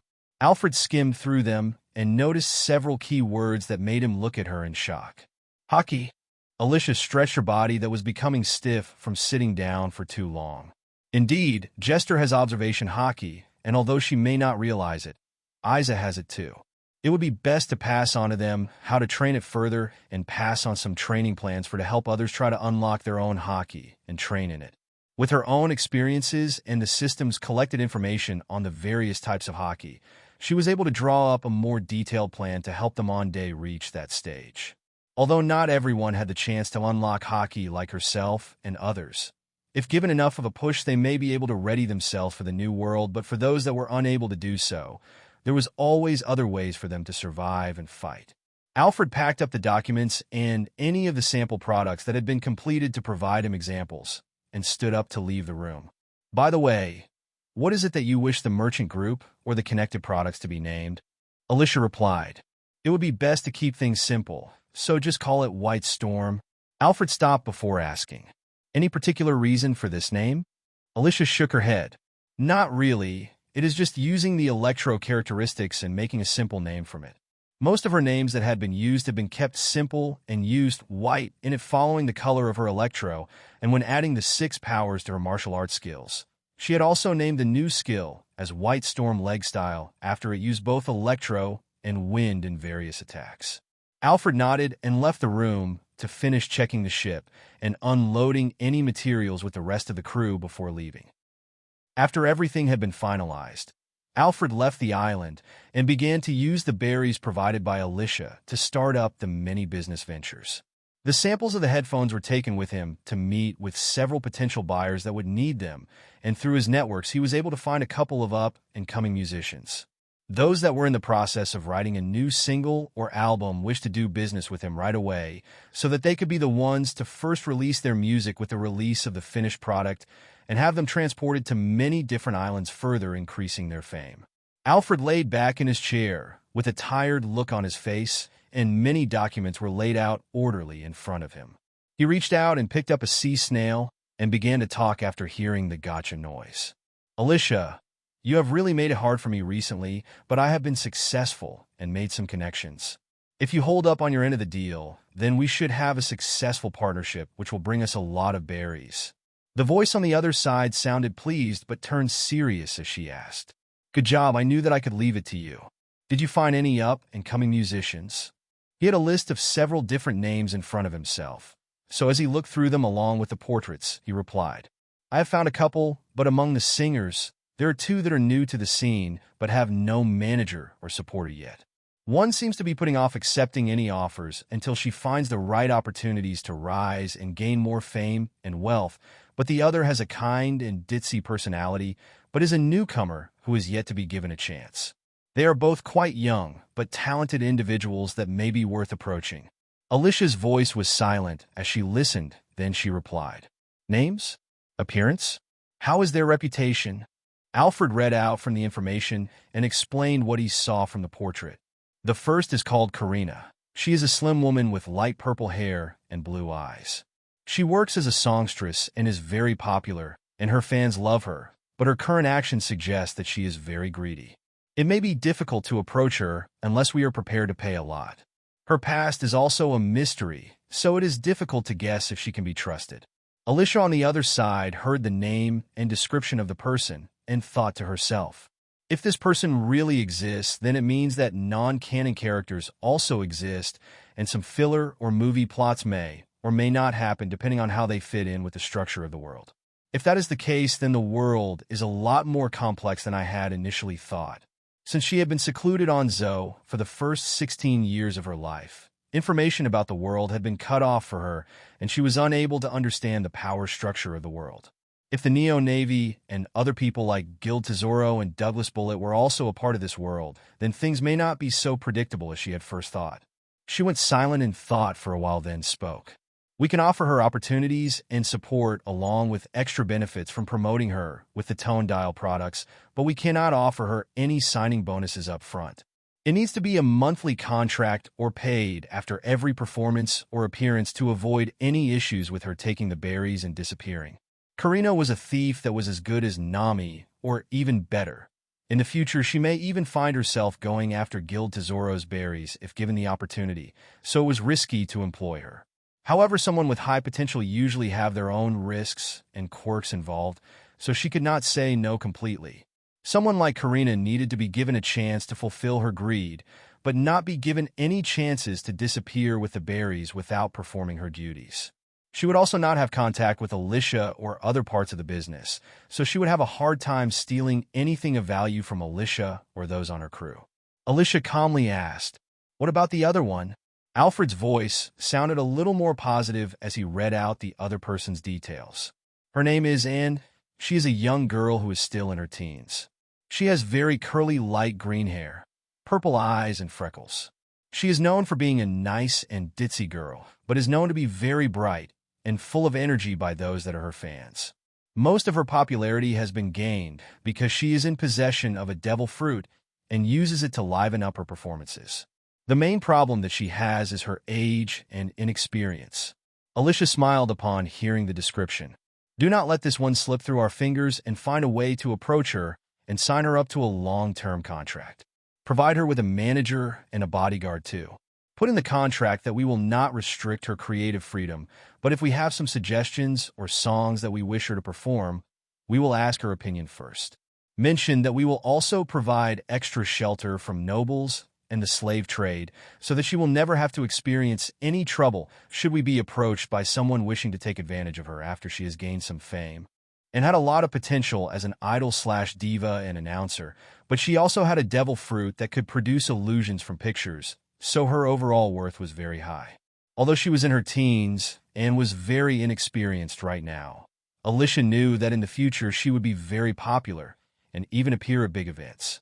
She was someone worth investing in, but Alicia did not wish to restrict or control her too much and ruin her before she even debuted properly. However, as her fame grew, more issues may present themselves like crazy fans, rich nobles, or low lives wishing to exploit or harm her, so she needed to receive proper protection from such things. In the movie, she was still lively, so she must not have experienced much of the darkness of the world and was well protected most of the time, but now that things were changing, it was best to protect her from such things. A bad example would be the female dancer named Passia from the South Blue, who was captured and taken to the human auction house to be sold for 7.2 million berries. Once someone's fame and value increases, others may seek to exploit it. Alfred made some sounds as he was making notes and asked, "Is there anything else?" Alicia said, "If you can achieve that, then try to put someone from the crew by her side so that we can create a closer connection to her. Her devil fruit will be of great use if we can get her to join us completely." Creating illusions from a picture was a great ability to create confusion or to provide entertainment to others, so it would come in useful at times when diversion or stalling tactics would be needed to create opportunities in battle. Although Alicia did not know what kind of situations she would be involved in, she had to prepare for many possibilities now that the world around her seemed to be even more dangerous. Alfred sounded a little tired while asking, "Then who should be her manager and bodyguard?" Alicia responded, "Pick someone who is quite idle among the crew to become her bodyguard, but not someone overly threatening or unique in appearance. Just bring it up to those with you or those staying at Water 7. For the manager, it may need someone with your abilities or good people skills." Alfred responded, "Isa has been learning under me recently, so she may be a good person to place by her side as a manager and protector, but I suggest someone with more muscle to protect them properly. How about Lucier?" Alicia responded with a positive tone. "Those two should work well together. Lucier has a simple personality, but can handle a confrontation, but often he can get caught up in the heat of battle. This environment will help him learn restraint and control over his emotions and strength, but it will be good to have someone like Isa by his side to be the one in control and give him orders. If things do become more dangerous, then she can make use of her dial guns as a last resort. Isa certainly had her own capabilities in combat, but she was restricted from using her weapons in public places, so Lucier would be the one to handle any trouble first. Alicia continued. Those that are busy training or are idle can either help with protecting you while you are transporting the products between islands, or they can take up some protection tasks as mercenaries. The Kungfu dugongs and other creatures cannot stay too idle on Water 7, and also need to be put to use in some way. On the other end, Alfred was taking notes and drawing up the tasks that he had to complete. All right then, that should be more than enough for me to accomplish during the next couple of months. I will keep you updated on everything else you have requested once they begin recruiting and start production. Alicia responded. Best of luck. I will be busy during this time, so I may not be so easy to contact all of the time like now. Speak to you again later. Another gotcha sound followed as the communication cut off between them, leaving Alfred staring at the long list of responsibilities on his shoulders. She really wishes to test my capabilities with all of this. However, I cannot afford to fail. A determined look appeared in his eyes as he looked down at the portrait of his daughter inside a locket around his neck. If I could climb up from nothing back then, now it should be more than possible to start back up with the resources and plans that have been given to me to start with.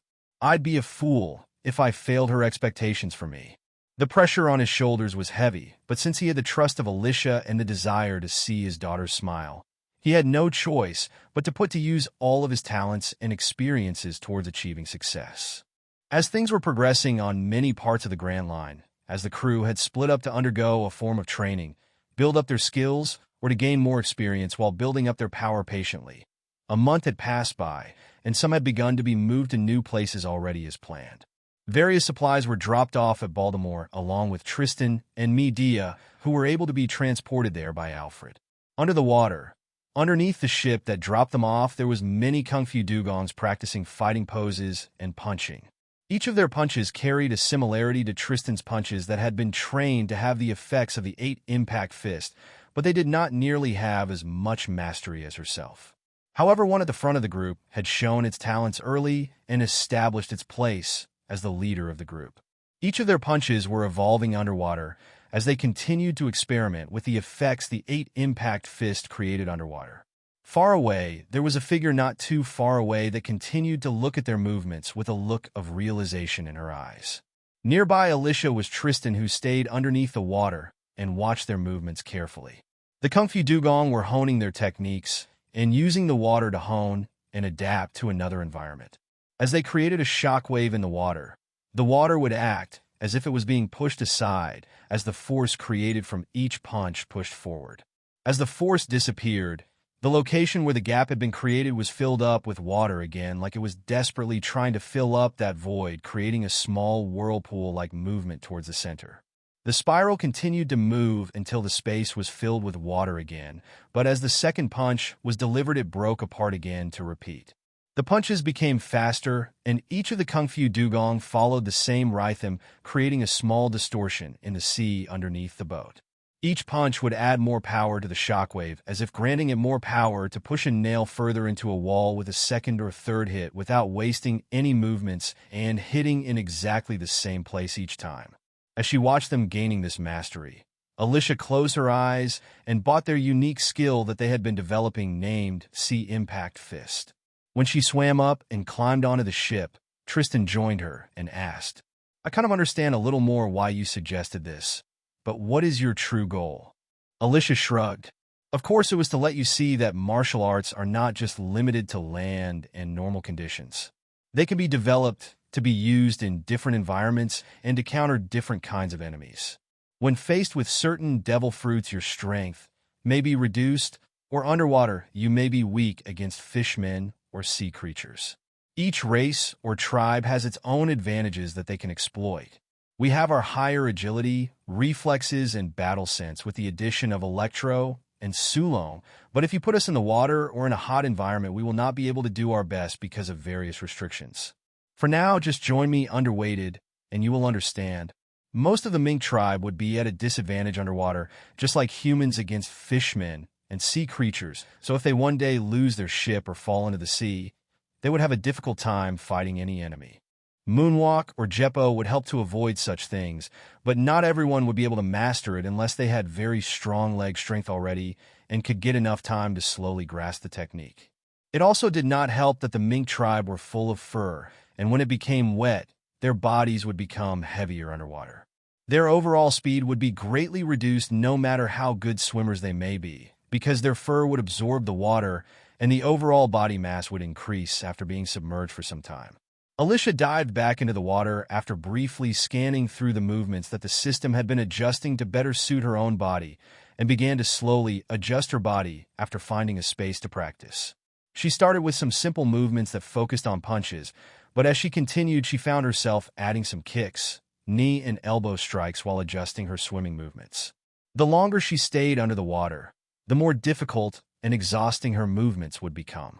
It was as if she training on a mountain peak with very low air and heavy pressure on her body, but instead she could only focus on holding her breath while trying to improve her lung capacity as she continued to make her movements more efficient.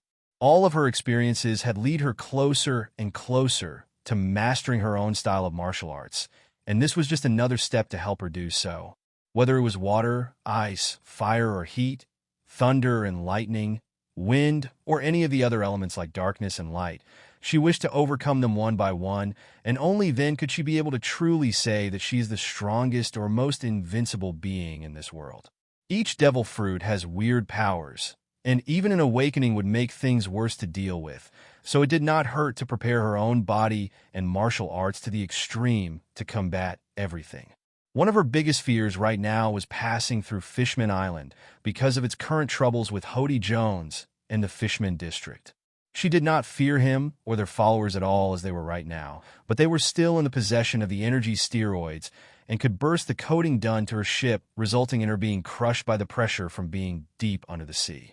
Even if she were to survive, it may result in a large loss of her own crew members, so it was not worth risking right now.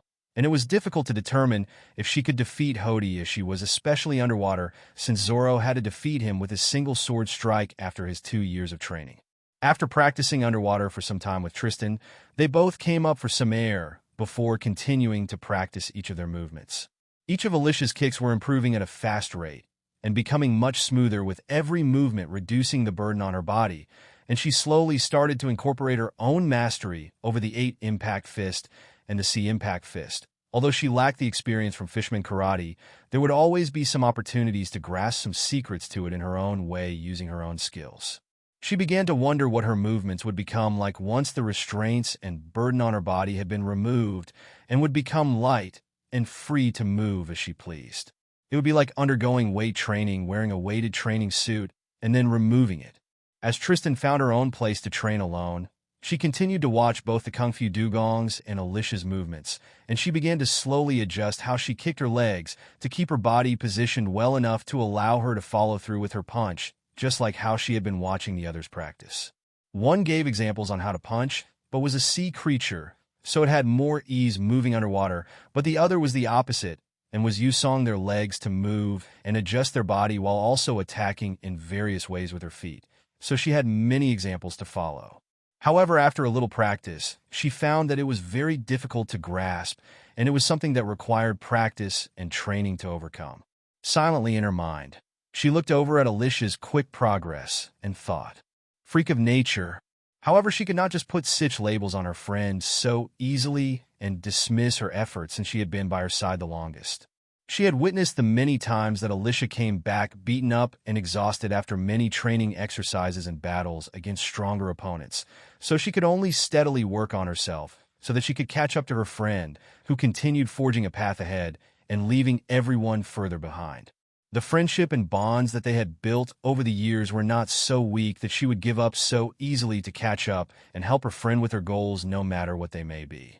Her friend held back many things from her and seemed as if being chased by something, but Tristan wished to become her strength and reduce some of the burden she carried. As Tristan and Alicia trained with each other and the Kungfu dugongs, Alfred finished up delivering all of the supplies to Dr. Tsukimi's home, her ship and the new laboratory. He began to leave, and the Kungfu dugong had followed along with him after receiving Tristan's approval.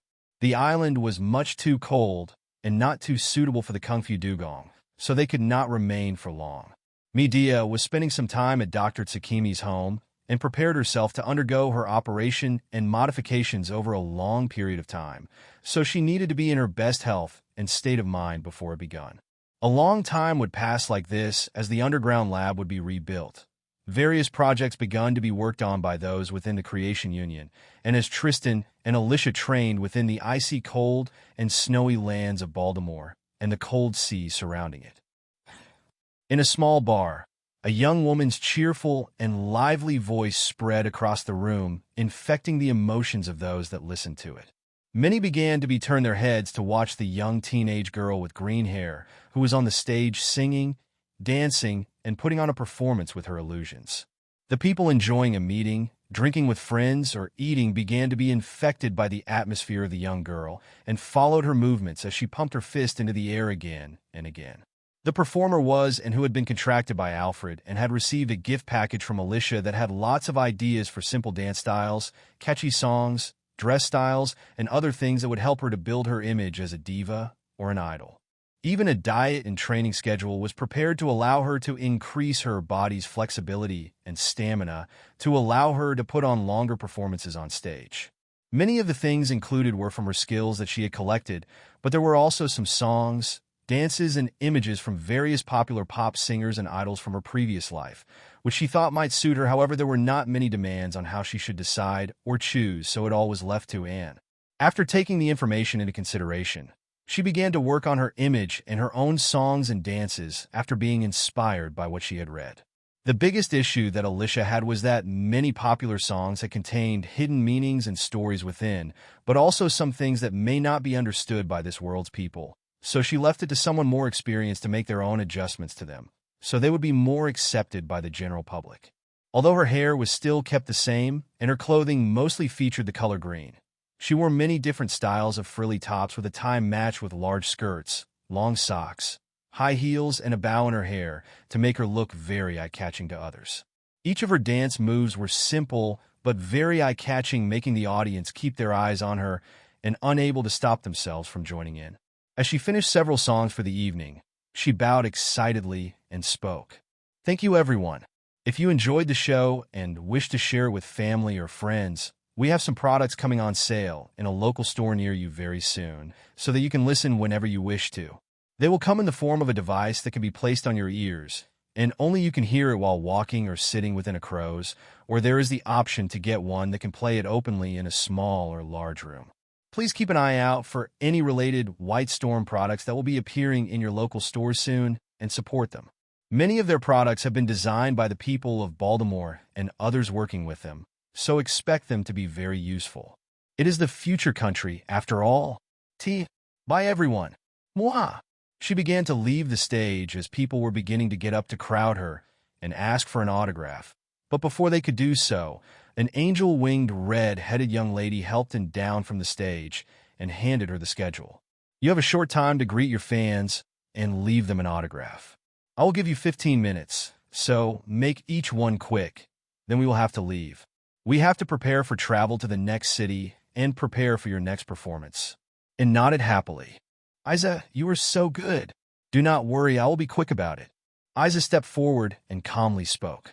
"If you wish to ask her a question, give her a gift, or receive an autograph, then queue up. The rules are that no contact is allowed but a simple handshake. Keep it short so you can allow others behind you to get a chance with her, and please be respectful to her."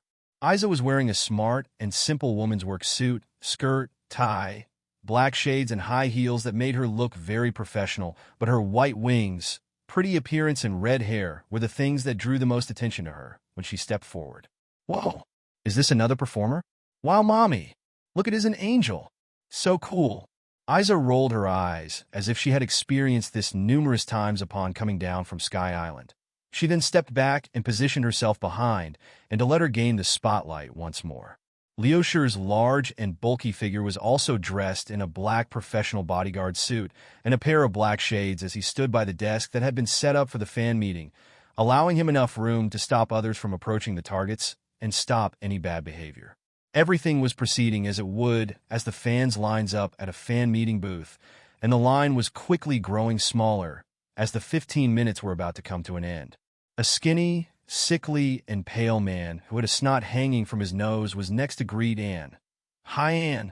I am your biggest fan. Do you remember me? I've seen all of your performances." His overall aura seemed to be unstable, and his eyes slightly bloodshot as they obsessively gazed towards her expectantly. Despite her discomfort, and maintained her professionalism and smiled politely. "Thank you for your support all this time, my loyal fan."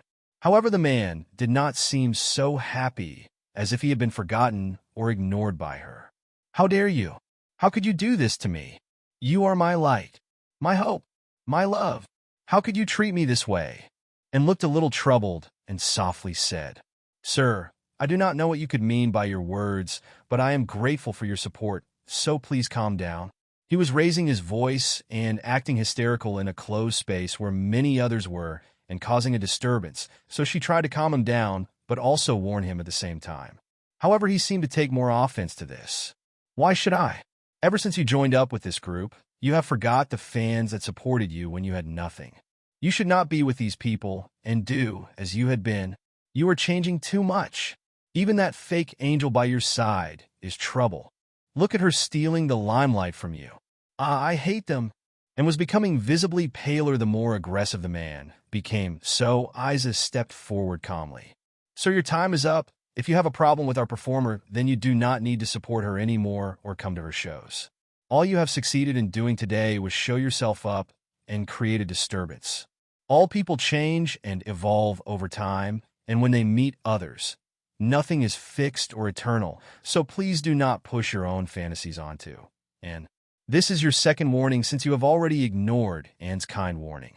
A third time will result in you being removed." The man became more angered. "Do you think I will listen to you? You winged freak. And please see who you have surrounded yourself with. They are bad for you." Isa let out a TSK as she turned to give a look to Lucier, who had been ignored despite his large and intimidating appearance. So delusional. The entertainment industry of Earth was always full of many problems, even when law and order helped to stop some of the growing issues. One of the biggest problems for entertainers would be their competitors using dirty tricks to push them down and get ahead themselves. Crazy fans and influential people that could cause damage to the image and career that they had been building and slowly working on. Alicia had sent Isa some instructions on things to look out for, whether it be overly attached fans, plots from rivals, or private deals going on behind the scenes, and stated that she wishes to have and keep her kind and lively image. If her image was damaged, then her future career as an artist would be in danger, so it was Isa and Lucier's job to protect her from those things and keep her away from anything damaging. Since she had recognized the fan as someone who had already made up his own mind about and had developed his own set of thoughts about her, it would be difficult for him to accept her new changes and accept her new manager and bodyguard. Perhaps he was used to being able to greet her each time after a performance in the past and spend more time with her, but now his time had grown shorter once her fame had risen. No matter what his feelings, he had created a disturbance, upset, and continues to ignore the warnings, so what followed was obvious. Lucier stepped forward and towered his body over the man aggressively as he spoke in a chilling tone. "So you have been warned. Please leave, or I will have to use force." Silence filled the room as many people looked towards his tall and intimidating figure. Before, he had somewhat restrained himself to try to fit in with the crowd a little and be more laid back, but his patience had run out. Even the words he had spoke would have been more rude if he had not been given some cards to read and memorize for different situations. After many visits to different locations with Anne and Isa, he had learned that it was best to just follow the cards or to remain silent, so he does not create any trouble for those he is tasked to protect. The man seemed intimidated and took a step back, but afterwards a vengeful light appeared in his eyes. "It is you people. You stole her." "Ah." He removed a rusty and dirty-looking knife from his clothing and lunged towards Lucier. "Ah, murder! He has a knife! Run away!" The crowd broke into panic, but Lucier remained calm, as if the knife was not very threatening. As it got closer, the knife's blade was held pinched between his finger and thumb. He casually halted the man's movements, but the man continued to try to push the knife forward. Lucier looked at the slim build of the man and was lost in thought. Just a tap should do, right? Dealing with such a weak person required a lot of restraint for him to avoid dealing a harmful or fatal blow. He made several chopping motions with his other hand, slightly adjusting his power and speed until he was satisfied and looked towards the man who was struggling below him. He chopped at E-Man's neck, aiming to knock him out, resulting in the man falling to the side and letting go of the knife as he fell. Lucier went over to check if he was still breathing and then stood up smiling as he had been successful in his task. As he stepped back in place, Isa stepped forward calmly and spoke. "Can someone please notify the sheriff, Marines, or city guards to come, please? We will stick around to accept questioning, but cannot stay for too long." In her mind, she had been slightly angry that her schedule would be delayed, resulting in less resting or preparation time. A man raised his hand and left the building, returning with several men with weapons on their back or waist and dressed in a white Navy uniform. "What is the disturbance?" Isa calmly stepped forward and explained. "A man came to my performer's show and attended the after-show fan meeting, but started causing trouble. He kept shouting and being rude. After being warned, he still refused to back down and pulled out a knife while attacking our bodyguard.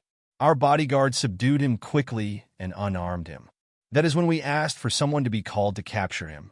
It seems that he is an obsessive fan of, and if this is not dealt with properly, it may cause her more problems in the future." The Marine smiled. "That makes it easy then. Do not worry. He will be sitting in a jail cell until we can determine his fate." He turned to his men and nodded. They stepped forward after getting his approval and began putting him in prison restraints, then carried him out of the building. Isa sighed. "It is good that it did not take too long. Let's get moving to the next location so we can prepare for the next show. I hope that this doesn't become a regular thing." What she did not know was that this was something that could happen regularly once someone became very famous. Even kidnapping and murder would not be an understatement of what some fans would do to the person that they had supported. Today, Isa and Lucier had received the worst of it, but in the future it would be, and who would have to survive under the added pressure and unknown threats. And let out a small laugh as she began making several chopping motions. "Ah, did you see him? A big guy. You are so funny." Lucier tilted his head in confusion and pointed to himself in silence, resulting in another giggle from, and as she nodded. Isa sighed as she shrugged off her previous worries. Time to leave. They all began to leave the building and began to start their journey to the next location where Anne's tour would continue. Inside a carriage, Anne took out her notes and began writing down some lyrics and background music notes to be played along with it. After finishing it, she smiled and began to look around the carriage. "Sis Isa, I have a problem with this song. Can you help me with it? It is a duet and needs an extra singer to accompany me. How about you try it? You have a nice voice after all." Isa frowned. "I do not know how to sing, so find someone else," and did not give up. "No way. I think that our voices are well suited to each other. How about I teach you? I am sure that you can pick it up quickly and become very popular. Trust me, I know talent when I see it." Isa looked a little troubled, but then nodded. "Fine, but do not let it get in the way of our schedule."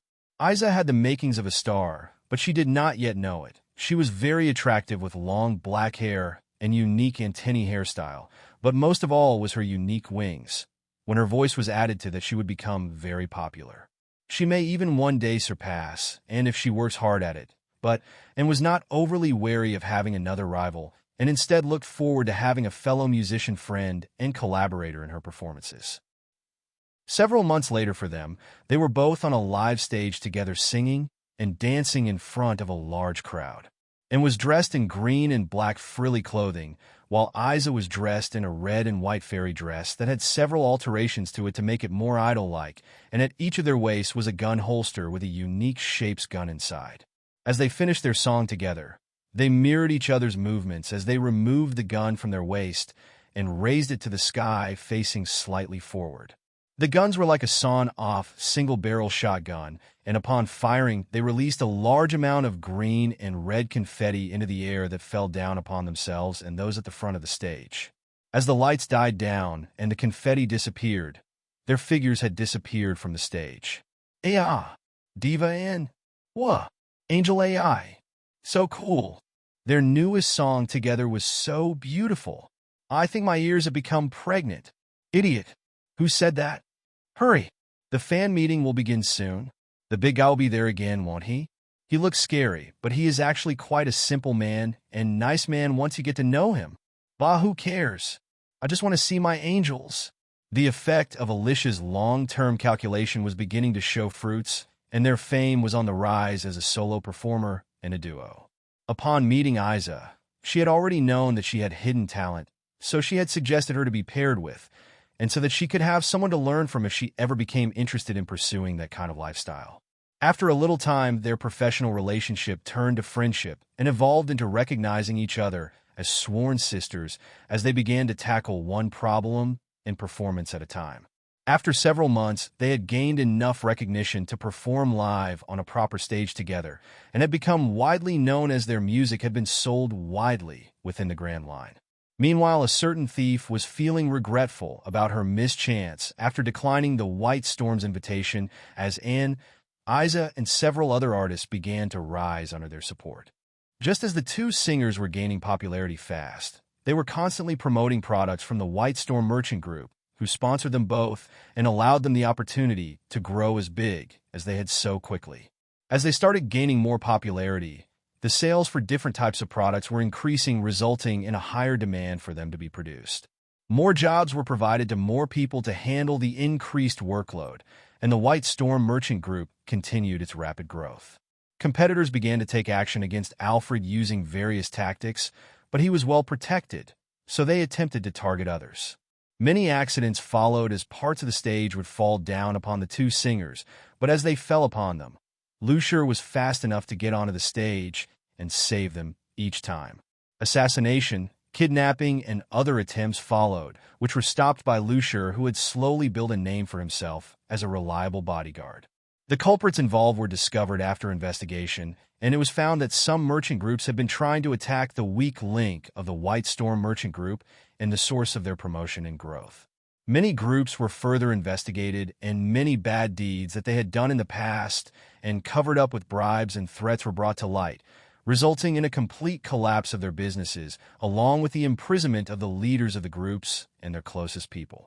However, it did not stop there, as Lucier was continuing to gain more public recognition, along with the two teenage girls. After every action, he took as the role of their bodyguard. Alfred seized this chance that had been given and began to use him to show off the finished products to be used for subjugation. Instead of using his abilities to being down his opponents, he would poke them with a pole-shaped weapon and other stunning tools, resulting in them falling over and some even passing out. More success stories followed as he gained more limelight during his duties along with the tools that he had been using. When people would ask where he had gotten such a tool, he responded calmly with, "White Storm Merchant Group." Other bodyguards, law enforcement, noble and royal guards along with their owners had found out about the tools and their effectiveness along with how easy to use they were, so began to approach Alfred, who was working as the broker between them and Alicia. It wasn't just the tools that were becoming popular, but also the clothing line and the ladies' self-defense attachments, which had become growing popular trends after being promoted by and Isa. Even the baby and children toys, along with the puzzles, books, and board games were selling steadily without any issues. It was mostly the tone dial products that were selling the most and brought in the most berries. If there was any problem, then it was that the speed of growth was far too quick, and they were unable to keep up with the demand from the many wishing to own one of White Storm's products. However, when asked how to solve the problem, Alicia replied, "Invest more berries and hire some more people and open more places to produce them in poorer places that need some opportunities." Following her wishes, he continued to expand and offer opportunities to places that had been less developed or poor, but wished to work hard for a brighter future for their community or families. Since there was money to spend, it was put partly towards White Storm's expansion, the Creation Union's activities, and Alicia's own private experiments as she continued to work on each of her skills, slowly combining and mastering them. However, it was not just that side that were experiencing growth on their own. The White Storm mercenaries were gaining popularity once it was confirmed that Lucier had connections to them.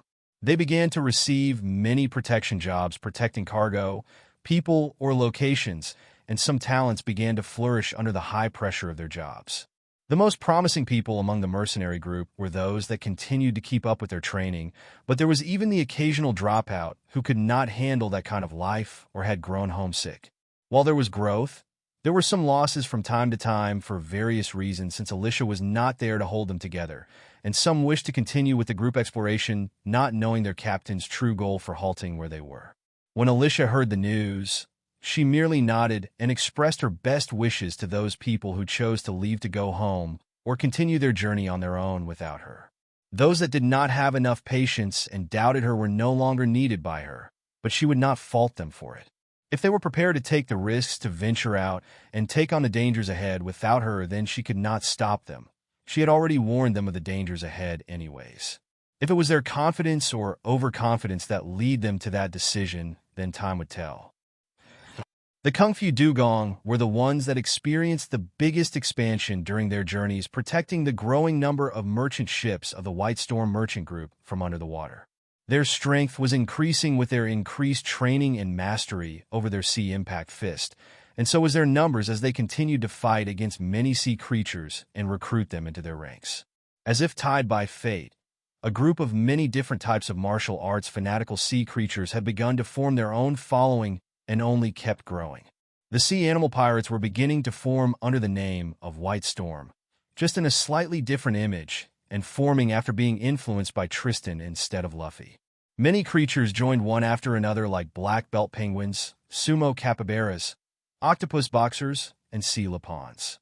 In fact, the group had been improving and expanding at a scary rate compared to the original pirate crew because of all of the ships they had to protect and travel with, resulting in many encounters with other sea creatures. Sea monkeys that had powerful flippers on their feet that could cause tidal waves to sink ships were defeated and recruited just as those before them. Slowly, other larger sea beasts became the targets of the crazy martial art fanatics, who occasionally made trips back to Baltimore to receive additional guidance from Tristan and Alicia, who continued to hone their own underwater fighting against each of them. The crew on Water 7 continued to stay where they were during the time that had passed, as Carrot continued to watch over the others and gain more experience there. Many pirate crews came one after another and made trouble for the shipwrights and the people there, so this made it easier for those that remained there to make some money after defeating them, collecting their bounties and selling the spoils of war. Just like Tristan and Alicia, who were the monster trio of the group, Carrot took to the seas to further practice her swimming and underwater training. Although she did not have the very cold environment to provide her a more extreme training method, she was able to gradually get comfortable enough to survive an aqua laguna that would occasionally come to flood the lower parts of Water 7. She was becoming quite bored staying in one place for so long, but Alicia had reminded her that the surrounding forces were not something that could be left to the others, since Archie may be strong and very resilient, but in front of a 6 powers user, he would suffer many losses unless he used his electro, exposing himself to further trouble. Following her wishes, Carrot continued to train in seclusion along with her followers while the new ship was being built in between Archie and the other shipwrights' work time learning at the Gallery La shipbuilding area. Anyone else that had too much free time were given the option to stay or to assist the merchant or mercenary groups in whatever way they could. The metal ship was being built and progressing smoothly, and many parts for Alicia's own ship had been completed and sent to Baltimore via several ships belonging to the White Storm Merchant Group. Meanwhile, within the container room where most of their operations were centered on, there was the sound of clashing of hammer and metal. Each time it continued to follow a certain rhythm until finally it came to a stop. A largely built man who had slightly tanned skin and sweat coming from his muscles began to wipe his forehead while looking down at the final pieces of his new masterpiece. "I really have outdone myself this time. I really have to thank Alicia for bringing me here. My skills have improved greatly, and I have got to rejuvenate my love for crafting." He had a very large grin on his face as he made some final touches to it and started to do the same with many other large pieces of metal. After he had finished, he waited for everyone to arrive from their work shift in Gallery La while placing the new item he had created within a large box.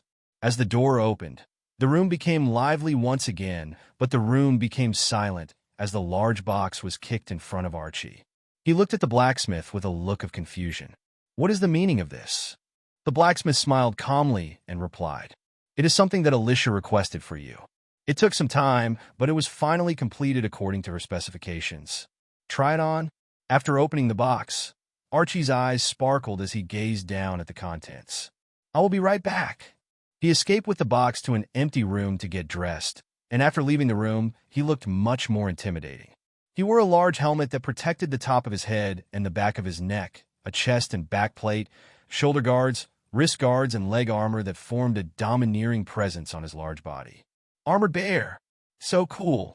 Hey boss, when do we get ours?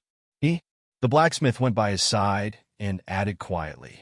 These are just pieces to be put together with leather and straps to suit your body, but they will provide you the best defense around. The metal is also perfect as a conductor for electrical attacks. It is not as heavy as most metals too, so it will last a long time.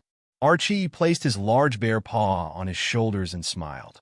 You have done a great job. However, this time, your little display may have earned you too many admirers, hee. The blacksmith rolled his eyes. Not anyone can get my best creations so easily. I need to continue working on my own way of protecting myself in the future if I am to continue sticking around with you people. He could tell that they were not ordinary people with small dreams, and that someday he may get left far behind if he did not continue to improve himself. If he spent too much time working on shields and armor for the armor unit under Archie, he would never be able to focus on his own projects. He continued to say, just remember to thank your captain for this and Alfred for acquiring so many good metals to work with. Archie nodded as he went to a large space to practice his own style of fighting that included many charging, sumo, and wrestling techniques, and found that the armor did not restrict his movements. A small smile stayed on his face as he continued with his test of his new armor. What he did not know was that a rare metal vein had been found on Rygene Island within the first 3 islands past the Red Line and had made its way onto the black market. It was sold on the black market and found its way into the Grand Line, but there was a very limited amount of the Rygene or to be sold since the people of Rygene Island were limiting the amount that would leave their island because it was very precious to them. After receiving it, the blacksmith had been able to produce a set of armor for Archie, after using some for practice, leaving a small amount left to make a set of smaller weapons or a single large weapon. The blacksmith went back to his room where he had his tools, furnace and forge, and took out a blueprint, examining it closely. The captain does know her own crew quite well and is able to know what they need to help them grow stronger. Even in my case, she has satisfied me with this design and the training plan she had set up for me. She even told me to send it to her for additional modifications once it has been completed, so this isn't the final design. On the blueprints were several designs of different types of blacksmithing hammers. Some were blunt on both sides while others sharp on the back, some rounded while others triangular or square with different sizes. His eyes went to a set of 2 blacksmithing hammers that had the front shaped like a gem, while the back was similar to a tooth shape and had a suitable handle to allow him to use them during his work and in combat without sacrificing any of his movements when using them. I will choose you.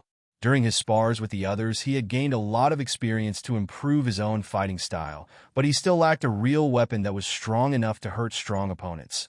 He had been making use of his own blacksmithing hammers that he used for work, but now he saw the potential in his new weapons as if they were already within his hands and was ready to wield them.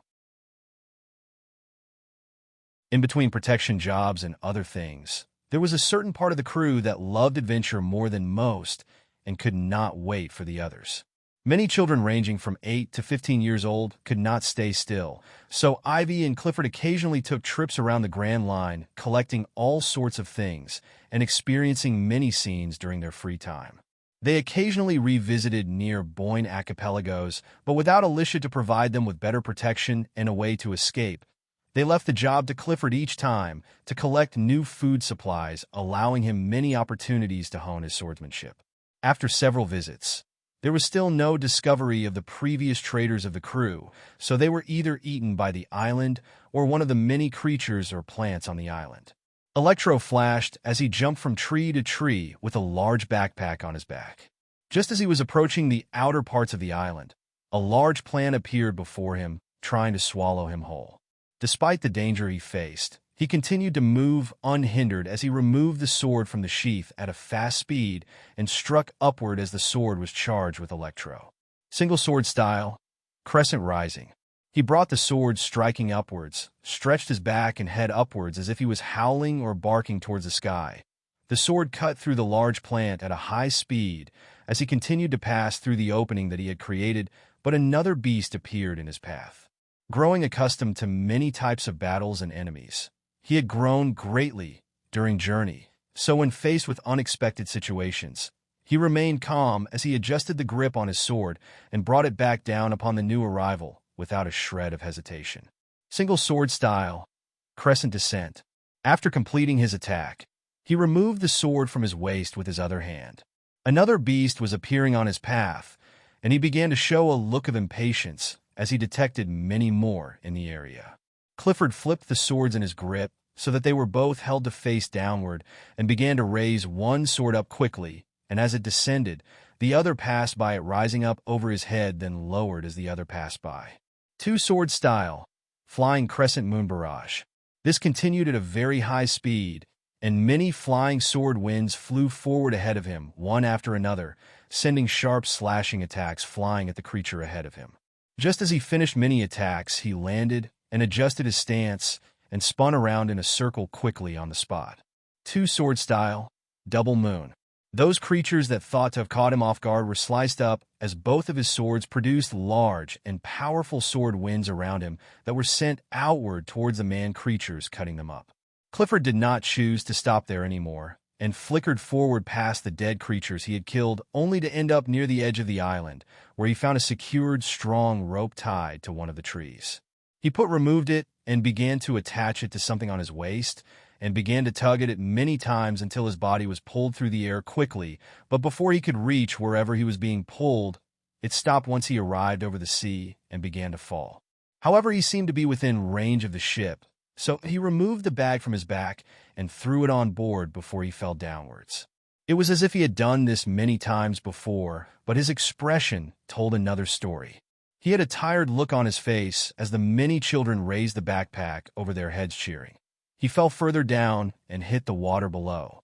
This is the last time. He had not grasped Moonwalk, so he could not use Alicia's methods to escape. After some planning and discussion with Alicia before the journey, she came up with a simple way of using this method, as the rope is automatically pulled back and quickly with himself attached, but to avoid damage to the ship or others. It had to be stopped before he fully reached the ship. Each time he would have to endure the sickly feeling as he was pulled through the air at a high speed and then dropped into the sea, making him completely soaked. The problem was that not every attempt would be successful, so he may miss the throw and get the gathered materials wet or crash into the ship upon failure. He had to resort to these methods because Alicia was very busy and unable to leave Baltimore for a long time, because she was in a critical part of her research and almost reaching completion on the main parts of one of her projects. As he climbed up onto the ship and shook off some of the water on his body, he looked at Ivy, who had grown a little more during this time. That is the last one. If I take any more, then it would be a waste.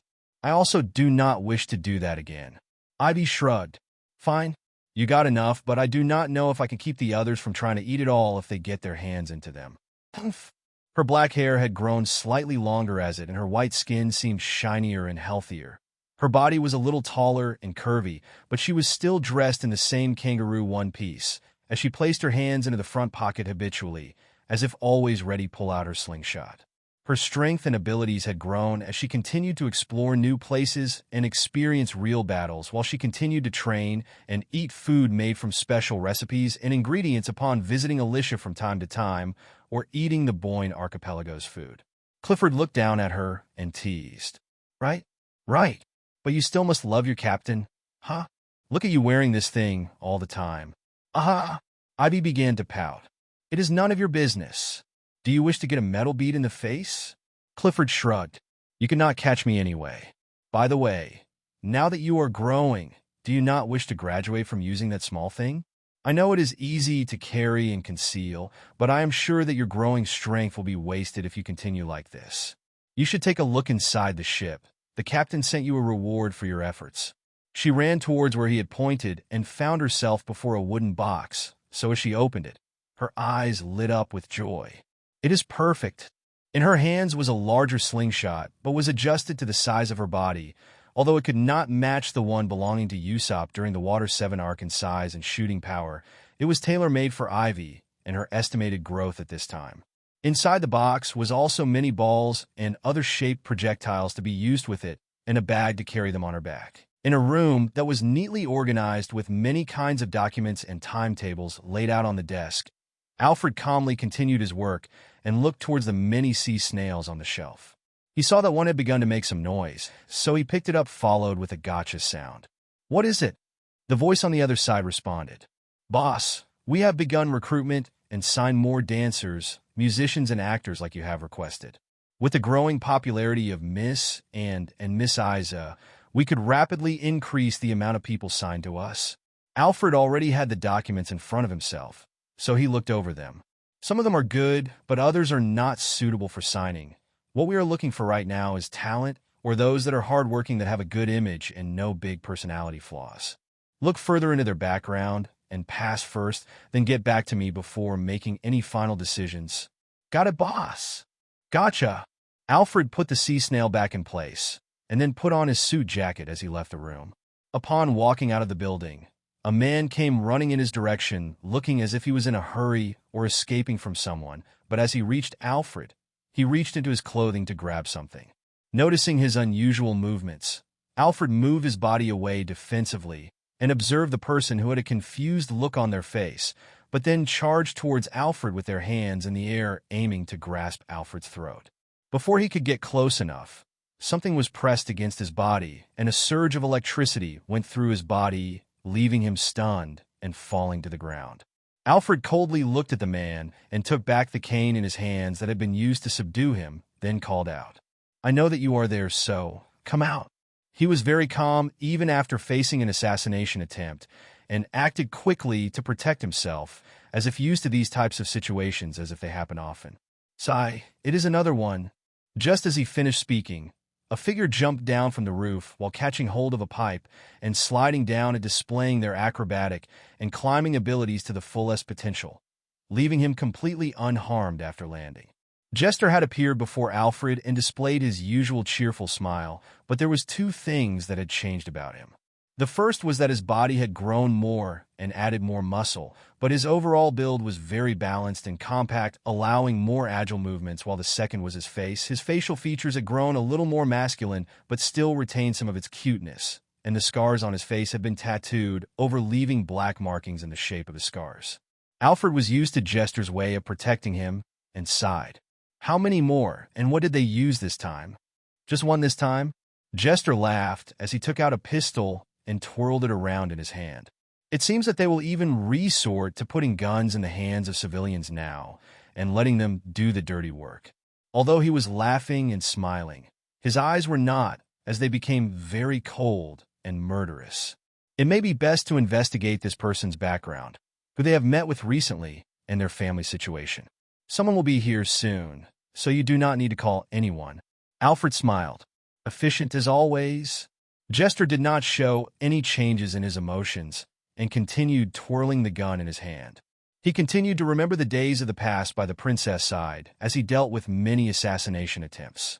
The state of the country and the many citizens suffering from sickness and poverty lead to many people being vulnerable to be used as tools for those in power or those behind the scenes. So there was often many people who were facing dire circumstances but were given the chance to turn their life around if they completed the assassination. It wasn't until later that the princess had cleaned up most of the corruption and dark parts of the country that these types of threats happened less. He was able to recognize the desperation in the eyes of the man, as if he had to complete the task no matter what, and it reminded him of the old days by the princess. Even after leaving his country, there were still other places that had the same things happening often. An ordinary man without any real fighting experience, but a slightly larger body than most weak people. So although he may be well himself, there must be some story behind why he was forced into this. His rugged clothing did not match up to the value of the pistol, so there was suspicion in his heart that someone else may be behind it. Alfred looked at him and asked, "By the way, I thought you could only take things you have seen? Lately your abilities do not seem to be what you had previously mentioned." Jester replied, "Not exactly, but you could say that the limitations to the abilities are related to sense or image. Alfred looked intrigued. So you mean? Jester nodded. If I know the rough shape of the item and its location, then it can be taken, but I have to pick it up within one of my senses to do so. For example, I can hear a coin drop out of my sight and grasp it since I know what it is, and it is registered in my mind. Alfred frowned. But you should not have been able to see the gun yet. Jester shook his head and said, You forget that I have observation hockey and have been improving it for a while now. Being able to detect a gun within his clothing was easy, which allowed me to take it from their body even if it was hidden. Compared to the previous user of the snatch fruit, Jester was able to make use of it in much better ways, and since he was capable of hiding himself, he could disarm any assailants before they even got close. He would occasionally let some slip through and not stop them from attacking, to allow Alfred a little practice to improve his self-defense abilities a little. Since the opponents let through were unarmed and were not capable of killing Alfred, it allowed for Alfred to get used to these types of situations better. Not long after they had finished speaking, a group of armed guards appeared to take away the man and saluted Alfred while Jester had already gone back into hiding close by. White Storm was growing and accumulating business within the entertainment, clothing, children and baby products, self-defense tools, and many other industries as it continued to grow. Many others did not like the fast growth of them and feared that White Storm would soon branch out and become their competitors, so they wished to stomp them out early when they were still weak and vulnerable, but kept failing in their attempts to sabotage or kill the important people within the White Storm. The White Storm continued to keep up a positive image and always cooperated with the country's officials and law enforcement to expose those groups working against them and using dirty tricks. However, Alfred was also very smart and did not create too many disturbances, so when there were times when he was offered a bribe from those in power to no pursue a matter, he had to turn the other way and allow them to handle the rest unless the issue kept repeating itself. This rarely happened, but there were always people who were rich or with high status that were backing those individuals. If those people were in prison, that could cause problems for business on that island if those of high influence wished to use their power to push the White Storm out. Within the snowy and ice-cold island of Baltimore, several sounds of clashing between two figures continued as they moved quickly, attacking and retreating from each other.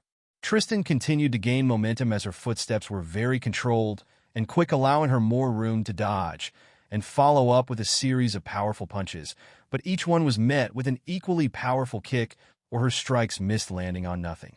Alicia looked as if she was toying with Tristan, who had grown much during this time. She clearly had many opportunities to strike a finishing blow, but continued to dodge and match some attacks used against her. Despite the danger of every punch that Tristan threw out, it seemed as if she was serenely dealing with each one. The strangest part was that her eyes were blindfolded as she was performing this feat. A final barrage of punches were thrown quickly as she dodged every single one and then backed off again, removing the blindfold. I think that is my limit for now. Alicia sounded a little disappointed and impatient, but Tristan looked at her friend and sighed. You have already improved greatly. If anything, you should be happy with your progress. Alicia was improving her martial arts, body stats, and hockey at a monstrous speed, but she was never truly satisfied, even though, compared to normal people or geniuses, she was already very far ahead of those within her age group. She possessed the 8 Impact Fist, 6 Powers, and the 7th, Life Return, and had begun to slowly learn each of them, while also working on her underwater combat. Most of the abilities related to her leg martial arts had shown fast improvements thanks to her talents, further increasing her fighting power, and even Finger Pistol had made more progress after being adjusted to be used with her toes. 8 Impact Fist Shockwave Attack and the 7th Power's Impact Dial-like attacks were slowly being grasped as she continued, but she knew that they did not just stop there. More powerful attacks could be produced with the system's skill combination feature. Training in Iron Body and Paper Art allowed her to greatly improve her body's endurance and flexibility, but also grasp control of even the tiniest muscle in her body to better control her movements. After training for so long, her body should have bulked up in muscle mass a lot, but somehow her muscles were very compact, allowing her to display her full strength without sacrificing her speed, and she had been eating extremely large amounts of food to assist with her training, which were specially prepared, but she had not seemed to have gained any weight. Every time she seemed to put on a large amount of weight or muscle, She would continue to train in life return and make her body return to its ideal shape. But it did not just stop there. She had also gained better control and flexibility with her tail, allowing additional freedom during combat. Her kicks could now pierce, slice, and deal blunt impact damage to her enemies with ease, but with the addition of her improvements to her weapons with her science, she also had made improvements to her haki, allowing her to defeat stronger opponents with greater defenses. She had been slow to grasp her conqueror's haki better, but she was slowly getting used to learning how to gain control of it. Her observation haki had allowed her to dodge attacks blindfolded and occasionally attack back, but that was the limit to what she could do with it right now. All that it seemed to provide her was a better awareness of her surroundings, but when matched up with her beast instinct, she was able to gain more battlefield awareness and better reactions. Armament haki was improving fast, but she was still having trouble with the coding stage of it. There were occasions where she would be able to grasp the feeling, but was unable to keep hold of it when fighting, so all she could rely on against Logias was that she could still actually touch and attack them, but could not add additional attack or defense to her attacks. Tristan walked by her side as they walked back and examined Alicia from head to toe. "You have grown again. This growth is actually quite scary." Alicia sighed helplessly. "I originally thought I would stop at around 5'7" or something around there, but it seems that my diet played a large part in this. I also did not expect to begin maturing and filling out as much as I have." Her original Sulong size and figure that had reached complete maturity, or the character template that was on her character creation, was something that she had estimated to be her body's limitations for growth. But as she continued to eat meals prepared with medicinal and attack cuisine recipes, and adding sea kings to them, and the Boyne Archipelago's food, her body had kept experiencing explosive growth and strength. Stamina in her body had begun to reach the final stages of maturity before she even reached 17 years of age. As for her current Sulong appearance, she was unaware of how it looked because she had not used it since the experiments had begun. She had become 6 feet tall, curvy and slender with a little more growth on her chest and bottom. The black messy hair that was usually unkempt and shoulder length had grown a little longer past her shoulders and went down her back, while the fringe had been neatly cut straight as it reached her eyebrows. Even in the cold environment, she only wore some baggy light training clothes on her body and training arm and leg wraps on her hands and feet, but she did not seem to be affected by the cold, as if she had become used to it. Alicia placed her arm around her friend's back and placed her hand on her shoulder as she hugged her closer, rubbing her cheek against the other. "Let's go see if the patient has woken up and check on the other things." "Gar-Chu." Tristan responded instinctively to her movements. "Yeah, she should be up by now." Both of them continued walking to Dr. Tsukimi's home, first to eat, then returned to the laboratory. Alicia and Tristan made their way to the underground laboratory, where many experiments were progressing smoothly. During the time that passed, the Creation Union, and mostly the core members of Alicia's crew, continued to develop most of the things she wished to create while assisting with some of the production of the products being shipped to the White Storm Merchant Group. With them being a new group, they occasionally had to undergo inspection from Dr. Tsukimi and some Baltimore elders at the beginning, but over time they had begun to gain their trust. Anne occasionally had to deal with some of her old friends who came to apologize and regain her trust, but she cut off all relations with them and did not allow them anywhere near the group. As they entered a room, there lay a young lady on a bed who had just woken up. She had blonde hair, smooth skin, and pretty appearance as if it was not real. Her previous scars and burn marks had been removed as if she had been given new skin, and the hand that she waved in front of her face was a little awkward in each movement. Her face revealed a look of confusion, but Alicia smiled as she entered and spoke. "It seems that it has been a success. Now you will be able to adjust to the new state of your body and undergo a proper rehabilitation. It should take a little time to be able to make full use of your body and perform as you used to, but just keep in mind that you can no longer be considered a complete human, but instead a cyborg. We have completed the internal skeletal and internal modifications, and the outer shell for now, but more will be added once you have adjusted." Midia looked at the hand, and it clenched. I will work hard to repay you for this." Alicia sighed. "No need for thanks. It was your will that let you survive and overcome this. Whatever happens next is your choice. Anyways, allow me to explain one of the key features that is very important for your power source." She reached slightly below Midia's chest and pulled open a small rectangular door, revealing something contained within, then removed it. In her hands was a thunder dial, and as she activated her electro, it began to store away every little bit of the electro that she released until it was full. This is a thunder dial and is used to store electricity, electro, thunder, and lightning types of energy. Your body can run without energy and can sustain itself, but without one of these, you will feel a little less energetic and have less combat ability. This means that you need to have a supply of these or similar items during combat, or when you have used up the one you are using. Midia nodded as she gazed at the dial in Alicia's hand. So this thing is the most important thing for me that can affect my life or death. Alicia smiled. It is good that you understand quickly. Running out of energy during a battle could greatly reduce your combat effectiveness, and without any spare power sources, you will have trouble beating stronger opponents.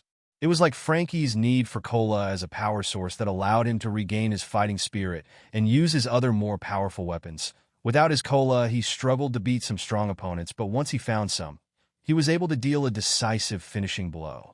The same was true for Midia, who had been modified and had to rely on this method of using electro to power her. Midia could feel that her body had changed much over the months of surgery and reconstruction. Why do I feel so light? Alicia explained. We used many lightweight materials without sacrificing the durability, much thanks to the research of a certain blacksmith friend of ours.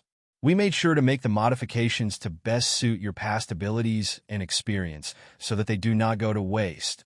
Midia's eyes trembled slightly as she revealed her shock. Then, I can hold a sword again. Midia was a master of her homeland's quick sword style and quick movement techniques, but ever since her body was injured, she could no longer make use of it, but now she could. Once she had adjusted to the state of her body, she would be able to slowly regain what she had lost and become even more powerful under Alicia's guidance. Tristan came forward and checked her vital signs. It really is amazing. It is a completely different path to what I chose to pursue, but I cannot deny the results. However, this type of thing should only be done on those who would have a chance of surviving it. Otherwise, it is just a death sentence. Using it on someone at the verge of death will especially have a very high risk of death. Alicia smiled towards her friend who had gone into her serious nurse mode. I know. I was not planning on exploiting this method too much. Midia and Alfred were the only people who were expected to undergo complete cyborg modifications with the exception of giving up their free will, but there were always those that were injured and needed a limb replaced. She patted Tristan's shoulder before leaving. I will leave her in your care. Once she has adjusted to her new body, give her the present I left for her. As she left the room and continued back into her own laborator. Alicia carried little Lee as she wandered around her laboratory. In front on her was a man laying as if in a dazed state and two women who were in the same situation. The man was strapped down to his bed and had his legs exposed, but instead of normal-looking legs, he had metallic ones. Before starting on Midia, Alicia continued to use this man to perfect her skills. Since he would never be able to walk again, she focused primarily on remodeling and fixing his legs with cyborg technology to also allow him to use more powerful kicks and jump much further. After learning much from her experimentation, she moved on to work on Midia with the assistance of Tristan, Nika, Ein and her team, which had been successful in the first stages of the modification. Not too far away from the man was two other beds which had been surrounded by many monitoring equipment, but they were also both had their hands and feet restrained. Alicia walked over to them, completely ignoring the man who remained unresponsive as she passed, and then walked close to one of the beds of the women. She raised her hand and placed it onto the abdomen of the woman softly while observing the data shown. Both women's stomachs had grown a little bump over the several months within the room as they had been moved over from the ship, and their emotions seemed to be very calm and stable, without any fluctuations even as Alicia touched them. Alicia could feel a connection deep within her bloodline to the life forms growing within these two women, and her protective and maternal instincts were kicking in more frequently lately as this connection grew stronger. A gentle smile appeared on her face as she softly said, I await both of your arrivals. In her previous life, she was too busy trying to succeed and become independent, So she had smaller time for boyfriends, which often lead to a short relationship. But when she had become successful, she always wanted to have a child of her own. She never wanted to be in a situation where she would have to give up her child, just like she had been left alone by her parents to fend for herself from a young age. So she had a plan to either adopt, get into a serious relationship, or find a donor when she is finally stable enough to care for the child. Unfortunately, those plans came to a halt when she was reborn into this world and had to start all over as a baby herself. In this world, her child cannot be so weak and vulnerable, so when she had got the lineage factor skill, she saw hope to achieve this dream finally without having to worry too much about their safety all the time. One was a product of modifications and germiscience, and the other was the perfect mink without any flaws. They will have a head start ahead of others from birth and had lots of potential. They would be considered as a branch race of the minks, or be classified as their own unique race for having their own unique characteristics that do not conform with the mink tribe.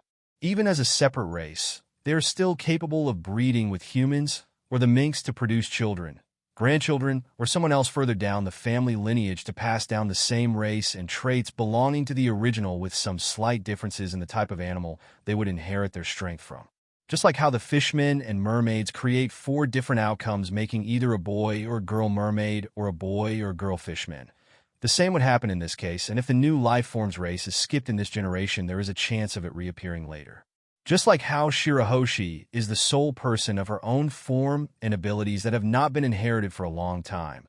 These 2 bloodlines may show up again now and again within later generations, but only within a certain clan or family line.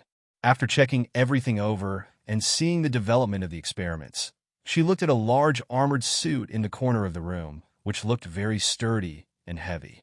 A little more training than I can set out. For the next hour, she spent her time running around and exercising in the heavy armored suit in the cold environment of Baltimore.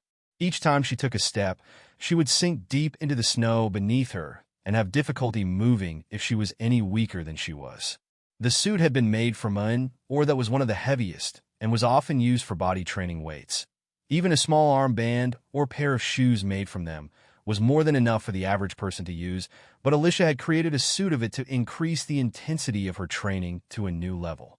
After returning to the lab again, she removed a box within her lab after taking off her armored suit, then took out a staff and a reaper blade staff, then turned to look at the newspaper on her desk. It will be starting soon. It is time to call on the crew and head out for a little while.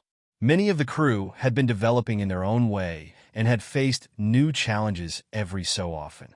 Although she had not seen most of them, she had spoken to those in charge or second in command within each group, but there was still a little distance growing, so she had been waiting for something to come up to bring them together. Now was the perfect time to do this and satisfy their desire for challenges and adventure. Since most of the science group had been primarily focused on Midia's modifications, there was enough time left over for their own personal experimentation and the Creation Union's duties to keep up with several orders from the White Storm Merchant Group. There had been no time in between to make modifications to the ship, so it remained as it was for now. Many parts were sent over in preparation for its rebuilding, but they had been stored for a later date when the ship would not be needed so much. After making several calls and making some arrangements, Alicia awaited those arriving at Baltimore together. Many pure martial artists arrived with a couple of those that wielded a weapon from her crew. Nika and Ushvin needed to stay on Baltimore for the time, being along with Ein to continue their research. Clifford was busy protecting Alfred and the others along with some occasional shipments.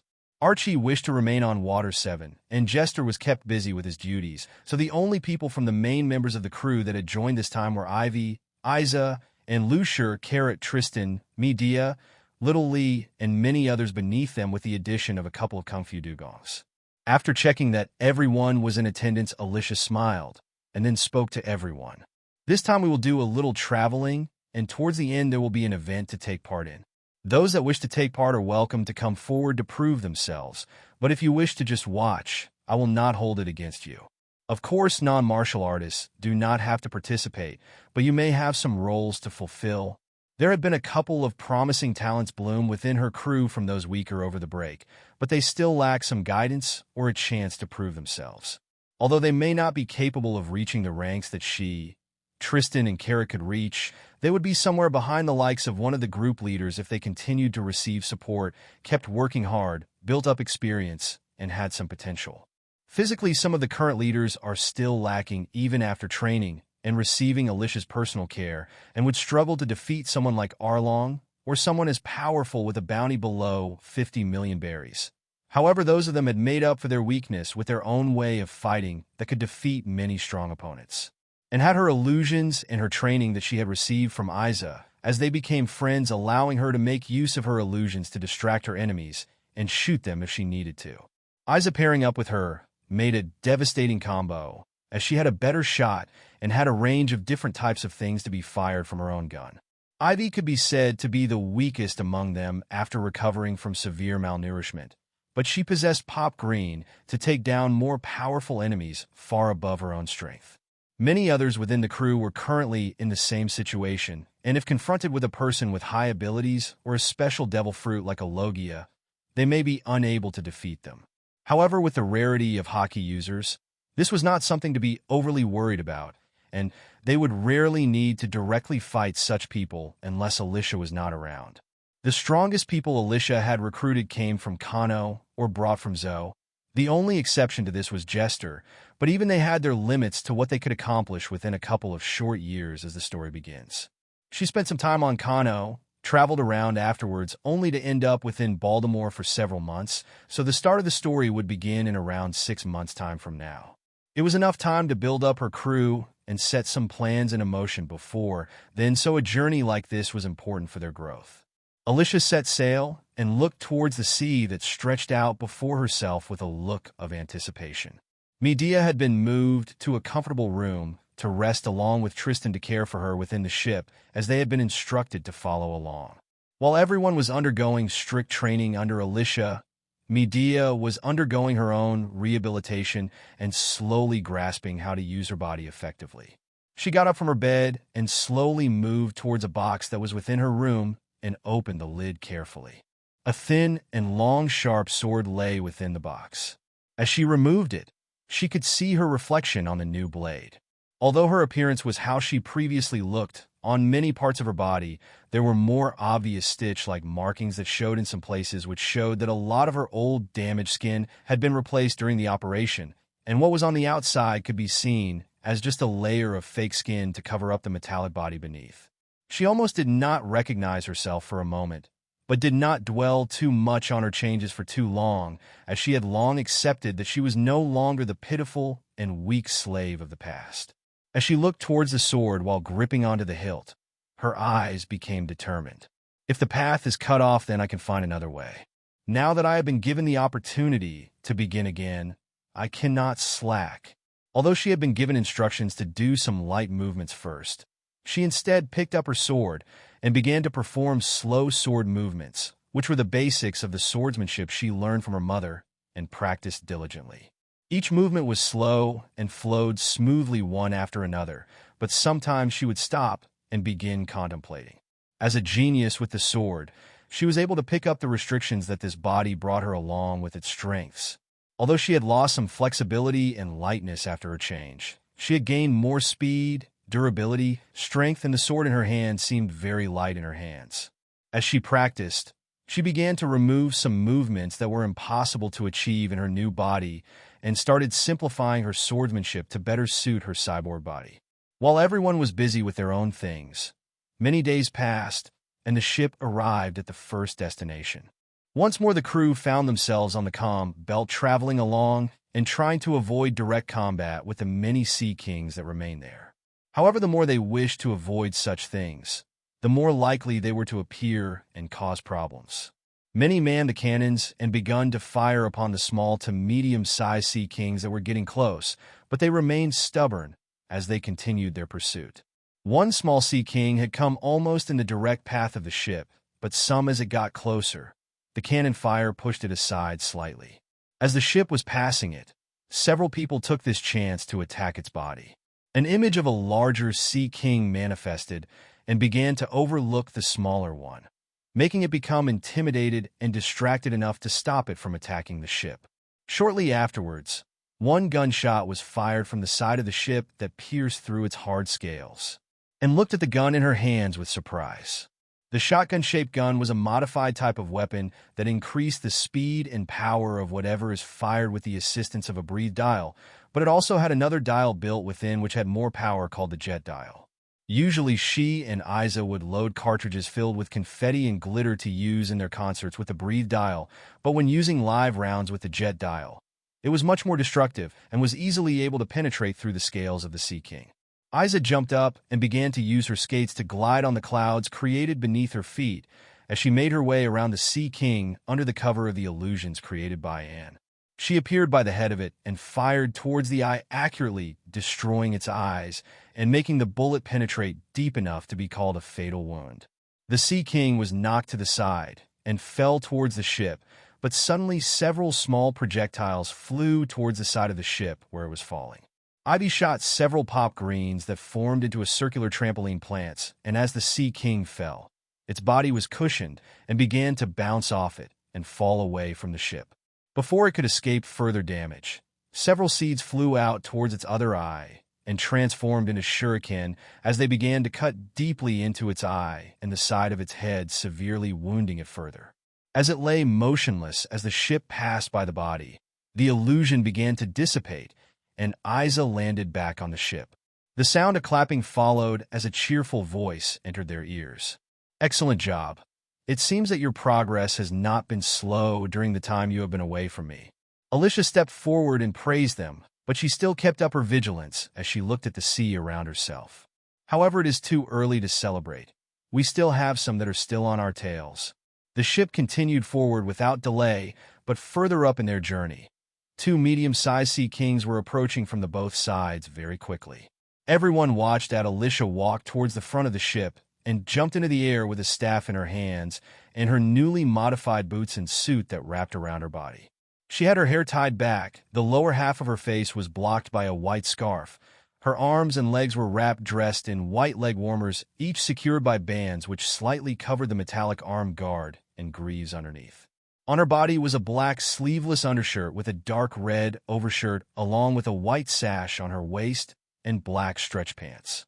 What she was wearing was the completed version of her own costume and battlesuit that had been prepared using the Germa 66 as reference to design it to allow her to resist various elements and gunfire, but the design was inspired by Yuruchi Shihoin from Bleach with some slight adjustments to some small parts of the design. As she jumped into the air, her Yarji 2 began to help her with her moonwalk, allowing her to move quicker than what was possible before, and the boosters at the back made her able to gain a larger burst of speed. As soon as she took several steps on the air, it was like she was free and unrestricted as she shot towards one of the Sea Kings, but as she moved between them at both sides, she lifted her staff up and squeezed it. The staff began to extend very quickly, and one end shot towards the other Sea King that she ignored previously. It extended until it hit the Sea King in the face and continued to extend, pushing it back a little, but continued to push Alicia forward with more force, who held on to the middle of it. As she arrived over the head of the Sea King that she was approaching, her legs and tail rapidly descended into it with a series of high-speed kicks as she held onto the staff above her head as it was quickly retracting back to its original form and began to spin in her hands. Around her legs, the white electro-coated up to her knees as Aleko was used to assist several of her attacks, with a small amount now coating the end of her tail as it struck the Sea King's head. Being inspired by others' rapid attacks, she comes up with her own that had been inspired by Yuruchi's Thunder King fist.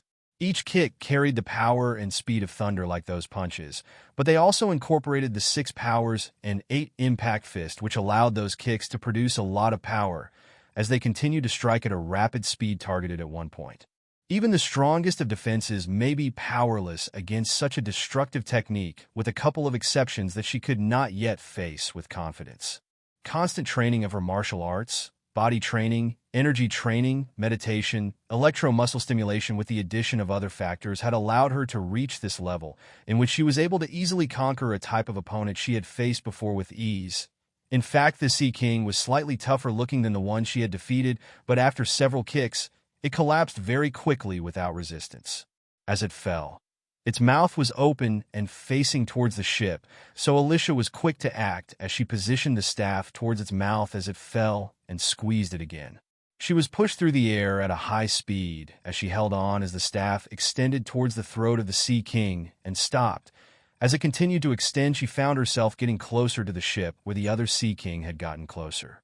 She twisted her body and climbed up onto the top of the middle of the staff as the other end narrowly passed by the Sea King's neck and continued to extend. As she passed by, one of her legs whipped out at a high speed, creating a large wind blade, along with the Aleko, which produced a large and deep cut, which had become burned on its neck as blood began to spill from parts of the wound. The Sea King seemed to be stunned by the attack and remained still for a moment as she passed by until its body fell into the sea slowly. With a simple movement, Alicia stopped in the air past its falling body, and the staff began to retract in her hands as she hovered there for a moment. She clenched her hands in front of herself and smiled. Indeed, these techniques and scientific creations make everything so much easier.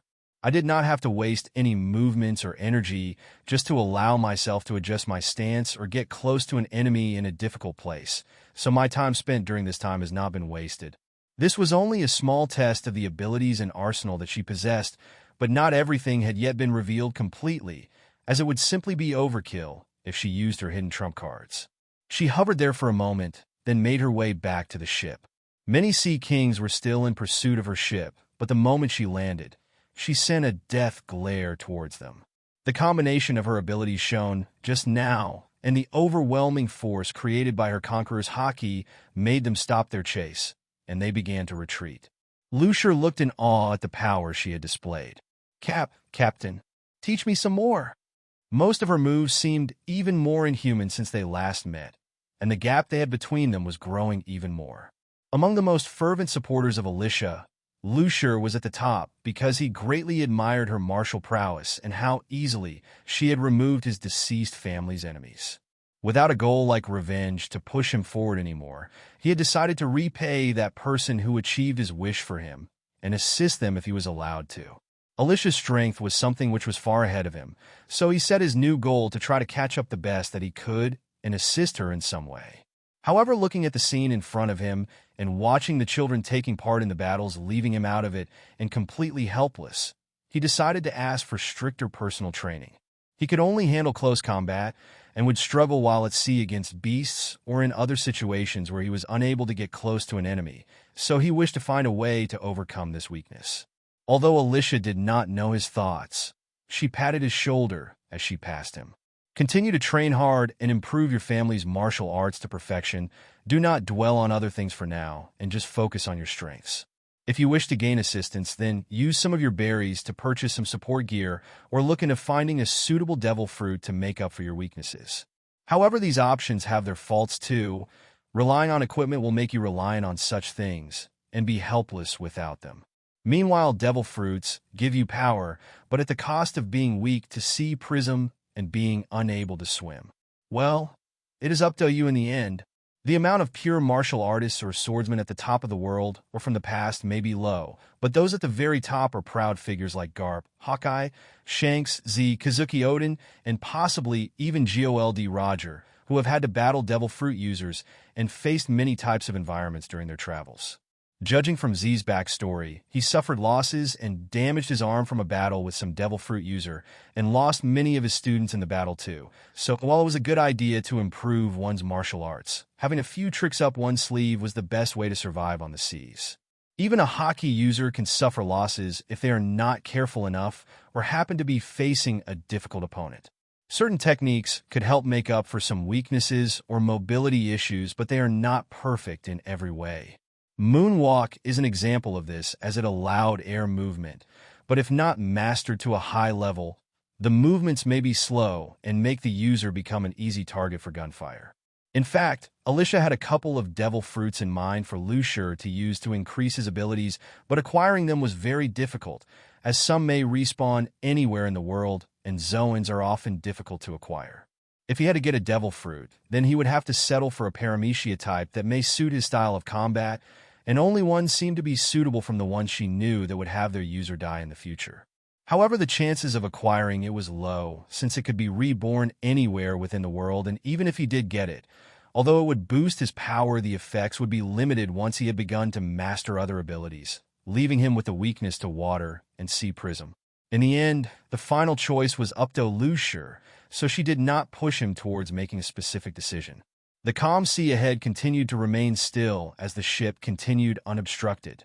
Some more time began to pass, as the Kungfu dugong continued to guard underneath the ship as it pulled along 3 dead sea kings until the ship began to become more lively. Carrot stood up on the lookout and shouted, "Sis, we are here!" Tristan poked her head out of the room where she was checking up on Midia's development, and then sighed. Another crisis averted. Crossing the calm belt was always filled with dangers, but each time they had survived against the odds against them. This time they had attracted far more sea kings than other times, which had made Tristan and others in a ready battle state should a sea king get close enough. Everyone had been on edge during the journey, but Alicia's presence was more than enough to deter any sea kings from continuing to cause trouble. As the ship passed through into the rougher seas, Alicia sat on the front of the ship with her arms stretched out in the air as if grasping towards the seas before her, laughing like a villainess. "South Blue, I have come. Oh ho ho ho ho ho." Seeing her actions, Tristan placed her face in her palm and sighed. Yup, no changes to her personality, even if she has grown to be so strong and has become a person of influence. Status and power often change people and make them transform into colder or more greedy people, wishing to hold on to their position and suppressing those below, but Alicia seemed to not care too much for such things as she still remained the same as her childhood days. Although she was relieved that her friend had not changed over the years, there was still the mature part of herself that couldn't help but sigh when she witnessed Alicia's childish or nerdy displays at times like this.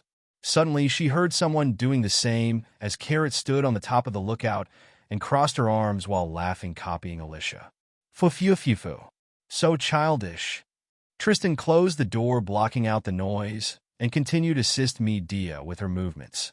The ship continued to drag the dead sea kings while the smaller one was pulled on board and cut up as they continued towards the closest island, where they began to put their efforts into selling part of what they had acquired. Another large sum of berries was earned just from this, which could help fund many activities, and a large amount of sea king meat was kept to fill the bellies of those on the ship. Donning a chef's hat, Alicia entered the kitchen and began to prepare many meals that would continue to help improve her crew's bodies as they prepared for the coming challenges ahead. Birthplace of Ace, Frankie, Sengoku, Kazan, Kuma, Eustace Kid, Killer, and Jeweler Abani. The South Blue was full of interesting places that could be explored. After visiting Rashwan, Briss, and Samba Kingdom, many types of additional recipes, materials, and other types of things from differing cultures were collected, while Alicia continued to crash into any martial or swordman halls along the way, while allowing some of her crew to challenge and gain more experience. After a long break, her challenging streaks began again as she continued to search for new places with differing styles and techniques hidden in the world. They even visited Batarilla afterwards during their journeys and got to see the place where Ace was born and spent some time there before they finally found themselves on a new island which Alicia had been looking for among the few that she was aware of. Torino Kingdom, which are very advanced in terms of technology and medicine despite the inhabitants' primitive looks. Chopper spent 2 years on this island honing his medical abilities and skills. They possess a large amount of books to read, so this was a perfect place to settle down for some time for Tristan and those who were beneath her in learning medicine. Many weeks had passed by since they came to the South Blue, but this was not the only thing that had happened during their stay. Isa and had been arranged to attend some places and put on performances while promoting each of the White Storm's products, including their single or album recordings. Alicia made sure to keep an eye out for various talents for recruitment within the different islands that she passed through, allowing several dancers, actors, and musicians with talent and potential to be given a chance to sign with the White Storm and come to the Grand Line. Isa had been trained well by Alfred and gained a lot of experience during the several months, so she was able to handle the rest and work as those people's manager. Among the many people that had been signed from the many islands visited, a beautiful blue-haired dancer named Pascia was recruited, which would perhaps have some slight effect on the future, but Alicia was most interested in the berries she could bring in from her talents and beauty, while saving her from being enslaved and sent to the human auction houses. Since they had intruded into Torino and wished to make a good impression on the inhabitants, Alicia prepared many gifts from many places and even cooked a large stew for everyone, but first impressions did not always go as planned. She sat around a large group of people who each ate a bowl of the stew and thought back to several hours ago. As they approached the men and women of the island, they mistook her and several of the mink tribe as wild beasts. This resulted in them becoming hostile instantly, and not even questioning why they were escorted by humans, so they were on edge preparing to open fire upon Alicia and the others.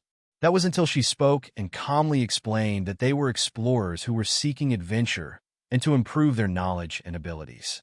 This short explanation allowed a chance to achieve a peaceful resolution of the tense atmosphere, and what followed was the following scene. Many men, women, children, and elders of their island ate together with Alicia and her crew while partying in the nighttime, dancing and singing around a fire with a large amount of food within several large cauldrons.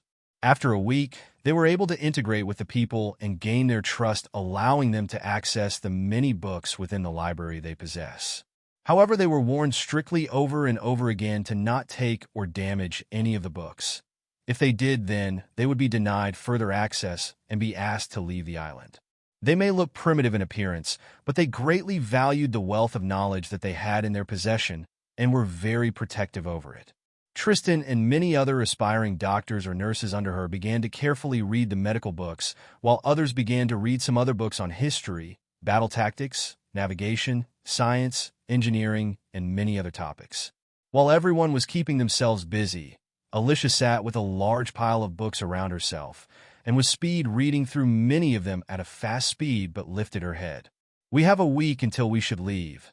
Those that wish to remain can do so, but you must be on your best behavior and follow the rules of the island." She did not wish for their relationship with the people of the Torino kingdom to deteriorate because of someone's mistake while she was away. The library possessed a large amount of advanced knowledge that could not be found so easily within the world after the destruction of O'Hara, so she wished to spend some time learning there for some time. It also helped that she had been able to gain the skills and knowledge from those around her, so those that had read many books over their long years and built a strong foundation with that knowledge were prime targets for her to use her points on. Her scholar skill had been purchased and upgraded to expert mastery during her time on Baltimore, along with several other skills being upgraded. So she was able to gain much from everyone on the Torino kingdom upon her arrival, but there was still many books that may have been missed, so she spent her long nights going over the newly gained knowledge and reading any books that contained different perspectives and subjects not contained within what she had learned from the others. After her intelligence and spirit stats had grown so far with the addition of her talent bonus stats, she was able to spend a lot less time memorizing and understanding everything, but for others, they would need more time to learn everything they needed, and a week was not enough. If Tristan wanted to achieve anything big with her knowledge, then she would need spend more time studying in a place like this without interruptions. Among the group, Midia spent most of her time reading military and marine strategy books, and a couple of others like Ivy and others joined to do the same, asking her for advice on some parts to help learn some of the basics to improve their battlefield awareness a little more. Each of them split into their own groups and began group study, but Carrot seemed to have more interest in adventure-based stories and some of the knowledge on electrical-based applications. Even if she had low science knowledge, she felt that this area in particular was well suited to herself, who possessed electro and had reached the limitations of practice, with it leaving her with few improvements over a long time, even after some hints from Alicia. A week passed by very quickly, and a part of the crew packed their things, then set sail again. They continued to sail through the South Blue, and after a couple of stops, they arrived at their intended destination, where they had been scheduled to participate in an event. Karate Island was hosting a large competition involving many types of combat with rules set for different situations like sumo, boxing, wrestling, jiu-jitsu, karate, armed combat, and even mixed martial arts. This competition would be watched by many and spread out around the world as various big names begin to appear and win the champions' titles of their respective style. There would even be some individuals that would leave this island to become a member of the Marines or world government, or would take another path completely and become a pirate like Eustace Kid and Killer. Since this event had been planned for a long time and appeared in the news, Alicia was able to sign her and others up in advance, and used the White Storm's name to arrange various things in the background. Upon arriving on the island, a flamboyantly dressed man walked forward impatiently. "Are you guys the ones I spoke to earlier? Where are the stars of the show?" Alicia rolled her eyes as she looked over to Isa, who pushed herself forward through the crowd and pushed and in front of herself. "We are here. Nice to meet you. I am Anne's manager and her duo partner. We have arrived on schedule and are ready to cooperate with you. We have come from the Grand Line, so you can imagine the difficulty getting here. So I hope you understand our difficulties." Although Anne and Isa were still small-time musicians who had performed in a live concert once so far, their fame had grown quickly thanks to the spread of their tone dials, so they still were widely sought after to appear on various islands. Even a place like Karate Island in the South Blue had heard of them recently, and as they put on some shows in the South Blue on some islands, there was a large spread of their recorded singles and album. They were becoming widely sought after by many, and this was Anne's first public appearance and big event that would be spread out around the world and gain her even more fame if everything went well. The man clapped his hands together dramatically and shouted, "They are here! Take them towards the dressing room and help the star dress up." Meanwhile, Alicia watched as Anne, Isa, and Lucier were being led away by many assistants of the man. "Break a leg, guys!" She turned around to the others and began to explain. "We should have our names signed up in advance, but the details of which competition you wish to join is still not completed, so go check in when we arrive at the stadium booths." Alicia arrived at a booth and greeted, "Hello, sir. I am here to register for the No Rules Martial Competition. My name is Alicia Lucine, female, 16 years old, and possess no devil fruit. My specialty is kicking." She had a very excited look in her eyes as she looked at the man in front of herself who looked like he was tired and irritated. The man looked to be in his 50s and raised his head to look at Alicia. "Kid, this is not something that you should be wanting to participate in. Go home." Hello, everyone. As we wrap up this video, I want to share a quick note. I have a Patreon account. If you'd like to support me and enjoy on-demand audiobooks, you can become a Patreon member. Alternatively, you can check out my Google Drive link, which has 500-plus novel audiobooks available through my Ko-fi or Patreon shop. I appreciate your support.